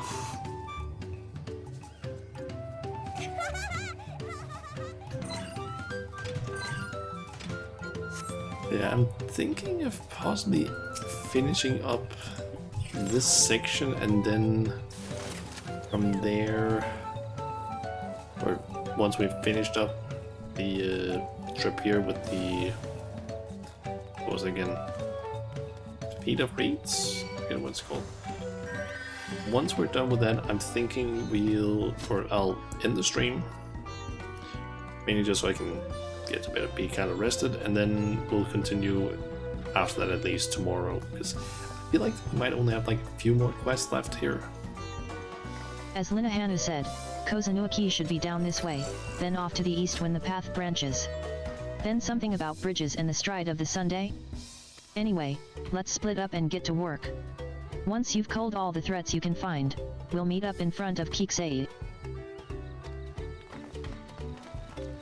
Okay.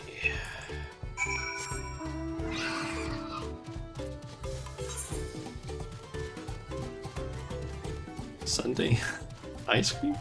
I don't know what the hell is going on with that. I have no idea why I would say Sunday.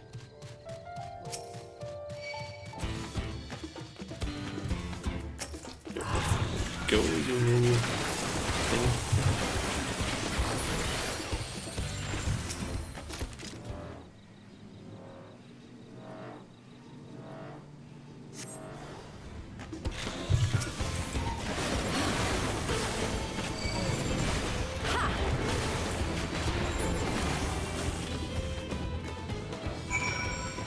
Okay, next destination.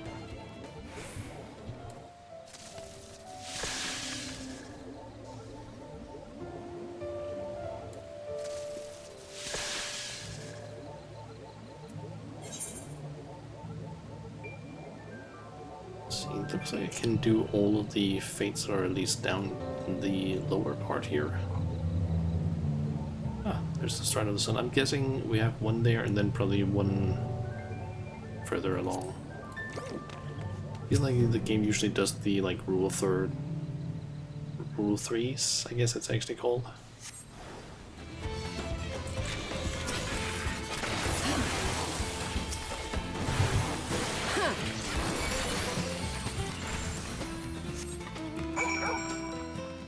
One more left.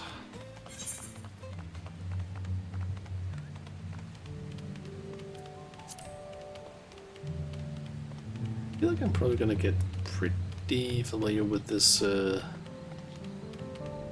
place at some point, especially when I have to start going for the fish.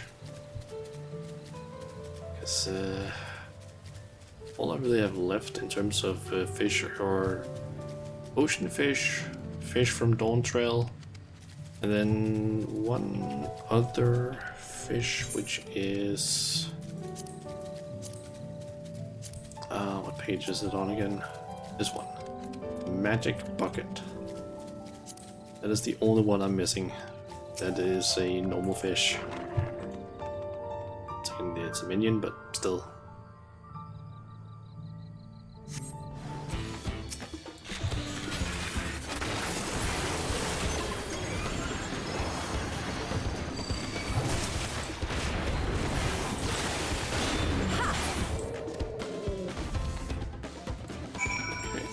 All of them.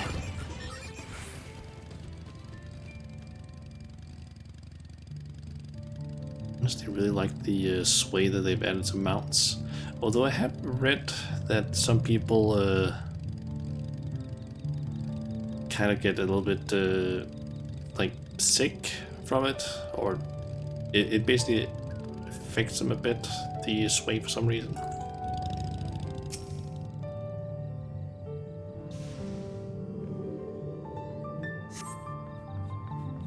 I don't know why Minion made you think of food. I don't know.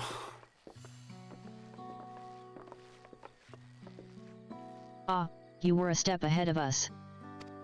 This must be the likeness of XIV. The Hanu deity of the harvest.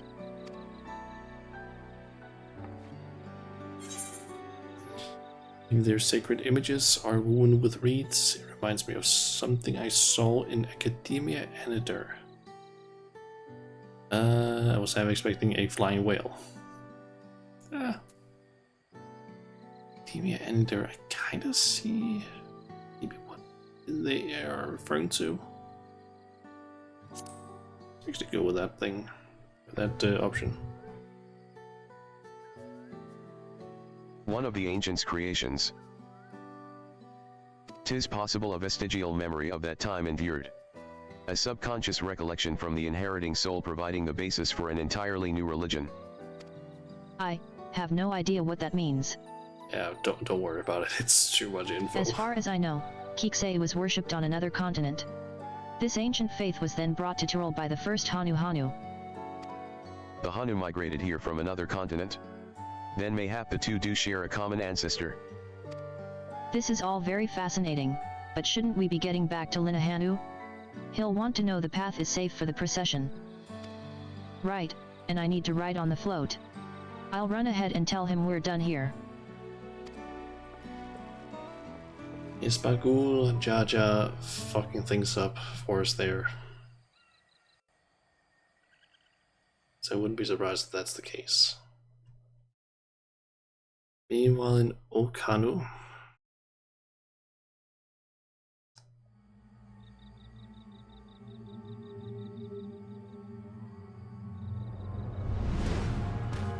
I had a feeling he was gonna be here. Not sure we heard you right, old man. Why don't you say that again? As many times as you'd like. The third promise tasked me with repairing this float, and I'll not relinquish it to an uncultured brute like you. Much less one that can't even manage a simple greeting. We wanted to handle this in a civilized way, but we're more than willing to kill you.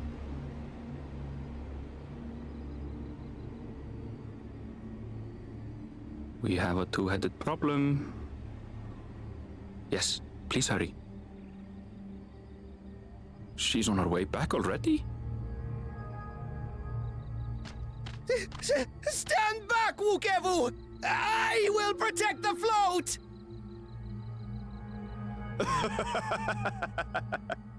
Are you trying to be brave, little bird? I could never have repaired the float alone. Not properly. But thanks to Wuklamat and her friends, we can hold Ihihana again! This is a priceless treasure! And as festival leader, I would die to protect it! Very well, if that's what you want.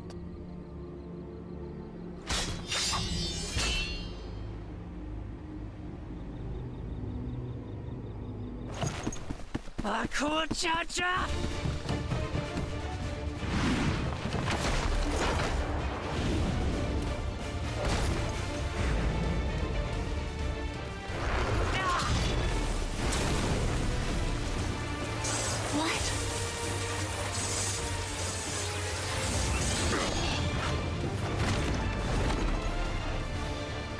Everything into that blow. Good. The better for you to understand the gulf between us. But you need more lessons. We'll carve them into your mangy hide until you cry and beg forgiveness.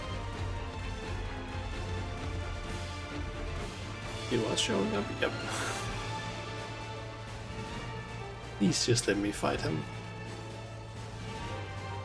Just two Your bullets brilliant plan was to steal between the the float eyes. and take the credit. The so-called blessed siblings are nothing but cheats. Your scorn is sweet music. Come, weaklings. We'll crush you each in turn. Or all together, if you like.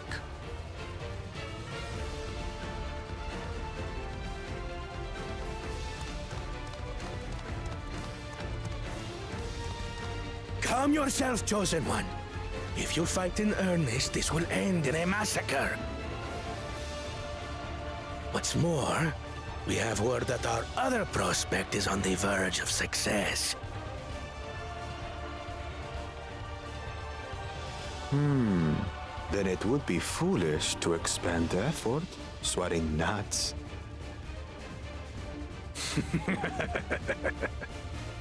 Lucky for you. Eh? Oh, I wanna fucking kill you. Let me fight you. I wanna fight him. 2 bullets. One between each of their eyes. We're done. Ugh, 2 heads. I see Mamuk still clings to that loathsome hope.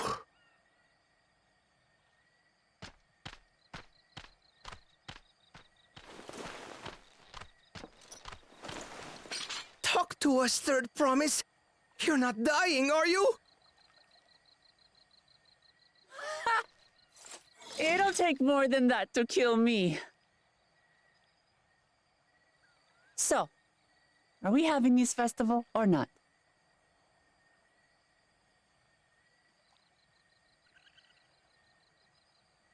Yes! Yes, we are!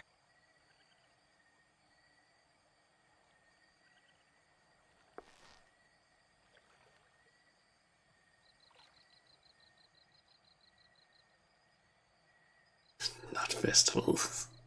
I don't think about that. I don't think it's that.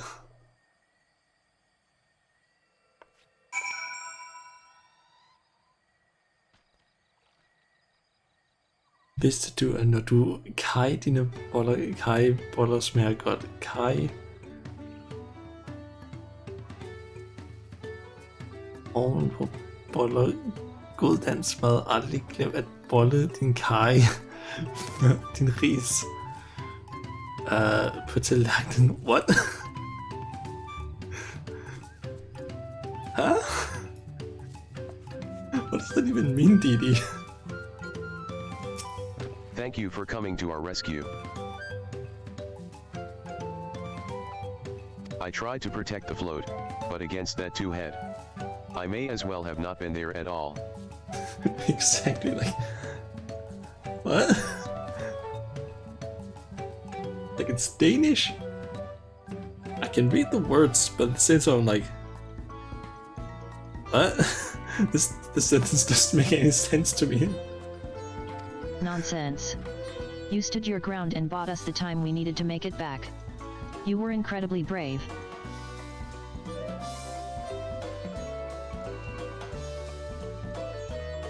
Are you okay? Do you need help? Blink twice if you're being held hostage.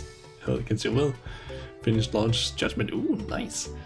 The help you need is more Yakuza games.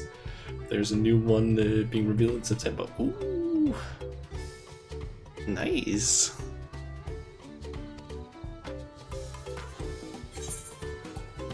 Okay, let's see. I don't need any of those dice. Let's go with money. I think this might be the final quest for this area. With that exciting interlude over, you'll be pleased to know that my repairs are finished as well. Before we commence the festival, however, it would be a courtesy to inform the villagers that Ihana will be held after all. Go forth, but do not forget your greetings. At this stage, I should hope the reminder is unnecessary. Oh Hokali. See? I remember. Hokali. With the chat mode in say, use your keyboard or the software keyboard to enter any phrase containing the word Oho. God damn it. God damn it, game. Okay, can I just... Good. Mark that puppy /s. Paste that. I'm not writing a sentence, I'm just saying the word. Because fuck it. As long as they don't do this thing that they did in Shadowbringers of like, oh yeah, write this entire sentence. Like, fuck. Like with I forget her name now. Our branch. I forget her name now. Shit. Ohokali.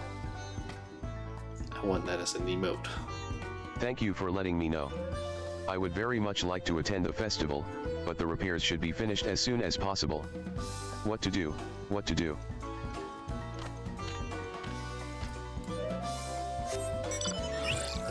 Those? Eggs or fruit? I'm gonna assume fruit.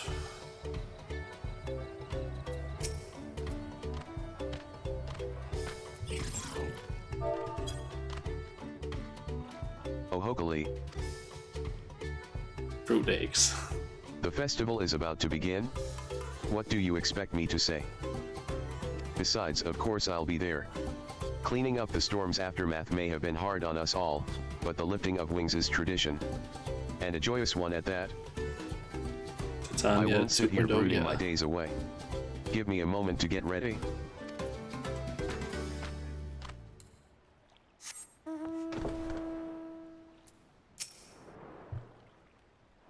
Or as you wrote it, Tatiana 2.0. So much has been taken with the 1, 2, chat. Say that. There we go. Ohokali. What? The float is fixed?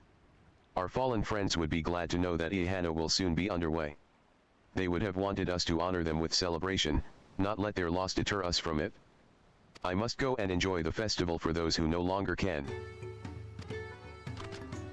Yes, we're gonna have a cutscene where we see Oklamat basically get carried on the float. That's at least what I'm assuming.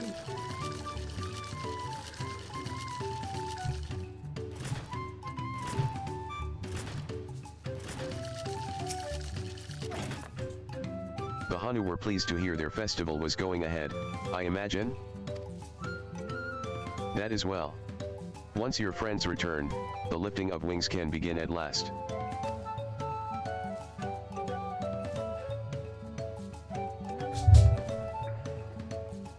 Looks like it might be voiced.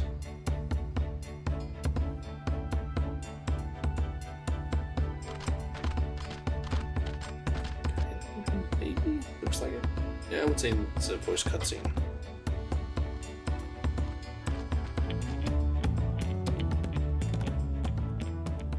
So few have come. Patience. Once Ihihana gets underway, no Hanu will be able to resist joining in. Just so. Ukewu knows well the heart of the Hanu. Have faith, Third Promise, and climb aboard the float. It is time for the lifting of wings. Right. Off we go. I wonder if she's gonna get seasick.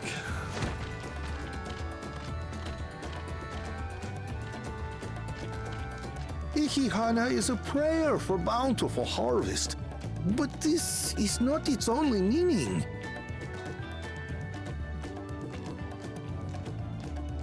It is also an exchange of pledges between rider and bearers, a commitment to a long and fruitful friendship. Listen well, friends! The personage we bear today is Wuklamat, the savior of our beloved festival! Let your shoulders burn, or your feathers fall out, but do not even think of dropping her!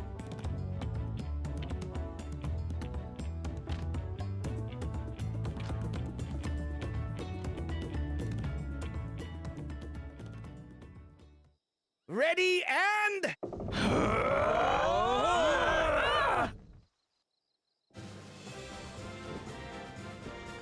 Please tell me this is a mount. I could get used to this. This would be kind of a funny mount.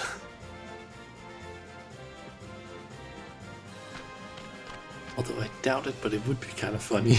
Kind of like with the Namasu mount. Will empty bellies stop you from joining in the fun? Come and help us carry the float!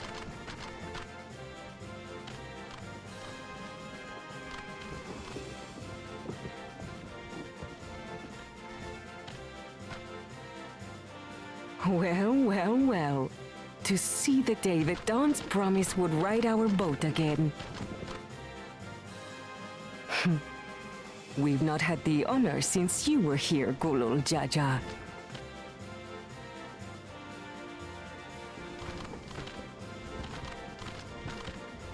Right, we've enough bearers now. Onwards to Kozanuaki!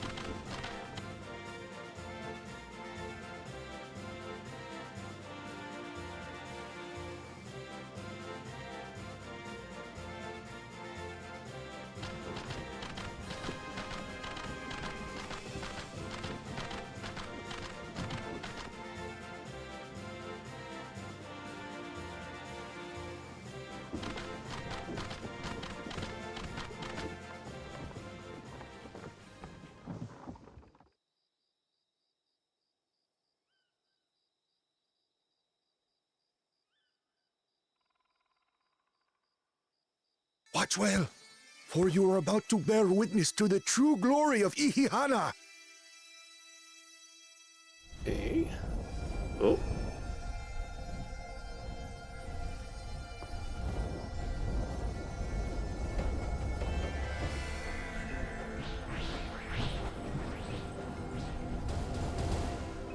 The float draws upon our life force, concentrating and amplifying the energy.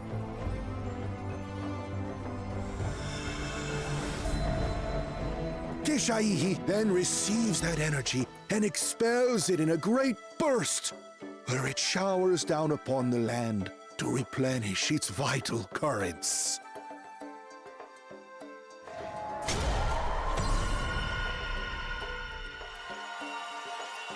Okay.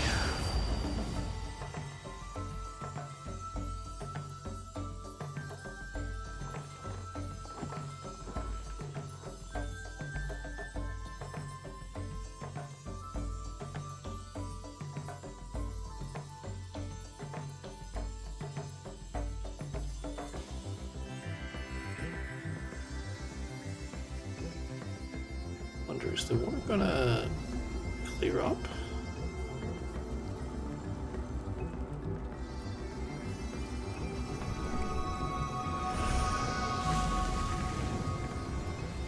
Oh.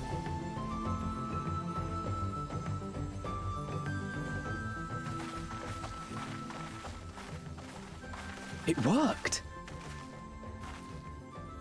Like a literal charm. The float really was helping the reeds. That was amazing! To think that such a thing was even possible!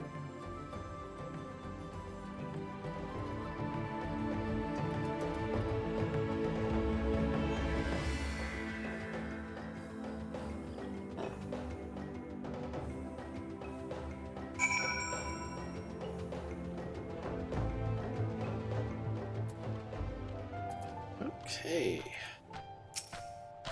Should I have left the float behind like that? I was so excited to see the reeds. Nothing to worry yourself over. My brethren have been swept up by festival fever. Last I saw, they were taking turns at the carrying poles on the way back to the village. Please, feel free to look over the fields and enjoy the sight of what you've accomplished.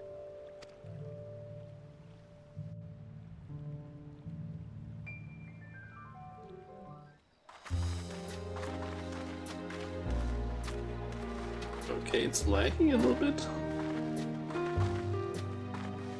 What the fuck is going on right now? Why is it shocking at some points?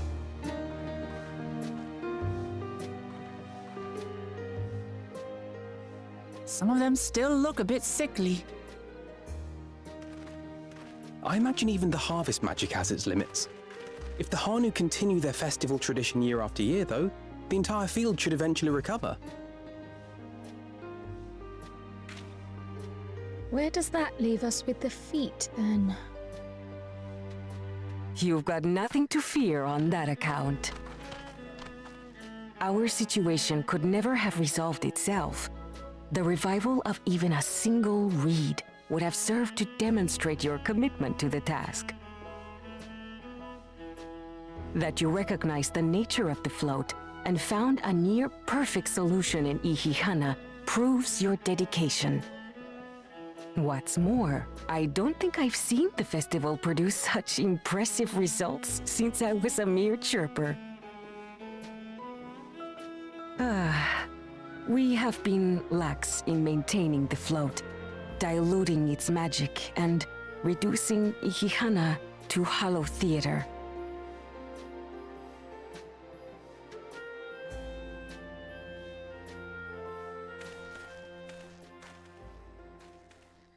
Connor! I was delayed by an unpleasant encounter, but it seems I arrived at a good time.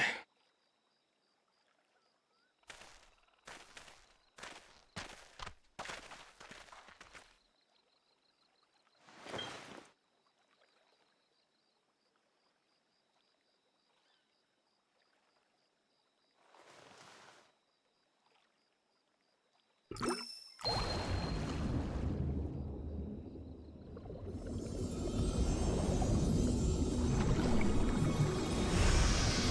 find a way to do it with alchemy, I guess. Oh, isn't that wonderful? What? You just pour in some mystery liquid and problem solved? Stagnant ether was to blame for the reed's poor condition. I assumed that was an alchemical concoction which enhances ethereal conductivity. It utilized the flowing water as an ethereal current, thereby promoting the transfer of life energies. A method I could not have devised without the education I received at the Studium and the cooperation of my Archon allies.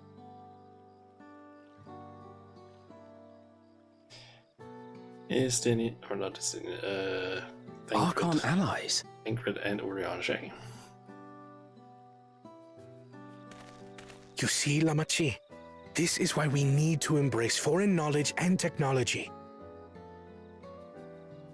Employed appropriately, they make light work of what would otherwise be arduous labor. There's no need to lug around heavy floats.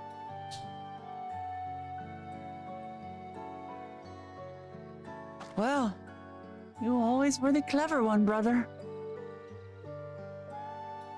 Your approach was no less effective, Wuklamat. It achieved the same result.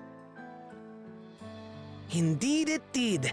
And you enjoyed the festival, yes? I did. It was so much fun. Having visited your village before, I thought I knew everything about it. As it turns out, I knew very little. About the reeds, about Ihihana.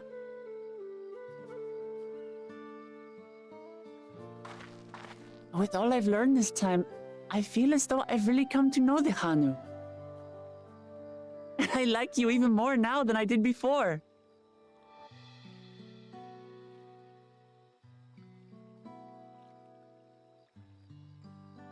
The feeling is mutual. And it's not just you who had a lot to learn either. I'll never look at our float the same way again. The two of you have exceeded expectations. Come forth and claim your stones.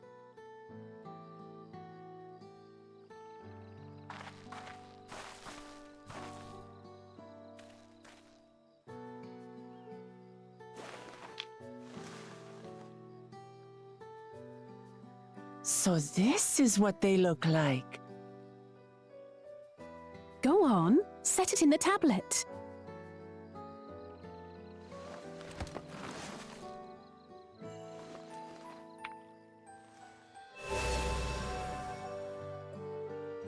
A perfect fit. That leaves 6 more. And on to the next.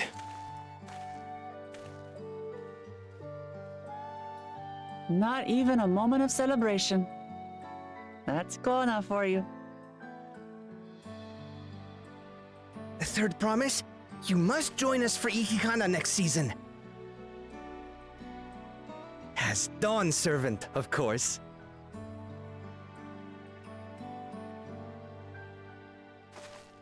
Right. It's back to Tulihiola for now. Thank you for having us. I look forward to seeing you all again.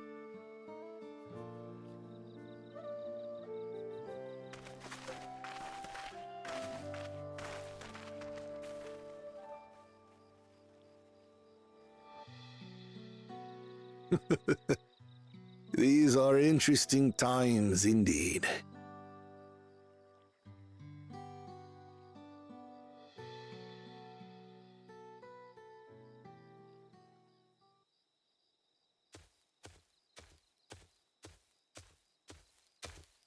The concoction was brewed by Kona himself.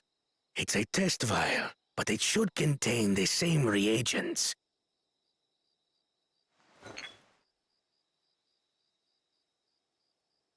Good work.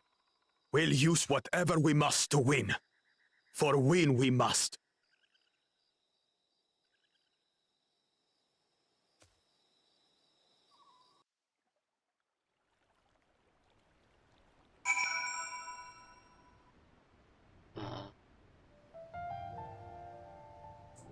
wonder if the reason why I started getting some lag is because there's a hot train going on. My journey has just started and already I've met so many wonderful people. Wukevy, for one. He's a bit eccentric, but everyone could stand to be as respectful of other cultures as he is. And Linahanu, it warmed my heart to see him honor his departed friend through Yahanna, and to help others do the same. I can't help but feel excited thinking who else I might meet over the course of the contest. Come on, let's head back to Spalyev Tai.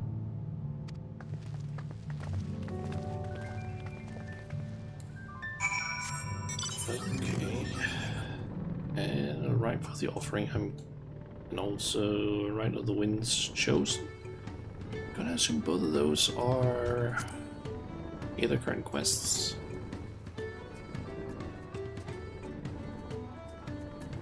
Let's go quickly look. Yep.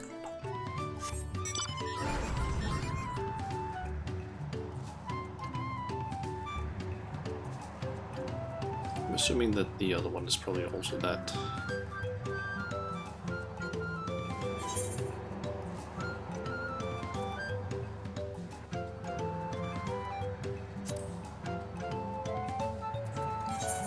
Inside, okay, so I can just teleport back and then down to there. Yep, that is also one of those. And it might also be needed to unlock, what are they called now? What do they change the name to? Societal Relations. Another one of those.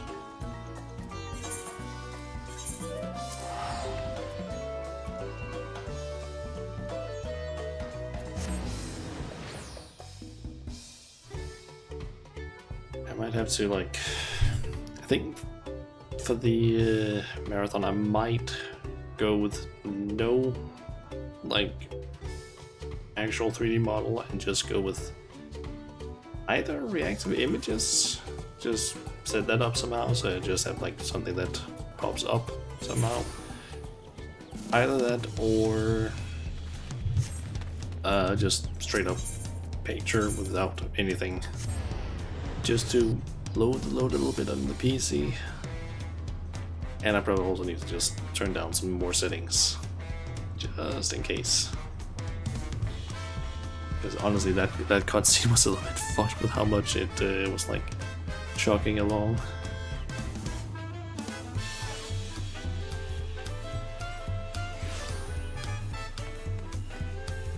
Now let's finish up this. Ooh.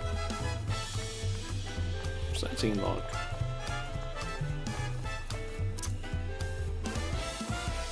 Do I still have that one there? Nope, doesn't look like it.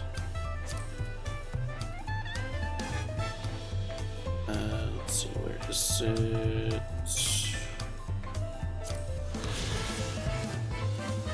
Nice.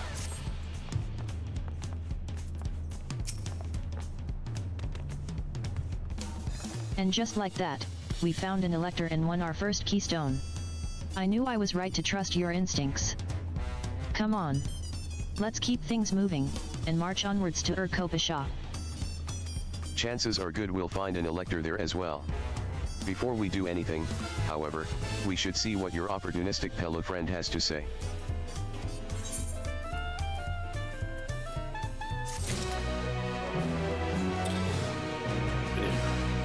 Yes, we have the fellow we can talk to next.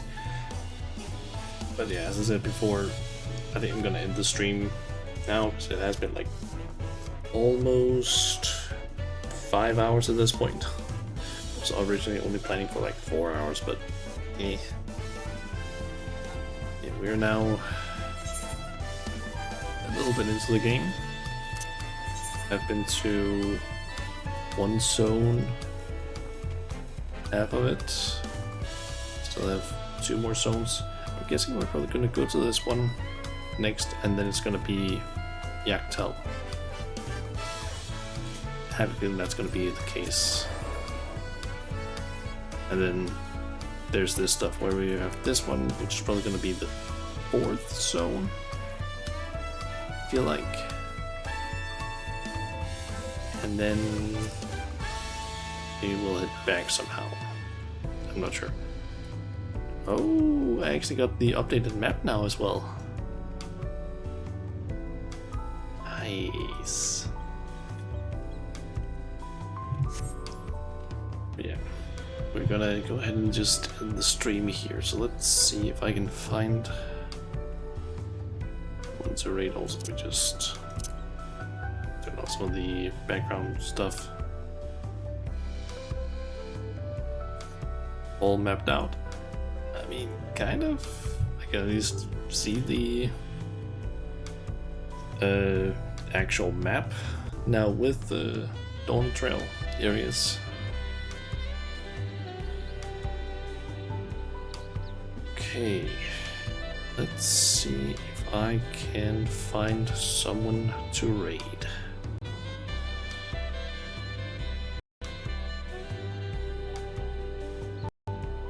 Okay, I can definitely hear the game struggling a bit right now.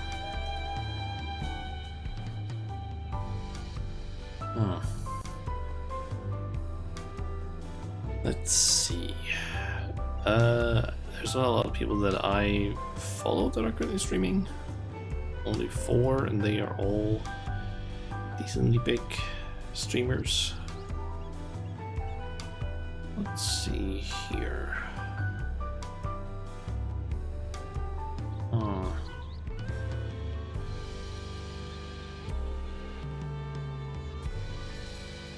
Does look like there's someone, like another Danish VTuber that apparently I'm not following yet. Streaming, I could try and raid them.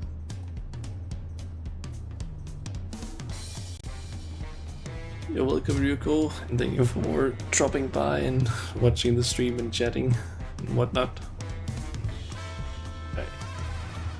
I think the person we're gonna raid is Aaron Dwight, who is currently playing some Alan Wake 2. Personally, I haven't played either of them, either Alan Wake games, and I don't know too much about it, but might as well raid a just raid them. So I need to send all of you somewhere else. I kind of feel like that. Alan Wake. Guess that could be a different name. But yeah. Actually, sit down and want to do a little bit in Final Fantasy. Yeah. Thank you everyone for watching the stream. I'll be back again tomorrow. Probably around 10 in the morning ish. Where we will start the proper marathon with a 12-hour stream of the MSQ, and do that both Friday, Saturday, and Sunday. So yeah, get ready for that. I have made sure to like stock up on like food and snacks, specifically food that is easy to prepare for like dinner, so it doesn't take too much time out of MSQ progress. But yeah, I just kind of want to be done with the MSQ as like somewhat fast, because otherwise I know this would basically be something where it's like, oh, this is gonna take like just over like 2 months or something like that. If I were to only like play for 4 hours, like 2 days a week, it would take forever. So I'm just going to be like, okay, yeah, try and condense it all into like one weekend of just hyper focus, because I want to be done with the MSQ, not because I don't like it, but because I want to basically just try and get through the story, so I can basically get access to the end game stuff, so I don't have to worry about like, oh, spoilers. Took you 4 to 5 days. Yeah, I think Chun Chun said it took him maybe like 8 days where he played over, but I think he was also not playing like constantly. I don't think he was like fully 100% focused or something like that. But he said it took him around maybe like 48 hours or something like that to get through. So based on my calculations, I could technically do it in less than 4 days if it's like 12-hour streams. But we'll have to see. It kind of depends a lot on the queue and how much I get distracted by stuff.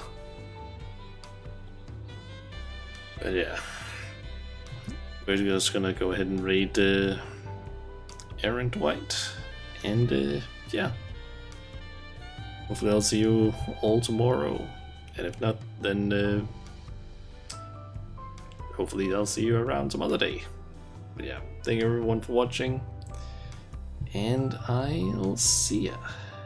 Bye.